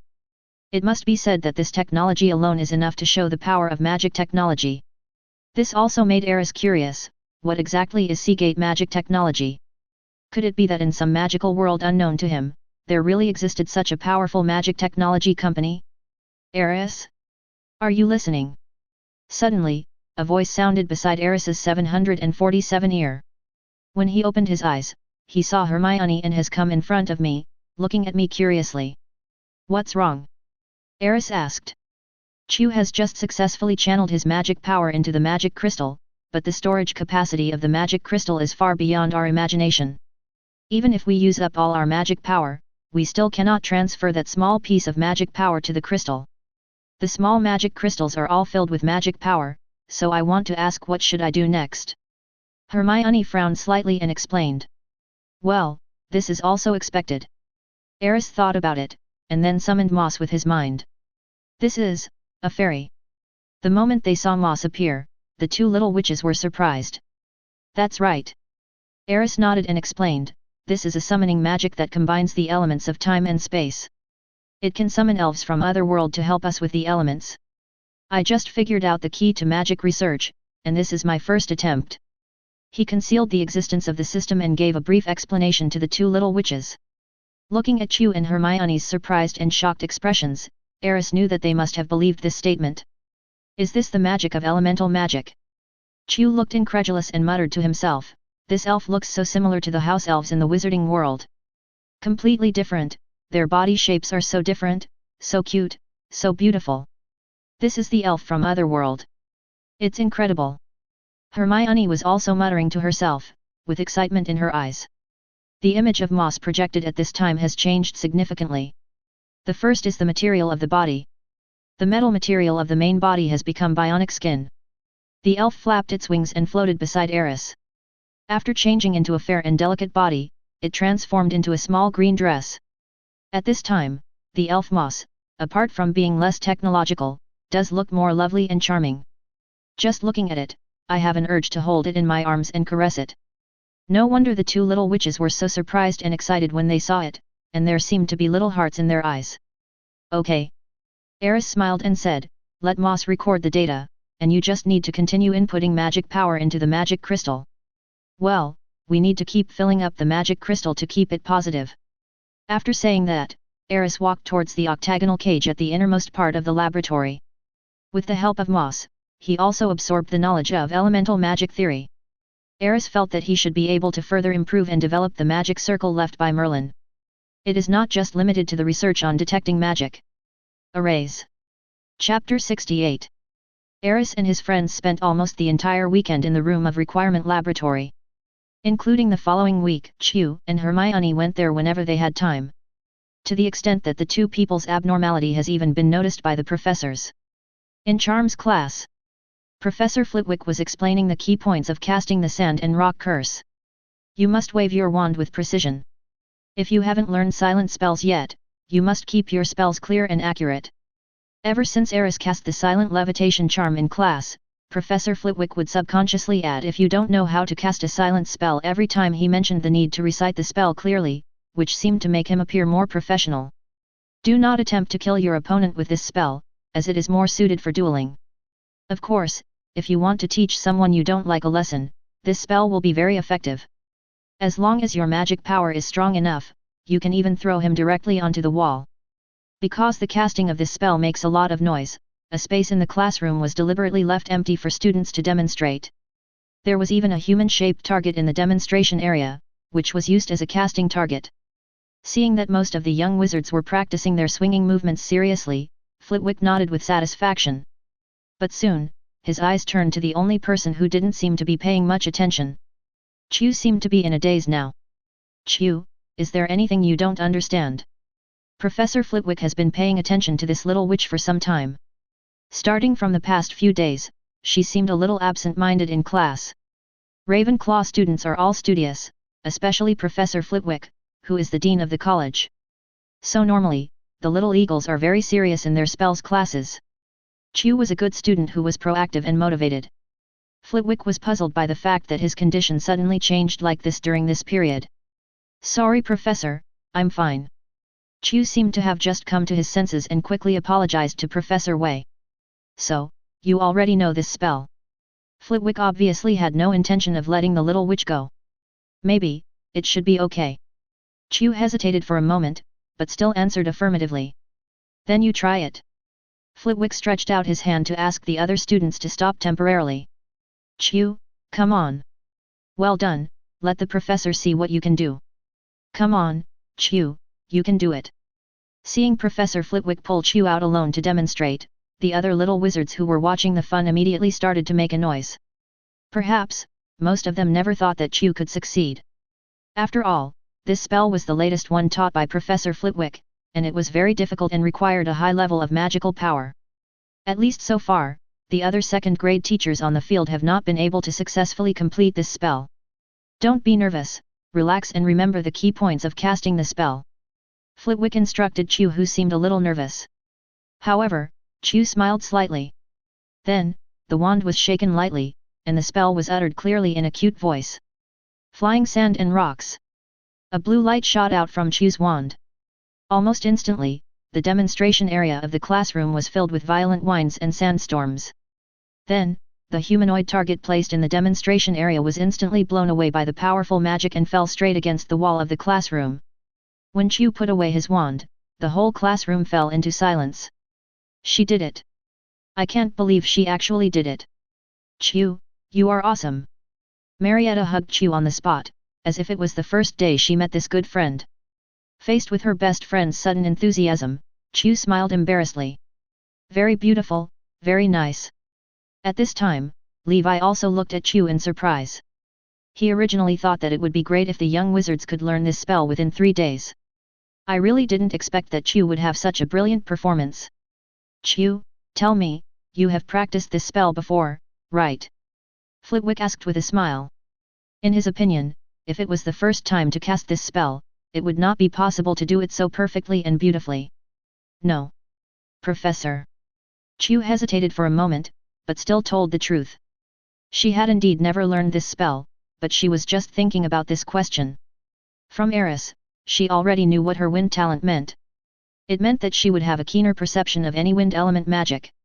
Compared with spells of other types, wind spells would be simpler for her. Of course, she was not sure whether the flying sand and rolling rocks spell was considered wind-related. The reason why she looked dazed just now was actually because she was sensing the magical properties of this spell. After studying and researching with Aris for a period of time, she has made significant progress in controlling her own magic. This naturally includes the perception of magic. She had just sensed that at the moment the flying sand and rock spell was activated, there were indeed signs of wind elements gathering. Therefore, when Professor Flitwick asked her to demonstrate alone, she did not panic or retreat. Without practice, you cast the spell successfully in 1 try. Flitwick seemed a little surprised. When the other students in the classroom heard this, their eyes widened. The way he looked at Chu had changed. At this moment, they are probably thinking, is there a top student hidden among us? Chu was too much, he actually worked hard secretly and left them all behind. It's not like I haven't practiced at all. Seeing everyone's reactions, Chu lowered his head in embarrassment. In fact, during this period of time, apart from outputting magic power to the magic crystal, the most thing she did at Aris' place was to feel the wind element up close. This also makes her more sensitive to the active element of wind. Only in this way can one successfully perform the complete flying sand and rock spell in one go under such a state. So, it is not quite correct to say that there is no practice at all. It's just that the way she practices is different from everyone else. At this moment, Chu deeply felt the meaning of what Aris said. As long as you can establish good communication with the elements, casting spells will become easier. Especially, when the attribute of that spell is the same as your own elemental attribute. Soon, this spell class was over.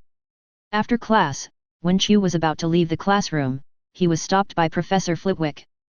Chu, I want to talk to you, is that okay? Chu, who was packing his books, paused and looked up at Professor Flitwick with a hint of doubt in his eyes. Of course, Professor. She quickly stuffed the book into her backpack and walked to the podium. Professor Flitwick jumped down from the podium and waved his wand. The textbooks on the table began to be automatically sorted out, and were even considerately packed up so that Professor Flitwick could pick them up directly. You don't seem to be in a good condition these days. After doing all this, Professor Flitwick looked at Chu again. No, Professor, I'm just thinking about something. Chu didn't dare to look directly into Flitwick's eyes and lowered his head subconsciously. What was it about? Professor Flitwick pressed. About how to cast the sandstorm charm. Your performance in class today was very good. It can be said that you gave me a surprise. But you should be able to notice that your condition is completely different from before. If you encounter any problems, I think you can tell me. As your professor and dean of the college, it is my responsibility to help you. Flitwick looked at Chu seriously, his eyes sincere. At this time, Chu had already raised his head. Looking at the professor in front of her with a face full of concern, she gritted her teeth and finally shook her head. I'm really fine, Professor, thank you. Aris said that it would be best not to tell other people about the laboratory for the time being, especially the professors at school. Because he is still not sure whether the professors will support them to continue their research after learning about this. Chu has had a clearer understanding of elemental magic in the past few days. She and Aris share the same view. If this ancient magic system can be promoted in the wizarding world, it will definitely be a great and meaningful thing. He doesn't want the laboratory to be closed, and he doesn't want to be unable to study and research with Aris in the future. So, she chose to hide this from Flitwick. Well, since you insist, let's end our conversation today. But please remember, if anything happens, you must communicate with the professors immediately. No matter when, you can. Flitwick looked somewhat helpless, but it was not a good idea to continue asking questions at this time, so he could only give sincere instructions. Good Professor. Goodbye Professor. As soon as the professor finished speaking, Chu felt as if he had been granted amnesty. He quickly picked up his backpack and left the classroom. Behind him, Flitwick was still standing there, watching Chu's departing back. After a long while, he murmured to himself, "I'm afraid I still need to spend some time and pay more attention to this matter." For the next period of time, there was peace in the school. Aris still spends most of his time in the lab. And when Chu and Hermione have time, they will try their best to study and research with him. With the help of Moss and elemental magic theory, Bingley's research on magic circles and elemental magic is finally on the right track. Elsewhere, except for Harry Potter and Ronald who were still investigating the thing in the corridor on the 4th floor, even Malfoy and the Weasley twins seemed to have behaved themselves a lot during this period. I wonder if it was because the professors seemed a little nervous recently. It was an evening after school a few days before Halloween. Professor McGonagall was sitting in the auditorium at this time, eating a delicious dinner. However, her eyes were wandering around a long table in the auditorium, as if she was observing someone. At this moment, Levi suddenly sat down next to her. "Professor McGonagall, you are also paying attention to them, right?" The sudden voice made Professor McGonagall stunned for a moment. When she saw it was Flitwick, she pursed her lips, then asked in confusion, "I don't understand, Professor Flitwick, what do you mean by that?" "Cho Chang and Miss Granger, you're watching them too, right?" Flitwick shrugged, as if to say, "I knew that already." "You discovered it too?" Professor McGonagall suddenly lowered his voice. "Well, it's been a long time." Flitwick's tone became a little serious. "I thought their situation would gradually change over time, but obviously not, it seems to have become even more serious. Miss Granger often daydreams during my class. I don't know what she's thinking about. These two little guys seem to have encountered something, but I asked Chu, and she was still unwilling to say." After a brief exchange, Professor McGonagall and Professor Flitwick fell silent. After a moment, Professor McGonagall suddenly asked again, "These two little guys seem to be very close to Aris." "Yes, Chu is always with that guy." Flitwick seemed to have thought of something, and his eyes turned a little strange when he looked at McGonagall. "You think they are trapped? Are you involved in some kind of emotional triangle? How is that possible?" Professor McGonagall subconsciously retorted, "They are only 11 or 12 years old, you are thinking too much. But how do you explain the current situation?" Flitwick rubbed his forehead with a headache. "I think this matter must be related to Aris." Professor McGonagall's expression gradually became serious. "By the way, has Aris sought counseling from you recently?" "No." Professor Flitwick shook his head decisively. "He didn't look for me either." McGonagall looked puzzled. "This is strange." The two looked at each other and had the same thought in their minds.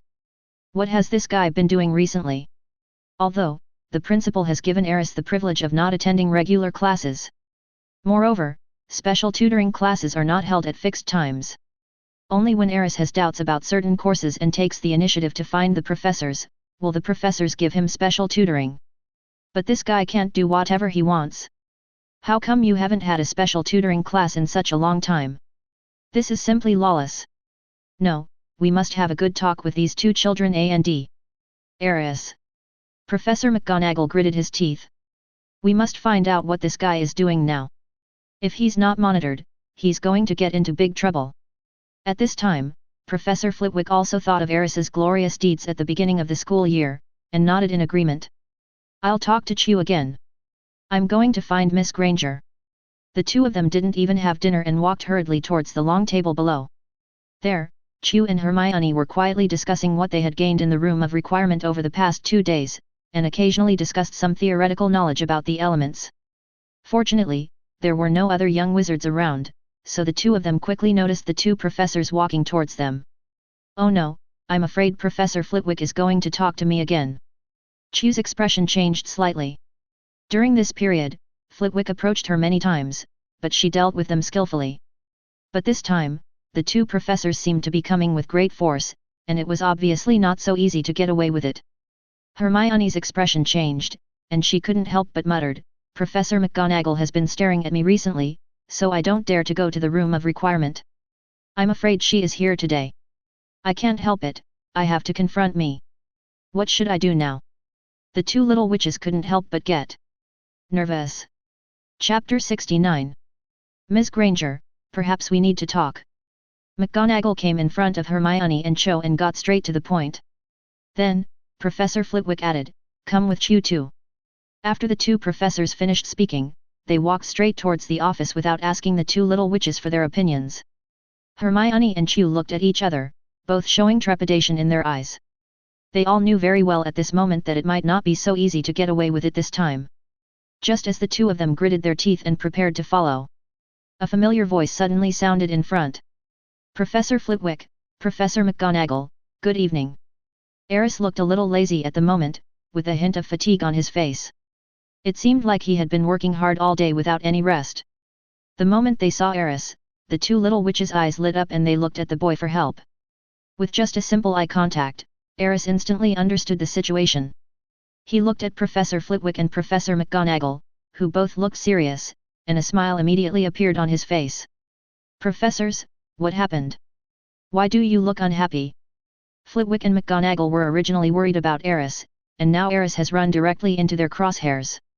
So, without waiting for Professor McGonagall to speak, Flitwick said directly, "Aris, maybe you can come too." After saying that, the two professors exchanged glances and continued walking towards the office.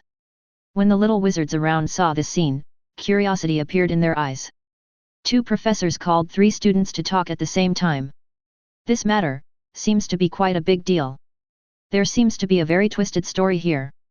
Especially since Aris was a prominent figure in the school, the detailed discussion immediately spread throughout the auditorium. "Look, it's Shafik again. Does anyone know why the two professors wanted to talk to them? I happen to hear that Chu Jong and Miss Granger have been getting close to Shafik recently. I guess it's because something happened that caught the attention of the two professors. This matter is definitely not that simple. Did they violate some serious school rules? Professor Flitwick has always been very tolerant of our students. I'm afraid what they did this time is very serious. But if you break the school rules, why don't you just deduct the college points?" After Aris and the others left the auditorium, the discussions not only did not disappear, but instead became more and more intense. Over at Gryffindor College, the Weasley twins looked at each other in tacit understanding, as if they had some idea. "We recently invented a new type of eavesdropping prop, the retractable ear. Well, the testing of that product needs to be improved." As they spoke, the two seemed to have reached some kind of agreement and left the auditorium stealthily. The direction they were heading was exactly the direction Aris and the two professors left. "You two, talk." After arriving at the Transfiguration office, Professor McGonagall looked straight at Hermione and the others. As for Aris, who followed in, she ignored him for the time being. Professor Flitwick also stood aside and did not participate in the conversation, or rather, he had no intention of participating in it for the time being. "Professor, I don't understand." Hermione replied weakly, "Excuse me, what do you want us to say?" "I don't quite understand either." Chu also looked confused. The atmosphere in the office became a little subtle.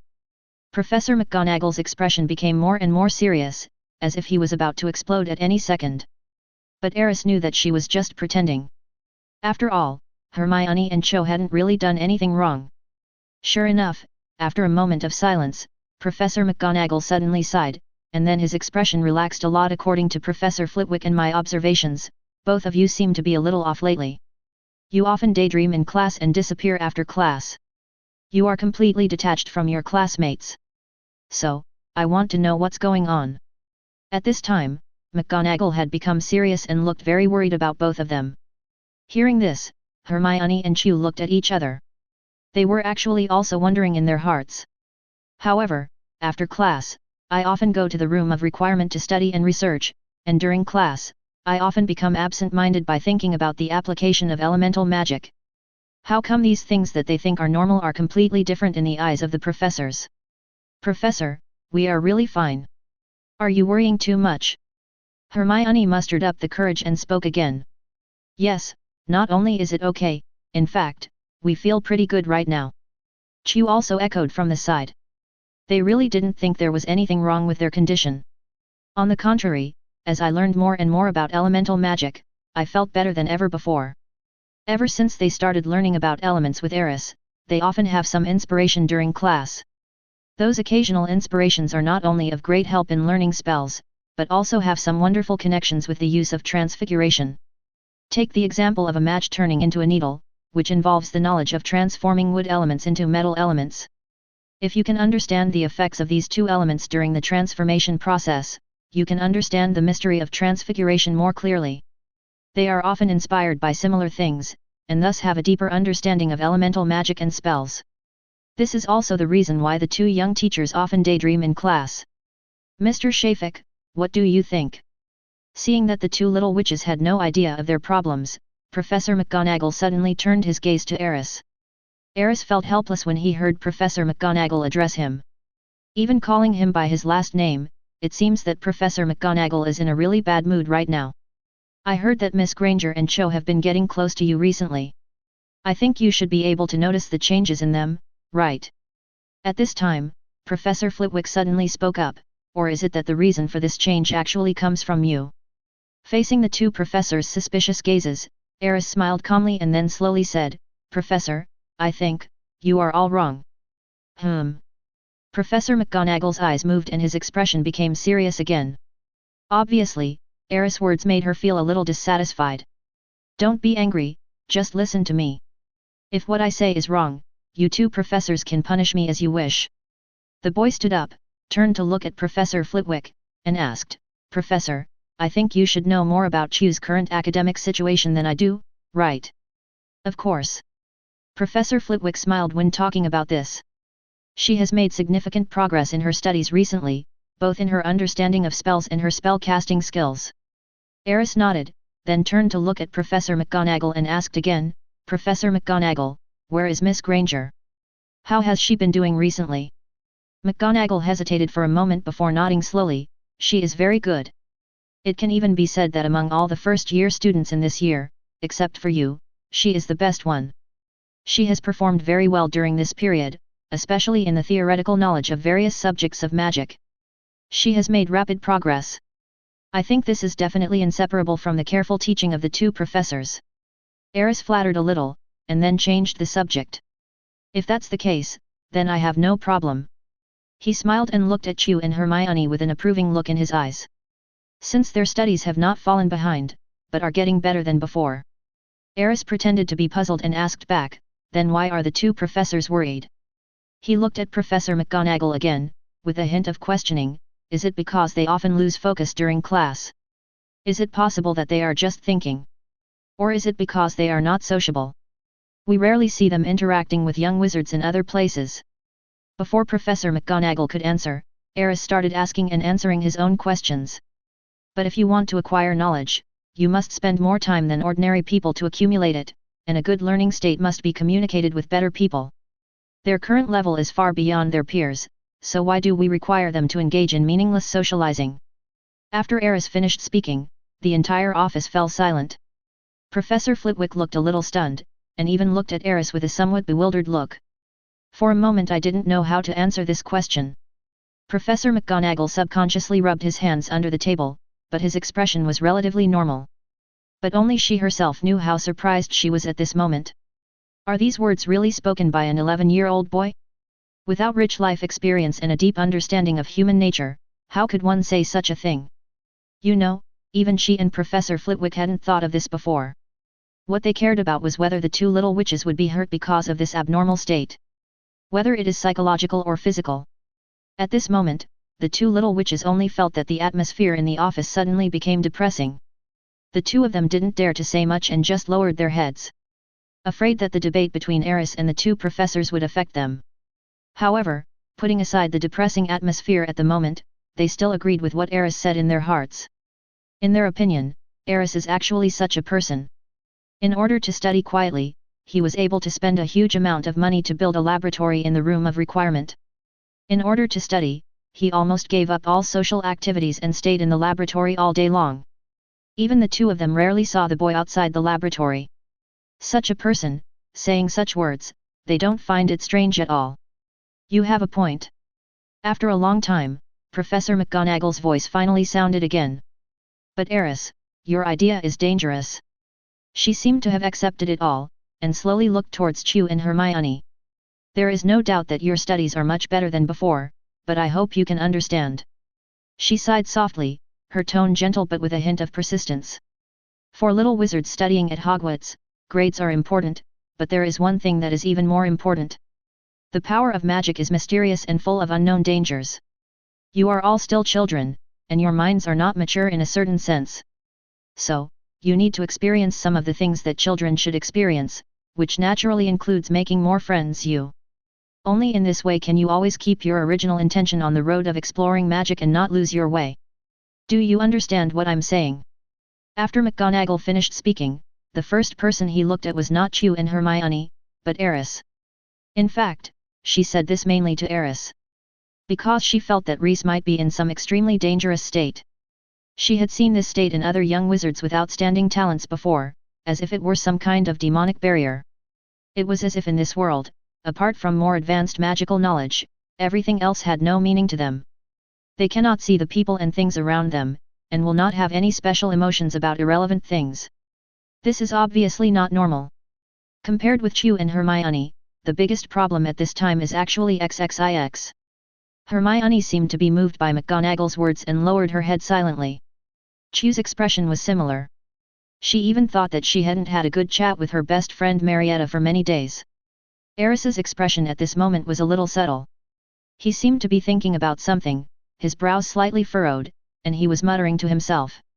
If someone came close to him at this time, perhaps they would be able to hear it clearly. At this moment, Aris was actually complaining.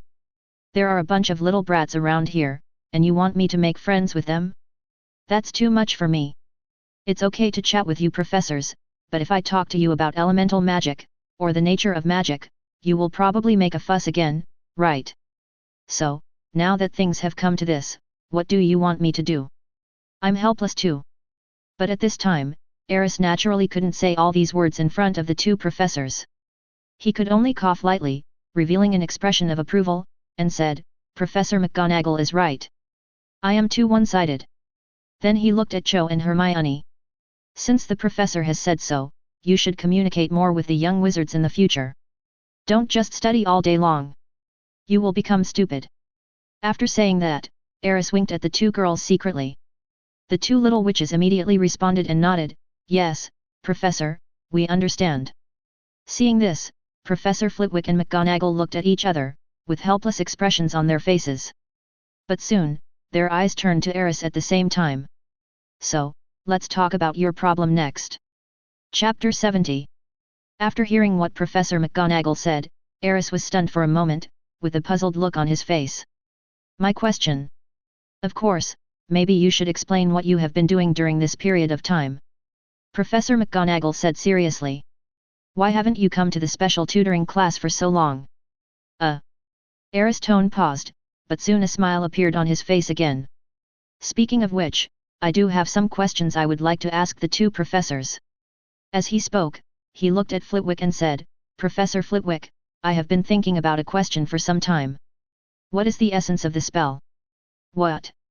Professor Flitwick was stunned for a moment, and then his expression became a little strange. Isn't the essence of a spell, the guidance for casting a spell, the necessary process for successful casting? But when casting a silent spell, you don't need to recite the spell. Even when casting a silent spell, you must recite the spell silently in your mind. Flitwick affirmed. If spells are necessary for casting spells, then why do magical things happen when the little wizard's magic power riots without the help of spells? This. Professor Flitwick paused and then fell into deep thought. Congratulations, host, the question you raised successfully stumped a professor, and you received 300 points. Listening to the voice ringing beside his ear, Bingris couldn't help but smile. He was not in a hurry to ask Professor Flitwick to answer this question, and turned to look at Professor McGonagall. I have another question, I want to ask Professor McGonagall. For some reason, Professor McGonagall suddenly had a bad feeling when he heard this. The scene of the first day I met Aris suddenly emerged in my mind. That day, he seemed to be like this, asking himself a century-old question with a harmless look on his face. What do you want to know? But at this point, Professor McGonagall could only force a smile. Aris frowned slightly, looking very distressed. I have read some ancient books recently, which mention some explanations about ancient transfiguration. It seems that in that era when ancient magic was prevalent, some powerful wizards could transform into different animals. For example, Merlin was an all-round shapeshifter who could transform into various animals. And now, has this ancient art of transfiguration disappeared? Why can animagus now only transform into certain non-magical creatures? This doesn't seem to match the bookkeeper's explanation. The distress on Aris's face was very realistic, as if he was really having a headache over this problem. This question. Professor McGonagall thought about it and frowned slightly. It was obvious that Aris had touched upon her blind spot in knowledge again. In the end, Professor McGonagall could only explain, after all, those are just records in ancient books. Those ancient explanations of transfiguration are not necessarily true. After all, the legend of Merlin was written as a story in some books. Congratulations to the host, you have successfully made a professor avoid your question and earn 300 points. That's fine too. Aris was happy. Another 300 points were obtained. It's time to end this topic, otherwise Professor McGonagall might be embarrassed again. Aris didn't want to make things worse. Then, his words suddenly changed, and very naturally. What about the question about the nature of magic? Professor, do you have an answer now? His face still had that very pure desire for knowledge, and there was no sign of anything wrong with it. He didn't seem to realize that this question might embarrass Professor McGonagall even more. Mr. Shafik. Professor McGonagall's expression became visibly angry. I may need to study this question further before I can give you an answer. It can be seen that Professor McGonagall is trying his best to suppress his inner irritability at this moment. God knows what she went through in the library to find the answer to this question. She couldn't even handle some of the teaching affairs in time. Dumbledore has talked to her about this many times. But even so, she still had no idea about the nature of magic. This question cannot be answered in today's wizarding world. Unless she conducts in-depth research on her own and finds some clues, she will have to make this research topic her lifelong goal. It's not that easy. But Aris, it seems that he doesn't know when to stop. He always brings up this question from time to time, seemingly unintentionally, but in fact, in her opinion, it is extremely rude. She felt that she was becoming increasingly unable to control her inner rage. Perhaps, today's conversation can end here. Professor McGonagall added coldly, with a very unfriendly look on his face. Congratulations host, your question successfully stumped and angered a professor, and you got 600 points. Aris was slightly stunned when he heard the system's voice in his mind ring for the third time. 600 points? The reward for this question is so high. What could be the reason? Could it be, stumped and irritated? Looking at the system's prompt records, an idea suddenly flashed through Aris' mind. Maybe it's because of this? There was no time to think too much. Aris also knew that it was time to quit while he was ahead. Now was obviously not the time to think about the system rewards. He quickly said, "Okay, Professor." Then he winked at Cho and Hermione. "Then we'll leave first. Goodbye, Professor." Then, the three of them walked out of the office quickly. It was just a moment, Aris didn't even have time to close the office door. Professor McGonagall's angry growl was heard from inside. Why does this guy have so many weird questions?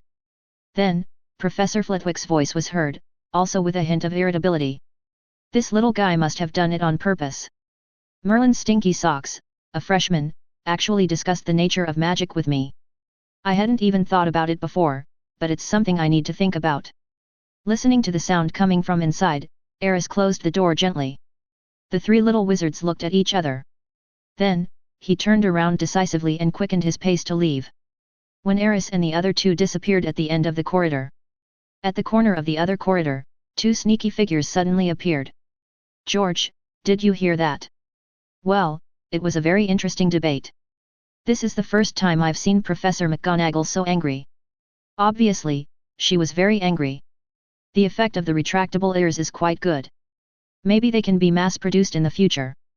I'm sure many people will like them. That's true, but I think Aris is quite interesting. If we can also learn his ability to irritate people, we won't be speechless when being lectured by professors. Perhaps, we can ask him for some tips in this area. The Weasley twins looked at each other, and then reached a pleasant agreement. If what happened in this office today gets out, it will definitely shock a lot of people. Well, I think so too. After all, Professor McGonagall's prestige in the school is second only to Professor Dumbledore. Then should we? That's interesting, isn't it? He. The two figures quickly disappeared around the corner of the corridor, bringing with them fresh and hot gossip. In the office. After Professor McGonagall calmed down a little, he walked out the door. Professor, where are you going? This is your office. Flitwick asked with some confusion. Where else can we go? Professor McGonagall said coldly with a straight face and tightly pursed lips, the library. Professor Flitwick fell into deep thought. I suggest you come along, otherwise the next time that little BD asks you the same question, you won't be able to answer it, especially when you are stumped in front of other little wizards. It won't be as easy as today. After saying that, Professor McGonagall quickened his pace and left the office. Professor Flitwick turned around in distress, jumped up with his short body, and kicked the wall hard. Then, he sighed loudly and followed Professor McGonagall towards the library.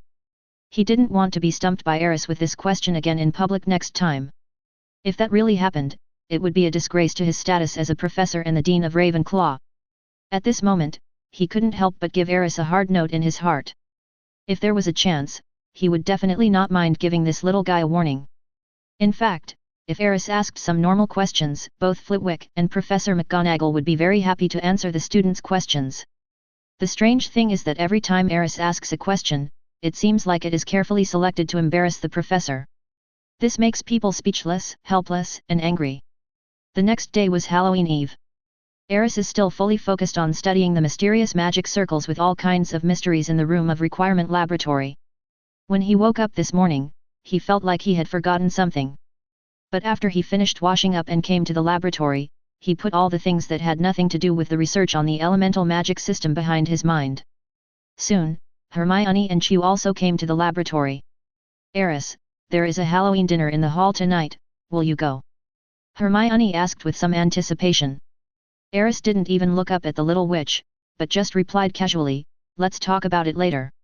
In fact, at this moment, his mind was filled with the latest improvement plan for the soul-gathering magic array. He had to re-examine the rules of the element's mutual promotion and restraint, and make corresponding adjustments to the magic circle. Otherwise, when a large amount of elemental energy flows into the magic circle, it will soon cause a violent elemental riot. Therefore, Hermione's words did not really pass through his brain at all. Oh. The little witch seemed a little disappointed, but she continued, we may have to go to the auditorium for a practical class later. Professor Flitwick will take us to decorate the auditorium, and we will need to use magic throughout the whole process. It seems that this is to train our spell-casting proficiency. So, we may have to leave soon. Chu also echoed. Well, okay. Aris said. Finally raised his head. In fact, he only heard the last words the girls said. Seeing that Aris had no time to pay attention to them, Hermione and Chu looked at each other and shook their heads helplessly. They are used to this situation. Aris often falls into a state of extreme concentration because of studying magic circles or some elemental magic. At that time, no matter who talked to him, there was only one result. That is being completely ignored. However, the two little witches thought that Aris's focused attitude was very cool and amazing. At least, they are totally unable to do it. After a brief greeting, Chu and Hermione took the initiative to find 2 magic crystals on the long table. Their task is still to inject magic power into the magic crystal. Then, after the magic crystal is filled, guide the magic power inside out. Such repetitive work is very boring, but the two little witches enjoy it. Because they unexpectedly discovered that this method could not only quickly improve their control over magic power, but it could also increase the total amount of magic power. This discovery definitely made them excited. Let's get started, we only have 2 hours. Hermione glanced at the time and then said to Chu. They have completely regarded this work as a magic exercise. Yet. Chu nodded. Then, they both reached out their hands at the same time and grasped a magic crystal. At the same time. Defense against the Dark Arts Office. All students were off on Halloween, so Quirrell had plenty of time to do his own things. At this moment, he was carefully and solemnly sorting out his first coins. While tidying up, he murmured softly. Master, I have already made the arrangements. We can start our plan tonight. The giant monster in the Forbidden Forest has been completely tamed by me. As long as I use a little trick, he will follow me to the castle. Then. At this point, Quirrell's face showed a strange smile that no one had ever seen before. I hope those little wizards are lucky enough, otherwise one of them might get his bones smashed by the monster's club tonight. At this moment, he seemed to be immersed in some kind of fantasy, and his slightly closed eyes revealed a hint of cruelty. Suddenly, Quirrell's body trembled slightly. Then, a voice sounded in his mind. Don't get carried away. Remember your mission today. You must find out whether that thing is hidden in the corridor on the 4th floor. You only have one chance tonight. If the action fails, it will definitely arouse the vigilance of the professors and Dumbledore. It will be even more difficult to find another opportunity at that time. Do you understand? Idiot. Yes. I understand. Master. Quirrell immediately became timid again, stammering in response to the voice in his head. Master. Master. Don't worry, I will definitely not let you down. As he spoke, he quickly wrapped his turban around his neck. Then, he took out a black cloak with a large hood from the suitcase and put it on. After doing all this, he took a deep breath. Then, he walked out of the office with somewhat erratic steps. Looking at his appearance at this moment, he seemed absent-minded. It seemed as if he was thinking about something, or was facing an extremely difficult decision. Soon, after walking out of the classroom, Gallow's figure gradually disappeared at the corner of the corridor. It can be roughly determined from the direction he left the castle. His destination is the Forbidden Forest. Chapter 71. Halloween Dinner, Auditorium. The floating devil pumpkin lanterns almost occupied the entire sky above the auditorium. They replaced the original floating candles. In order to make this Halloween more festive, the starry sky that you could see when you looked up was replaced by a ceiling with lightning and thunder. The whole castle seemed tense and exciting, but the faces of the little wizards were filled with happy smiles. The long tables of the 4 major colleges were already piled high with food.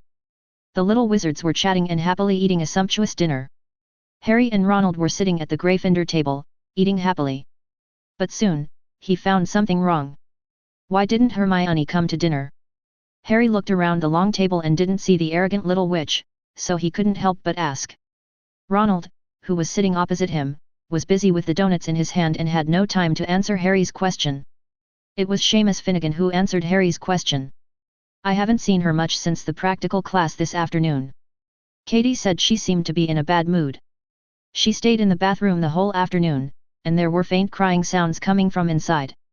She's crying in the bathroom. Harry was a little surprised. Then, he looked at Ronald again. Is it because of what you said behind her back?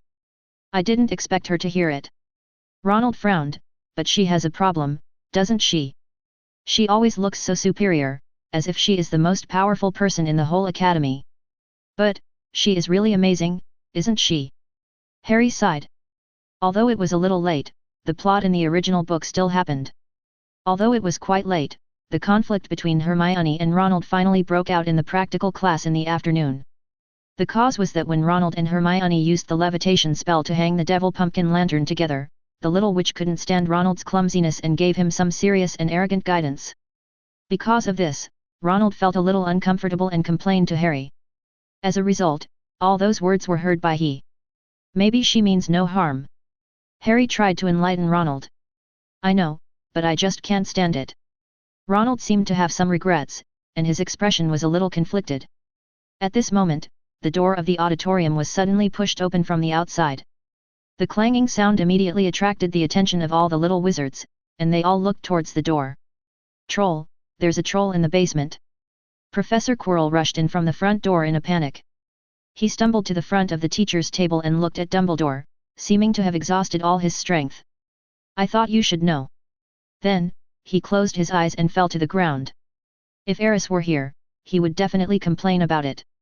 His acting was pretty good when he started rushing into the auditorium, but he overacted at the end. He is a professor after all, and he fainted so suddenly, so his writing was a bit sloppy. Quirrell shouted so loudly that all the young wizards in the hall could hear him. The moment he fell to the ground, all the little wizards panicked, with looks of panic on their faces. Ah! Troll! How could there be a giant monster in the castle? Run! Cries of surprise kept coming from all over the auditorium, and it seemed that all the little wizards were about to go into chaos. At this time, Dumbledore stood up in the teacher's seat. Quiet! A loud and powerful roar immediately silenced all the little wizards. Next, Dumbledore arranged the evacuation plan for the young wizards in a clear and orderly manner. Then, he led a group of little wizards towards the basement. At the same time, Harry and Ronald, who were evacuating, thought of Hermione again. Ronald, we have to find Hermione, she doesn't know about the troll yet. Yes, and Aris, I didn't think I saw him in the auditorium. Let's find Hermione first. Aris is stronger than us, and we don't even know where to find him. After a brief exchange, the two quickly left the Gryffindor College evacuation team and ran towards the basement. On the 8th floor of the castle, there is the Room of Requests. After being busy all day, Aris felt very hungry at this moment. He habitually cast an illusion spell, walked out of the laboratory, and prepared to find something to eat. When he passed through the castle corridor on the way, he was surprised to find that there was no one anywhere. This isn't the right time, is it? Aris was a little confused, but soon he patted his head. Oops, I forgot today is Halloween. Did everyone go to the dinner? Thinking of this, he couldn't help but quicken his pace. There were a lot of delicious food in the auditorium today. Definitely not to be missed. Just then, a heavy sound of footsteps suddenly came from the front. Before he knew it, Aris had arrived at the first floor of the castle. In front of him was a staircase leading to the basement, and if he went to the right along the corridor and turned a few corners, he would reach the auditorium. But at this moment, a sense of crisis inexplicably arose in his heart. Boom boom boom. The heavy footsteps became heavier and heavier, and seemed to come from the direction of the basement.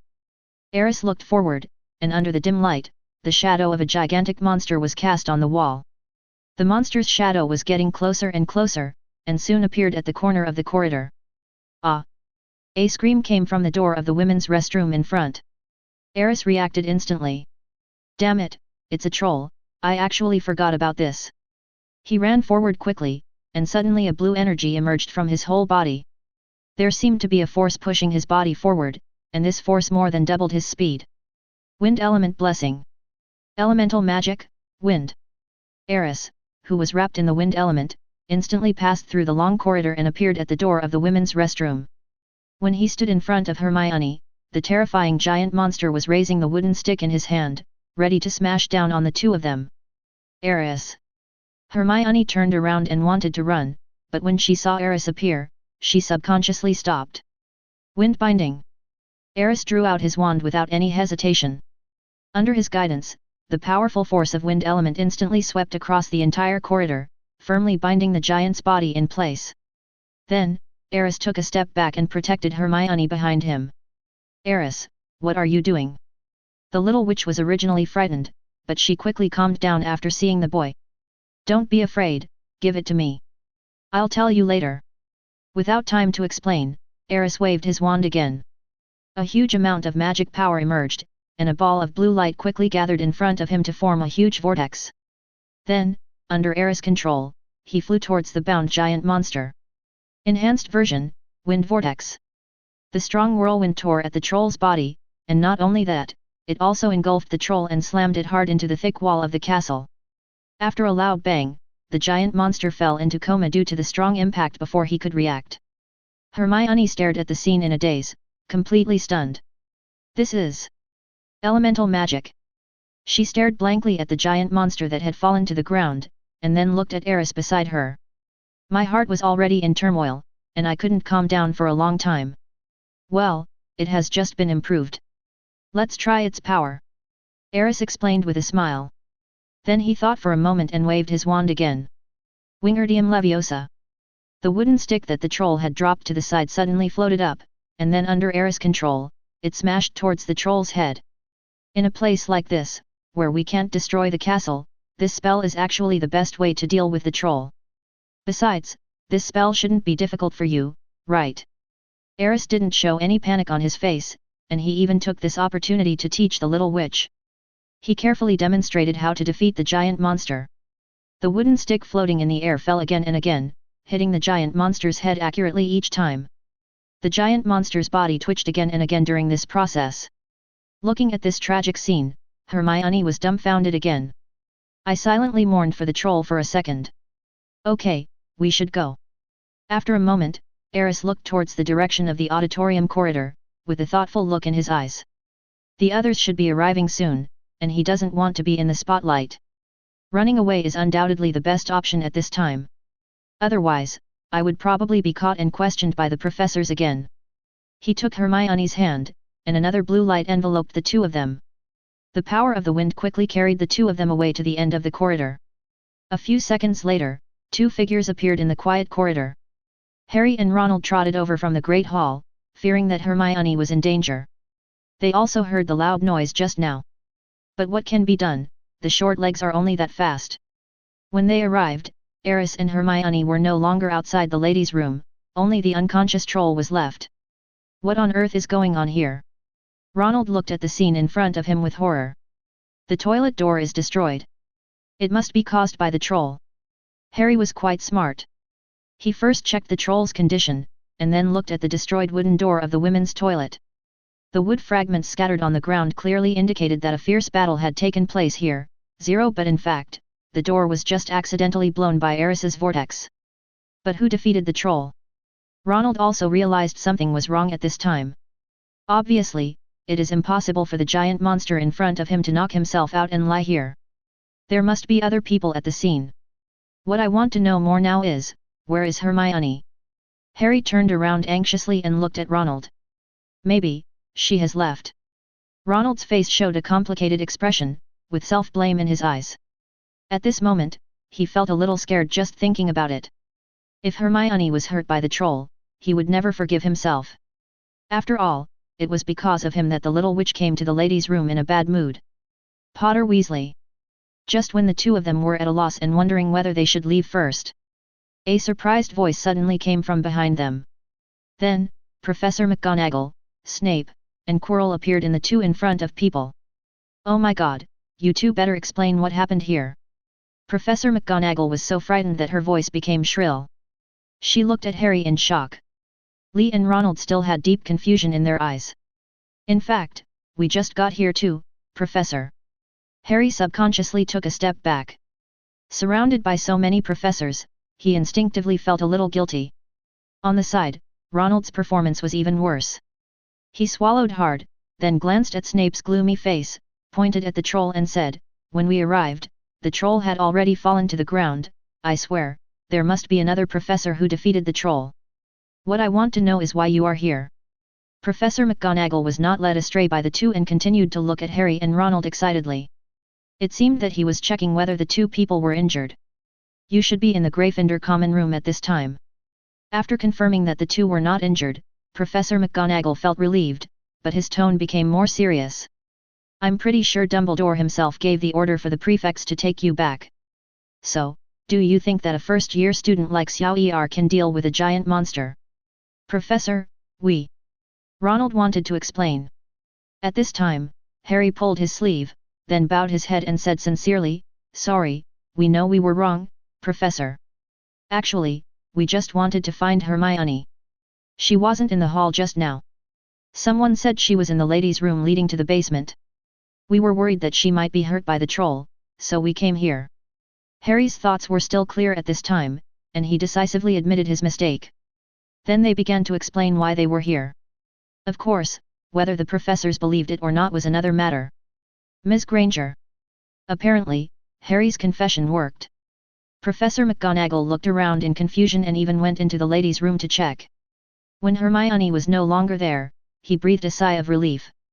"Even so, it's not a reason for you to mess around. I think you should know how lucky you are. Not every first-year student can deal with a giant monster. You may die here." "I was wrong, Professor." Harry and Ronald bowed their heads and admitted their mistakes again.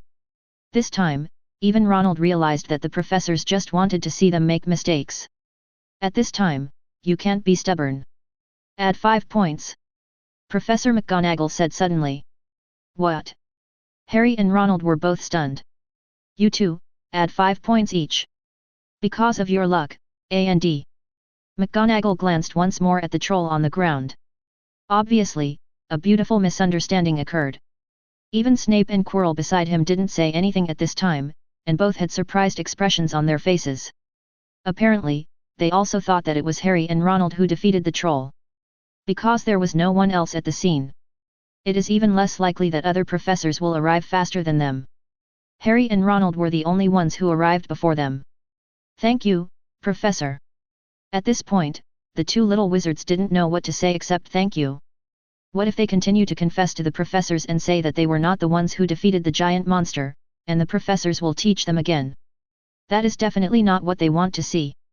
They looked at each other and saw confusion in each other's eyes. If the professors didn't defeat the giant monster, then who could have defeated it? Could it be Hermione? Chapter 72. Aris, why are you in the hallway? After leaving the troll battlefield, Hermione couldn't wait to ask. Perhaps, she still had some expectations in her heart. After all, doesn't every little girl hope that the story of the Prince Charming bravely saving the princess will happen to her? But, obviously, Aris is a pure straight man. Just passing by. He didn't even try to guess what the little witch was thinking. In other words, I never thought that the little witch would have such little thoughts. Oh. Hermione replied sullenly, looking a little disappointed. Aris didn't say anything else. At this moment, he just wanted to get to the kitchen quickly. I was already very hungry as I hadn't eaten much all day, and I had just fought with a troll, so the hunger was even more obvious. Hermione was going to the kitchen with Aris because she hadn't eaten dinner that night. The two walked in the dim corridor. Soon, after walking only a short distance, the little witch couldn't help but speak again. Aris, do you know a lot of elemental magic now? Perhaps the word elemental magic aroused Aris' interest. He turned around to look at Hermione, thought for a moment and replied, not really. I only know 3 types of wind magic, which I have just demonstrated. As for the other elemental magics, I have only studied 2 types of pressure magic. Actually, you don't need to think about these things now. Aris thought the little witch also wanted to learn elemental magic. At this stage, apart from himself, no one else can learn elemental magic. Even he himself had only managed to perfect a few simple elemental magics with the help of the system and moss. His tone suddenly became serious, and he continued to say to Hermione, the spell system actually has its own unique features. For example, just now, the troll's skin has a strong resistance to magic, so ordinary spells have no effect on it, but pure physical attacks don't care how strong your magic resistance is. If you can use the floating spell skillfully, it won't be a big problem to deal with a giant monster. Besides, you should have started learning the imprisonment spell by now, right? As long as you can stay calm, use the binding spell to trap the giant, and then use the levitation spell, and use the same method I used to control the stick to hit the giant's head, with your strength, you may be able to deal with the giant. I know. Hermione felt a little disappointed and lowered her head unconsciously. But that giant monster is so scary that I can't help but feel scared when I see it. Looking at the little Lolita's lost and pitiful look, Aris sighed slightly. Indeed, one cannot ask for too much. After all, she is just an 11-year-old little witch. Although the giant monster's strength is average, its image is disgusting and too confusing. Even the professors at Hogwarts would be nervous when seeing that thing, let alone the little girl in front of him. Thinking of this, Aris unconsciously touched the little girl's hair and comforted her, it's okay, next time you encounter such a situation, you will definitely be able to perform better. Hermione, who had been lowering her head, instantly turned red, became stiff, and even walked with her hands and feet unsteadily. At this moment, she felt like her entire head was smoking and her mind was completely blank. Aris is touching her hair. No one except her parents has ever touched her hair. I heard that people only do this to the people closest to them. Countless thoughts flashed through the little witch's mind, and finally exploded as if there was a short circuit. At this moment, Hermione just felt unwell. But I don't know why, but I feel a sense of joy in my heart. This feeling is fascinating. Only. After comforting the little witch, Rhys also realized that something was wrong. He seemed to be doing strange movements out of habit. Oh, it's all Luna's fault. That's when I developed this habit. The two of them maintained this strange state until they reached the kitchen door. Aris could already smell the fragrance coming from the kitchen, and at this time, Hermione finally came to her senses. Although her face was still a little red, making her look even cuter, she had no problem communicating with Aris normally. Is it really okay for us to just leave the troll there? She was still a little worried. According to Hermione's idea, the best way to deal with it is to tell the professor about the troll. It's really irresponsible to just walk away like this. It's okay, someone will take care of it. Aris replied casually, besides, I don't think anyone would believe it if I told them. Who would believe that two 11-year-old wizards defeated a giant monster? At this time, Aris's mind had already drifted to the food. He pushed open the kitchen door and began to search around. Come to think of it, it seems so. The little witch curled her lips cutely. But soon, she turned to look at Aris again, but if it's you, maybe someone will really believe it. Recalling the unexpected things Aris has done over the past period of time and his amazing talent. I'm afraid no one in the whole school will doubt this boy's ability now. Even those senior students may not be as good as Aris. The little witch made a firm judgment in her heart and believed it without a doubt. Good evening, Twinkle. By this time, Aris had already seen the house elf working in the kitchen. Good evening, Mr. Shafik. Shan Shan saluted Aris very gentlemanly. Sorry to trouble you again, I'm very hungry now. Aris also nodded to the elf. At your service. Winky looked very happy, then looked at Hermione. And this beautiful lady, you would like some snacks too, right? Thank you. The little witch smiled shyly. When a large plate of delicious food was brought to Aris and Hermione, their eyes lit up. At this time, who can still remember the giant monster? A battle with food has begun. The next morning. The gentle sunlight shines on the long table in the auditorium. The little wizards were gathering together for breakfast. However, compared to the delicious food on the table, another thing obviously made the little wizards more excited. Have you heard? The troll that appeared in the castle last night was defeated by Potter and Weasley. I heard about it, too. It spread all over the castle. When I heard the news, I couldn't believe it. This is even more surprising than the last rumor that Shafik had angered Professor McGonagall. Professor McGonagall was so angry that she cried? It seems that she just turned a desk into a hedgehog. Who knows? No, we are discussing Potter defeating the troll now.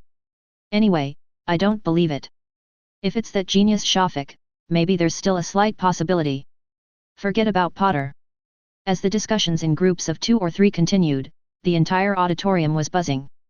Even when they saw the professor coming, the little ones had no intention of stopping the topic. In fact, it's not just the little wizards, the professor's seats are also quite lively now. Professor Quirrell, is it true? Flitwick approached Quirrell with a mysterious look on his face and asked, did Potter really defeat the troll? Quirrell seemed to be frightened by the mysterious Flitwick. After a while, he patted his chest and replied, well, it seems so. When we got there, that, Potter and Weasley were already there, with the troll lying at their feet. It's obvious, isn't it? When talking about this, Quirrell always looked a little unnatural. Of course, the giant monster that he had finally lured into the castle was actually dealt with by 2 11-year-old wizards. How could he get up naturally after encountering such a terrible misfortune? Fortunately, he took advantage of the opportunity of fainting to find out the situation in the corridor on the 4th floor. However, some new problems have arisen now. Professor Flitwick obviously didn't notice Quirrell's abnormality and continued to ask, do you really believe that 2 11-year-old wizards can get rid of a giant monster? Well, it's incredible, of course. Quirrell said absent-mindedly. Actually, I think, the troll was most likely defeated by someone else. Seeing that Quirrell didn't want to pay attention to him, Professor Flitwick could only return to his seat in disappointment, but before leaving, he still expressed his opinion. Hearing this, Quirrell looked at Flitwick thoughtfully. The expression became even more unnatural. At the Ravenclaw table, Aris was sitting at the table eating breakfast. Of course, he also heard the discussions of the little wizards around him, but he remained calm from beginning to end. It was as if that incident really had nothing to do with him. In fact, he really didn't want other people to know the truth about what happened last night. Because once the professors know the whole incident, they will definitely question him. With Dumbledore's wisdom, it would be difficult for Aris to hide everything. There would always be some loopholes that would be caught by the old fox. By then, I'm afraid it will be troublesome. Aris, morning.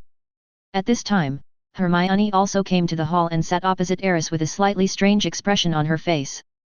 Good morning, did you sleep well last night? Reese responded with a smile. Obviously, not very well. Hermione pointed to the dark circles under her eyes. Last night, I kept dreaming about that giant, big monster. The little witch looked at the classmates around her who were still discussing the giant monster incident, and quickly changed her words. Besides, I had several nightmares. It was just torture. Maybe I can help you if you want to catch up on some sleep. Aris smiled, I just happen to know a spell that can help people fall asleep peacefully. Forget it, it's transfiguration class soon, I dare not be late, let alone miss class. Hermione looked at Aris resentfully. Only now did she understand how enviable Aris' privilege of being able to skip classes with a clear conscience was. If she had it, she would definitely take a nap without hesitation. Hermione. At this time, Harry and Ronald also ran over. There was still a trace of worry on their faces, but when they saw Hermione sitting at the long table unharmed, they breathed a sigh of relief. Where did you go yesterday? Ronald asked with a frown. A legendary figure who defeated the giant monster. Hermione gave a very obvious fake smile, and then murmured softly, none of your business. Of course, she heard the discussions of the other little wizards. Hermione never thought that Harry and Ronald would take the credit for defeating the troll. This is no longer a question of vanity, but a question of character. Therefore, she naturally wouldn't give them any good looks. Hermione, I think you misunderstood. Harry obviously saw something was wrong and quickly explained, yesterday we heard Seamus say that you were in the ladies' room, so we were very worried and went to look for you together. Who would have thought that as soon as we arrived at the door of the women's restroom, we saw the giant monster lying on the ground. Harry scratched his hair in annoyance, we have already explained it to the professor, but they won't listen. Now, everyone thinks that we defeated the troll, but that's not the case. Ronald and I are also very upset. As he spoke, Harry looked at Hermione with a hint of hope and asked, actually, we came to you just to find out what happened yesterday. If you were in the ladies' room, you must have seen who beat the troll, right? How should I know? Hermione muttered again, but this time her tone was much better. Previously, she thought Harry and Ronald were deliberately taking credit for defeating the troll. But now, knowing that this was just a misunderstanding, the anger in my heart has mostly subsided. Knowing that the two of them were dragged into this matter just to find her, Hermione felt even more embarrassed to be angry. She thought for a moment, glanced at Aris again, and then continued, I left before the troll came to the ladies' room last night. Aris is with me too, he can vouch for me. Yes, we went to the kitchen together. Aris nodded affirmatively. This was something he and Hermione had agreed on last night. No matter who asked, he would not tell the truth. Aris had to work hard to convince the upright Miss Granger. Now it seems that the little witch is still very trustworthy. That's strange. Harry frowned again. He looked at Hermione, then at Aris, his face full of confusion and bewilderment. We initially thought it was Hermione who defeated the troll. Since it wasn't you, who else could it be? This is so strange. Obviously, it is impossible for the professors to defeat the giant monster, otherwise there wouldn't be such a misunderstanding. Ronald also muttered to himself. Aris, you are so smart, can you help us analyze it? Finally, Harry looked at Aris. Yes, yes, yes. Aris analyzed the clue about the corridor on the 4th floor last time, so there will be no problem this time. Ronald also looked at Aris, with a firm expectation in his eyes, as if as long as the boy in front of him used his brain, there would be no problem that could not be solved. Well. Aris frowned in embarrassment. Seeing this scene, Hermione was almost overjoyed. My face is almost red from trying not to laugh.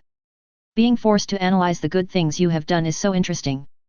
She really wanted to see how Aris would make up for the lie this time. Thinking about it, the little witch actually began to look forward to it. Chapter 73. Actually, this matter is hard to say. Facing Harry and Ronald's expectant gazes, Aris rubbed his forehead, looking embarrassed. Is there really no way to find out the truth about this matter? Harry seemed a little disappointed. Ronald took a bite of bread indignantly and muttered, actually, there is one thing I don't understand. Why didn't that person dare to stand up? How cool it is to fight a giant monster alone and defeat it successfully. If it were me, I wouldn't mind letting all the students in the school know. Perhaps that person doesn't want to be in the spotlight. Hermione glanced at Aris meaningfully, with a smile in the corners of her eyes. But now everyone says that we defeated the troll, wouldn't he be a little angry? Harry spread his hands in confusion. I thought that after this matter spread, that person would definitely come looking for me. Hermione couldn't help but raise her lips, and then laughed, yeah, that makes sense. I can't understand it either. Looking at the little witch's prank, Rhys felt helpless. He coughed lightly to draw Harry and Ronald's attention. Although it's a bit weird, we can actually see some clues. Harry and Ronald's eyes suddenly lit up, and even Hermione showed an interested look. Of course, the little witch might just want to see how Aris can fool Harry and Ronald. Think about it, to defeat such a powerful monster, the magic power must be very strong first, right? Lilies began to analyze. Yes, that's for sure. Harry and Ronald nodded in agreement. Secondly, he may not value those empty achievements, or the honors he has already received may have far exceeded these. Aris continued to persuade. So, he is very likely a famous wizard. Harry guessed according to Aris' analysis. Famous, master? Hermione couldn't help but glance at Reese again. Obviously, they are not related at all. And, it must be a professor or student in Hogwarts, Ronald added. Hermione rolled her eyes, there's no need to say something so obvious. Cough cough, Aris coughed again. Then, let's sell analysis next. If the first two conditions are met, then the students of the school should be excluded. Because like Ronald said, if a student did this, he would definitely want the whole world to know. Hearing this, Ronald scratched his head a little embarrassedly. Aris gave him a comforting look, and then continued, then, the only one left may be the professor. When everyone thinks that you defeated the giant monster, only the professor would not deliberately cause trouble for you just because of a little bit of vanity, right? Harry and Ronald nodded repeatedly. Only the professor can possess such powerful magic to kill a giant monster in such a short time, right? The two nodded again. Then, considering the situation that night, Professor McGonagall, Professor Snape and Professor Quirrell obviously could not have been the ones who defeated the troll, because they were at the scene. If it was them, there would be no need to hide the truth. So, think about it, which other professors are possible? Aris smiled. Hearing these words, the little witch looked at Aris hesitantly. At this moment, she couldn't guess what the boy wanted to do. Could it be that this guy actually wants to push this matter onto the professor? But this is obviously unrealistic. If the professors defeated the troll, why put the blame on two first-year students? This logic is totally inconsistent, and anyone with a discerning eye can see that there is something wrong with it. At this time, Harry murmured softly, a professor with great magical power, a good reputation, and no vanity. Could it be Professor Flitwick? Ronald guessed. No, that's not right. Professor Flitwick is the worst at hiding things. If it were him, he would have already brought the process of defeating the troll to class as a teaching case. Harry quickly rejected Ronald's guess. Who else could it be? Ronald rubbed his temple, as if he had exhausted all his strength to think. The deans of the 4 major colleges are the most prestigious and powerful in the school. Could it be Professor Sprout, the dean of Hufflepuff? Harry guessed again. Professor Sprout's specialty is growing potions. It may not be easy to deal with a giant monster in a short period of time. Aris kindly reminded me. Yes, I remember now. Ronald suddenly shouted, I heard from Hannah that when Professor Dumbledore asked all the young wizards to go back to the common room yesterday, Professor Sprout also went with them. Then, he seemed to be afraid that the troll would trample on the herb shed, so he went over there to check. Then Professor Sprout can be ruled out. Harry frowned, then who else is there? By this time, Hermione's eyes had widened. He never knew that Bingris was so skilled in using such a small but self-deceiving trick to deceive others. Looking at Harry and Ronald who had been completely led astray, Hermione was speechless for a moment. Oh, Dumbledore! Suddenly, Harry had an idea. Ronald, you just mentioned Dumbledore, didn't you? Where did Dumbledore go after leaving the Great Hall? I don't know. Ronald shook his head in confusion. When Harry looked at Aris and Hermione, they shook their heads as expected. Powerful, famous, and erratic. Harry muttered to himself, then looked at Aris with shining eyes. Could it be that it was Professor Dumbledore who defeated the troll last night? That's very possible. Ronald nodded in agreement. There's really nothing that can be hidden from Professor Dumbledore in this castle. Reese added fuel to the fire. Max. After this analysis, Harry and Ronald's brains had almost formed a habit. They had almost concluded that the one who defeated the troll must be the professor of the school. In this way, when they thought of Dumbledore, they naturally took into account all the hints Aris had given them before. After all, Dumbledore's whereabouts were always mysterious. If it was to protect the students, it is not impossible for him to suddenly appear in the basement and defeat the giant monster. Well, it shouldn't be a problem to let the great Professor Dumbledore take the blame. Then it all makes sense. Harry took a deep breath. No wonder after this incident spread around the school, no one came out to clarify, and no one came to trouble us. Even the professors acquiesced to it, because in Professor Dumbledore's view, this was actually a very small matter, and there was no need to come out and clarify it. The more Harry thought about it, the more he felt that his guess was correct. Ronald also kept nodding his head in agreement. Only Hermione looked at the two of them with a complicated expression, not knowing what to say. When she looked at Aris, she saw an inexplicable smile on that guy's face. That smile, looks like it deserves a beating no matter how you look at it. However, since she promised Aris not to tell the truth about this matter, she will definitely keep her promise. So at this time, she chose to remain silent. I just watched Harry and Ronald, two idiots, going further and further down the wrong path. Since you already have the answer, I'll leave first. Having achieved his goal, Aris decisively prepared to slip away. I don't think this matter will end so easily. The professors will definitely investigate the troll incident, although it is not mentioned much in the original book. However, with Dumbledore's wisdom, it is impossible that he did not realize that something was wrong. McGonagall taught them, and they were not as stupid as they seemed in the original book. Thank you, Aris. Now that this matter has been clarified, I feel a lot more relaxed. Harry thanked him sincerely. Don't thank me, you figured all this out yourself, didn't you? Aris smiled. He didn't say that the troll was killed by Dumbledore. Everything was just reasonable and Ronald's guess. If anyone did ask, it would be none of his business, would it? Hearing their conversation, Hermione couldn't help but roll her eyes again. She only found out today that Aris was so. She didn't even know what adjective to use to describe the boy. Anyway, the original impression of Aris in her mind has completely changed. Become cunning, love to deceive, and a little irritating. The always upright and arrogant little witch decided to ignore this bad guy for 3 days, all day long. Just as Aris thought. Regarding the troll, the professors did not let down their guard easily. At this time, the principal's office. Dumbledore, McGonagall, and Snape were gathered together to discuss this matter. Trolls are usually slow-witted and would not appear in the castle for no reason. Someone must have led him to the basement. Professor McGonagall analyzed in a deep voice. At that time, all the professors were celebrating Halloween with the little wizards in the auditorium.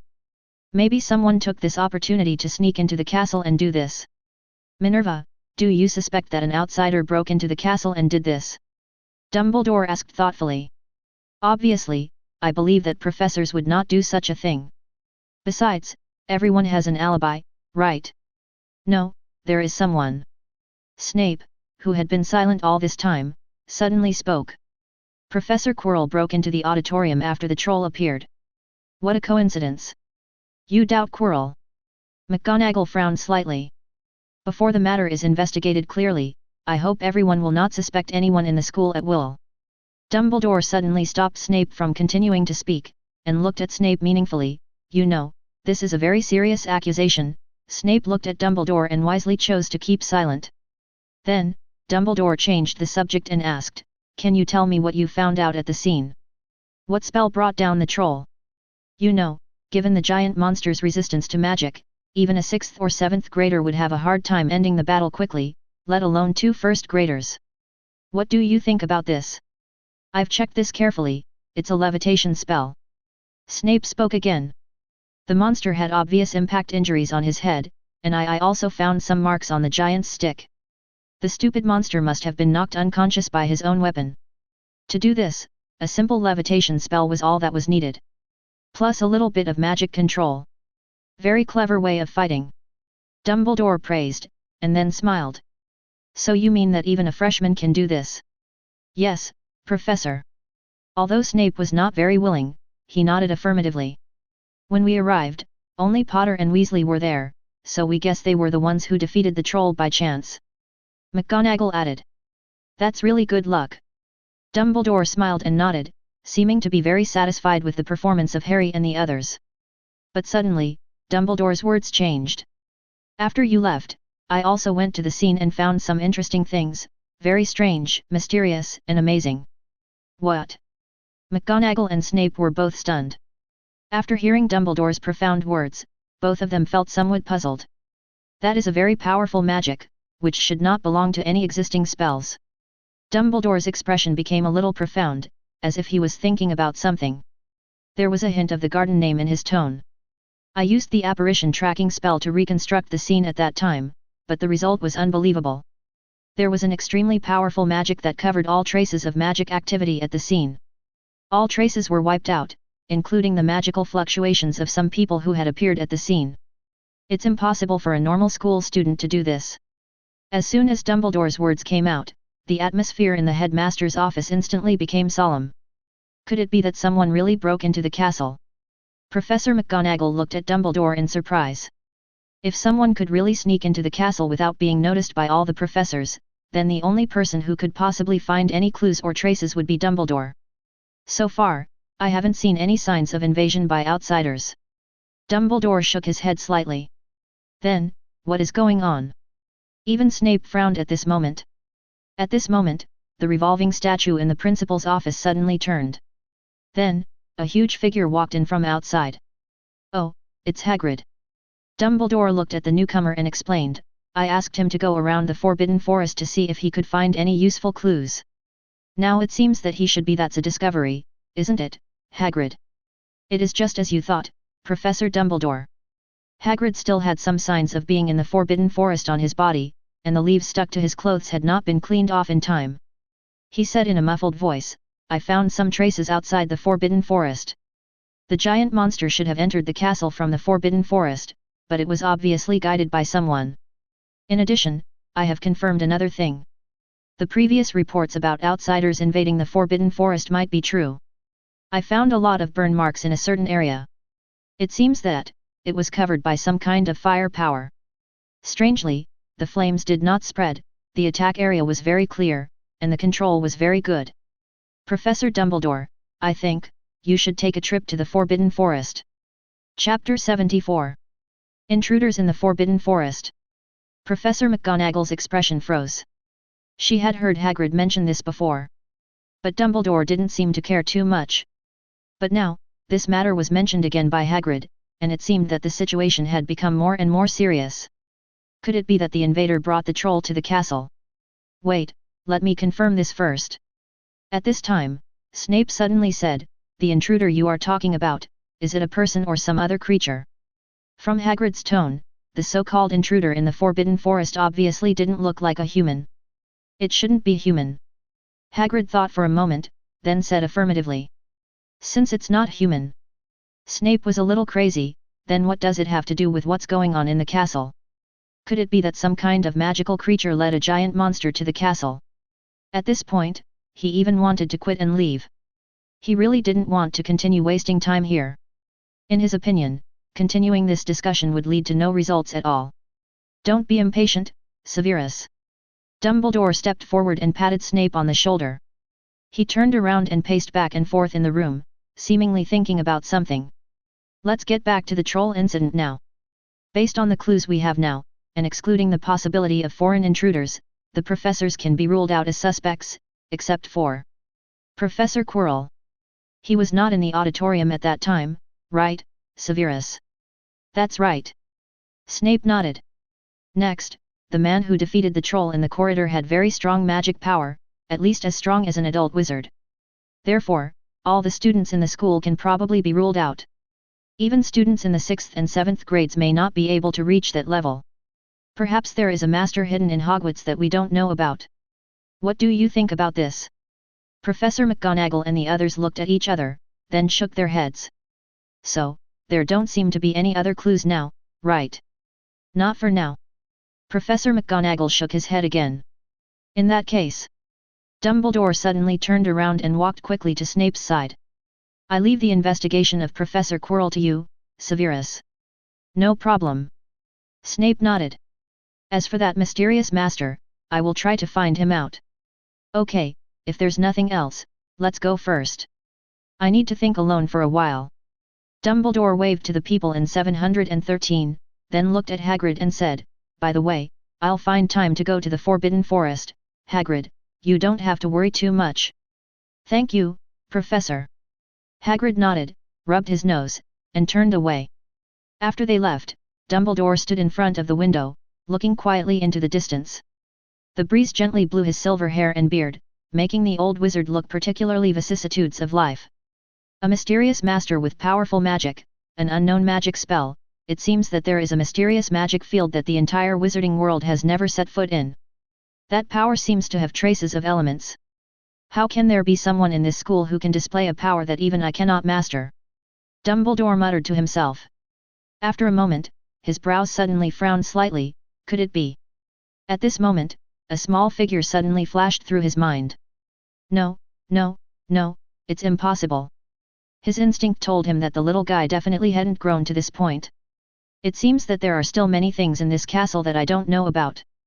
Just as Dumbledore was lost in thought, suddenly, the figure of Phoenix Fox appeared outside the window. Soon, accompanied by a cry of Phoenix, the Phoenix flew into the principal's office and landed lightly on the shelf. The sound of the Phoenix startled Dumbledore, and he looked up at the Phoenix. Then, he asked quietly, as if talking to himself, "How's it going, Fox? Any news?" The Phoenix shook its body slightly, let out another cry, and then lowered its head. "Is that so?" Dumbledore frowned. "Sure enough, that place can't hold you at all." Dumbledore's expression suddenly became serious, and he unconsciously folded his hands in front of him, rubbing them gently. "Gellert, what do you want to do?" At this moment, a terrifying wave of magical power suddenly emerged from Dumbledore, and the power quickly spread throughout the headmaster's office, causing the surrounding objects to tremble slightly. Moreover, this was the result of Dumbledore's best efforts to control it. Otherwise, most of the things in the room would probably be destroyed. If there was anyone in the headmaster's office at this time, they would definitely be shocked after hearing what Dumbledore said. Gellert Grindelwald. He has left Nurmengard. Where did he go? If this news spreads, it will probably cause a shock to the entire wizarding world. Dumbledore was clearly PD. Moreover, the anger has almost reached the point where it cannot be suppressed. Evening, auditorium. Aris, who had been busy in the laboratory all day, was eating voraciously at the long table. Fortunately, he did not miss dinner today. Unfortunately, he had just taken a few bites when someone interrupted this rare moment of relaxation.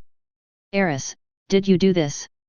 Professor Flitwick suddenly approached the boy mysteriously and sat down directly at the long table. "What?" Aris' heart tightened. Could it be that the giant monster's secret was exposed so quickly? Impossible. Wasn't the blame already put on Professor Dumbledore this morning? Judging from the discussion among the young wizards in the dinner hall, Harry and Ronald also spread the news. "Everything is perfect, but why?" Professor Flitwick suddenly came to me. "It's an affirmative question." Looking at Professor Flitwick's strange expression at this moment, Aris couldn't help but think of a Japanese comic book character, the one who killed people wherever he went, who appeared to be a little kid but was actually an adult in disguise. The mysterious look on his face, with an arrogant look that seemed to say "I already know the truth," was exactly the same as the detective in the comic book. "Professor Flitwick, I don't quite understand you." Aris was very sure that he had not been exposed. So, he looked at Professor Flitwick calmly, waiting for his next words. "Stop pretending, Aris, you and Miss Granger have a good relationship, right?" Flitwick smiled, with an expression that showed he had seen through everything. "Yes, not bad." Aris nodded. "So last night, is it possible that you saved Miss Granger in the ladies' room and defeated the giant monster in the process?" "That's impossible." Aris replied affirmatively. "That's not right." Flitwick frowned. "Potter and the others clearly said that they went to see Miss Granger last night, and Miss Granger was with you last night, right?" "I think I told them that the troll appeared after Hermione left the ladies' room." Aris said calmly, "So why did the professor think that I defeated the troll?" "I just think that if it were you, you might be able to deal with that monster." Flitwick shrugged.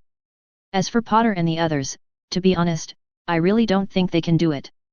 After all, Weasley isn't even proficient in a levitation spell." "It's not nice to say that about your students, Professor." Although Aris agreed with this, he still gave a reminder. "Oh, yes, what did I just say?" Professor Flitwick looked surprised. Then he pretended to have something urgent to deal with, and left quickly while muttering to himself. Aris shook his head in amusement, feeling a little weird.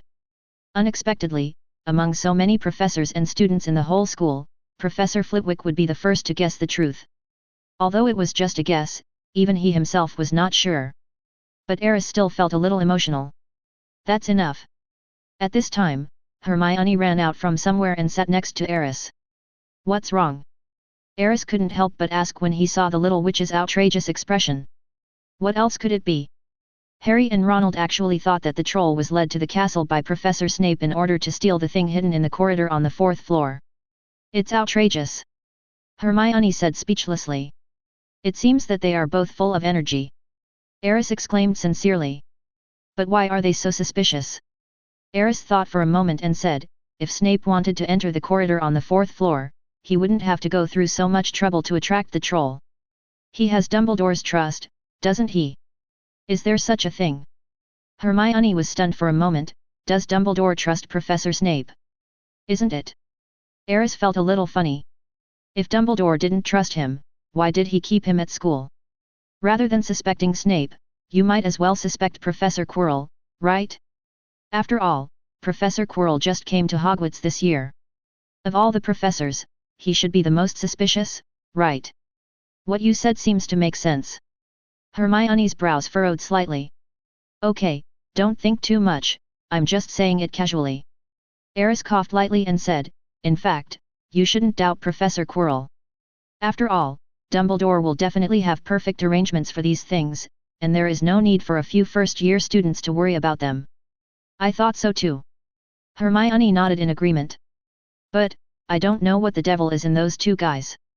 They keep harping on this matter and even said they will go to Hagrid tomorrow to ask him about it. By the way, I heard from them that the Forbidden Forest is not very peaceful right now, so it's best not to get close to that place. That's what Hagrid told them. Hermione added. Is the Forbidden Forest not peaceful? Aris murmured. Thinking of the trouble caused by the little red dragon, he pretended to be casual and asked, why is it not peaceful? I heard that some terrifying giant creature invaded the Forbidden Forest and frightened many magical creatures. I heard that the Centaur tribe is now hunting down the invading magical creature. Wanted by the Centaur tribe. Aris' mouth twitched. It seems that Iris is having a lot of fun in the Forbidden Forest. No wonder he didn't want to come back these days, it turns out he was just enjoying himself so much. No, this period of time is too dangerous, Iris must be left alone for a while. Thinking of this, Aris began to communicate with the little red dragon through the system. Castle distance, it's not far from the Forbidden Forest, and Aris can contact the little red dragon directly within this range. But this guy has probably gone wild, and I don't know if he will behave well. Hey master, are you calling me? Soon, Iris's cute and naive voice came to mind. As the little red dragon continues to grow, it is now able to communicate normally with Aris using human language. This seemed to be some kind of language magic that could directly transform Iris's thoughts into a language that humans could understand through mental transmission, and it would appear directly in her mind. Aris had studied this kind of magic for a while. It wasn't difficult, but it didn't really make much sense. Later, he simply gave up. Elise, are you still in the Forbidden Forest? Yes, master. The Forbidden Forest has been uneasy lately, come back quickly. Aris said seriously. I'm afraid that's not possible, master. I've been entangled by a giant spider and am now tied up. Aris? What other big spider can tie you up? Well, this big spider is a jerk. It lured me into a cave and trapped me with its silk. You said that we can't make too much noise in the Forbidden Forest, so I dare not use dragon breath to burn. At this moment, Aris was speechless. Then hurry up and get out of this predicament and come back. Master, I am trapped. So what? Salt. Where's your magic? It can't be used anymore. You said that we shouldn't make too much noise. So, you just wait for those spiders to eat you. Aris was shocked. Don't worry, master. Those stinky spiders can't bite my dragon body. The little red dragon seemed quite proud. At this moment, Aris was completely speechless. He had reason to suspect that his pet dragon might be a staff maker. Really can't get out. Aris spoke again helplessly. He couldn't really ignore the little guy. It is possible if we use powerful magic forcibly, but it will definitely make a lot of noise. Iris answered honestly. Perhaps, the entire spider cave will be blown up. That won't work. Aris said without even thinking. If the little red dragon really blew up the spider's nest, the entire Hogwarts would probably be alarmed. At that time, Dumbledore would definitely find Elise first. At that time, all the truth will be revealed. Aris thought for a moment and could only sigh. Just wait, I'll come and save you. He never thought that one day the little red dragon would need his help. You know, even a juvenile dark red dragon is far from being something that adult wizards in the wizarding world can fight against. If we must compare Iris's overall strength at this moment, I'm afraid she's almost approaching Dumbledore's. Such a terrifying creature was actually trapped by a few tiny spiders. I'm afraid no one would believe it if I told them. It's so embarrassing. Chapter 75. Castle Exit. Aris carefully used the disillusionment charm, and then slipped out while Filch, who was guarding the gate, was taking a nap. Wind. After leaving the castle, he cast a wind magic on himself. A blue light flashed across his body. Then, his speed suddenly doubled, and he rushed towards the Forbidden Forest. Although the little red dragon is very powerful, Aris is still a little worried at this time. After all, Aris was also impressed by the spider's nest. Not only were there a large number of huge spiders, which would probably make people with trypophobia faint immediately after seeing them, but deep in the nest there was even a giant spider that had lived for decades and had already become a spirit. Once caught by those spiders, it might not be easy to escape. Especially since the little red dragon is now under the order of Aris and is not allowed to use large-scale, high-powered dragon language magic. The situation is even more unpredictable. Aris thought he had sneaked out of the castle without anyone noticing. But at this moment, shortly after he left, a figure appeared outside the castle. Little guy, why are you going to the Forbidden Forest so late at night? What do you want to do? Ever since knowing that there might be a mysterious master hiding in the castle, Dumbledore has stepped up surveillance of the castle, especially on Aris. He originally guessed that the troll incident might be related to this little guy. In fact, just as Aris walked out of the hall, the person in the portrait had already informed Dumbledore. In fact, Aris's entire action was seen by Dumbledore. The reason why he didn't stop him was because Dumbledore was also a little curious and wanted to see how many secrets this boy was hiding. This should be it. Soon, the sparse trees outside the Forbidden Forest appeared in Aris's sight. But the spider's nest should be somewhere deeper inside. In this restricted area of Hogwarts, the deeper you go into the area, the denser the trees become, and naturally the more dangerous it becomes. If it's just the periphery, Hagrid will patrol every day and pay attention to abnormal situations. In fact, as long as the little wizards don't rush in to commit suicide, there will be no risk. But now, Bingta must go deeper into the Forbidden Forest. Because the spider's nest is definitely not outside the Forbidden Forest. The spider spirit is as intelligent as humans, and it definitely knows how to better protect its offspring. The best way is to move the nest as deep as possible in the Forbidden Forest so that it is less likely to be discovered by humans. Lumos. It was pitch black inside the Forbidden Forest, and Aris had to light his wand. The silvery white light source can only illuminate a small area in the Forbidden Forest, making the forest even more eerie and strange. However, Aris is skilled and brave, so he is not afraid. He walked carefully in the Forbidden Forest, his eyes constantly searching the surroundings. Now, he needed to find a small animal, anyone would do. Because, if you want to find the spider's nest in the fastest way, the best way is definitely to ask the native animals of the Forbidden Forest. Aris happens to know natural language and can communicate with small animals without any obstacles. Soon, Aris squatted down and found a small lizard in the weeds. Hey, kid, do you know where the spider's nest is? Aris looked at the little lizard and asked quietly. Unfortunately, the lizard ignored Aris and ran away quickly the moment the light of the magic wand shone on it. What a coward! Aris shook his head helplessly, then he stood up and continued to move forward. About 50 meters behind him, Dumbledore also cast the disillusionment charm, but this spell obviously had more advanced applications in his hands. The silver-haired old wizard's figure completely blended into the surrounding environment, and even his breath became barely perceptible. If it wasn't very close, even an animal with a keen sense of smell would not be able to detect it, let alone Aris. This little guy? Is he communicating with animals? After seeing Aris's action, Dumbledore muttered thoughtfully in his heart. He still didn't show up, keeping a distance from Aris, following slowly. Ahead, Aris quickly found another creature.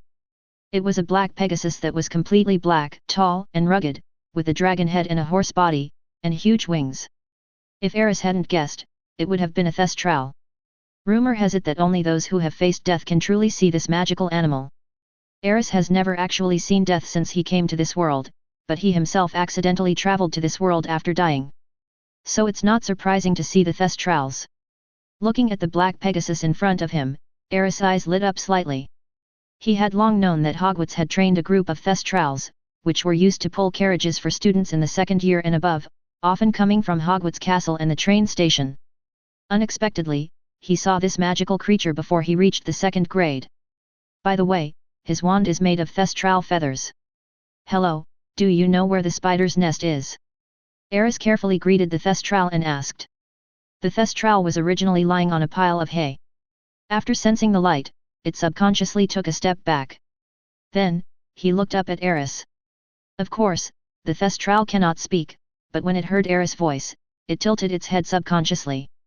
It seemed that he understood what the human in front of him said. Thestrals are magical animals with high intelligence, otherwise they would not be able to serve as exclusive mounts to guide and take young wizards to school.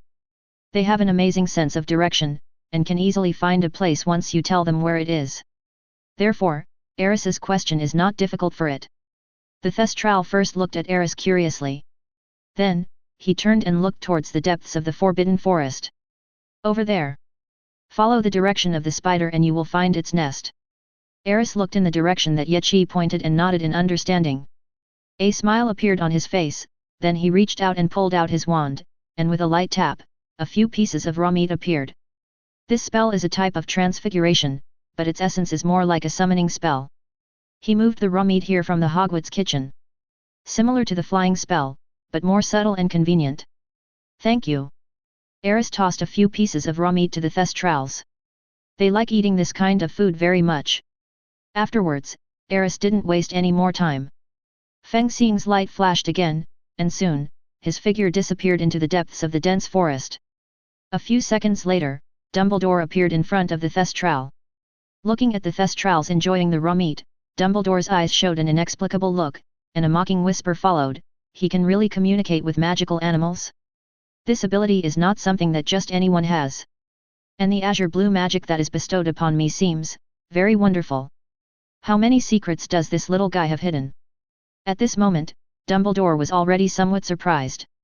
On the other side, Hagrid's hut. Yaya's cry startled Hagrid, who was in the house, and he came out. "What's your name, you cowardly dog?" The 3-meter-tall giant picked up a special weapon. It was a crossbow arrow, very large, perfectly matched with his body size, which was far larger than that of an ordinary human. This is a weapon specially made by Hagrid, used when patrolling the Forbidden Forest. Under normal circumstances, he could not use magic because his wand should have been destroyed by the Ministry of Magic decades ago, although he secretly hid the wand and disguised it as an umbrella. Did a little wizard run into the Forbidden Forest? Looking at the barking Fang, Hagrid looked towards the Forbidden Forest behind the cabin with some confusion, but it was already dark at this time and he saw nothing. "I'll trust you just once. If you make me go for nothing, I won't have any supper tonight." Yaya kept screaming, and Hagrid had no choice but to take the crossbow and walk into the Forbidden Forest. Yaya obviously discovered something and quickly caught up with Hagrid. "Spider, spider, where are you going?" Aris walked all the way into the depths of the Forbidden Forest. The light from the wand awakened many magical animals along the way. This area was still patrolled by Hagrid, so there were no overly dangerous creatures. There were some creatures that were not very friendly to humans and showed hostility when Aris passed by. But he quickly resolved it. These were all minor problems and naturally could not stump Aris, whose strength was now comparable to that of an adult wizard, or even stronger than that of an ordinary adult wizard. As we go deeper, the surrounding environment becomes darker and darker. On the ground, even with a little moonlight filtering through the dense leaves, it was still difficult to see the road ahead. Aris had to turn up the light of his wand to ensure that he would have enough time to react when any dangerous creatures approached. "Little spider swarm? Found it." When Aris passed a small bush, he found a group of small spiders inside. He followed the little spider and continued on his way.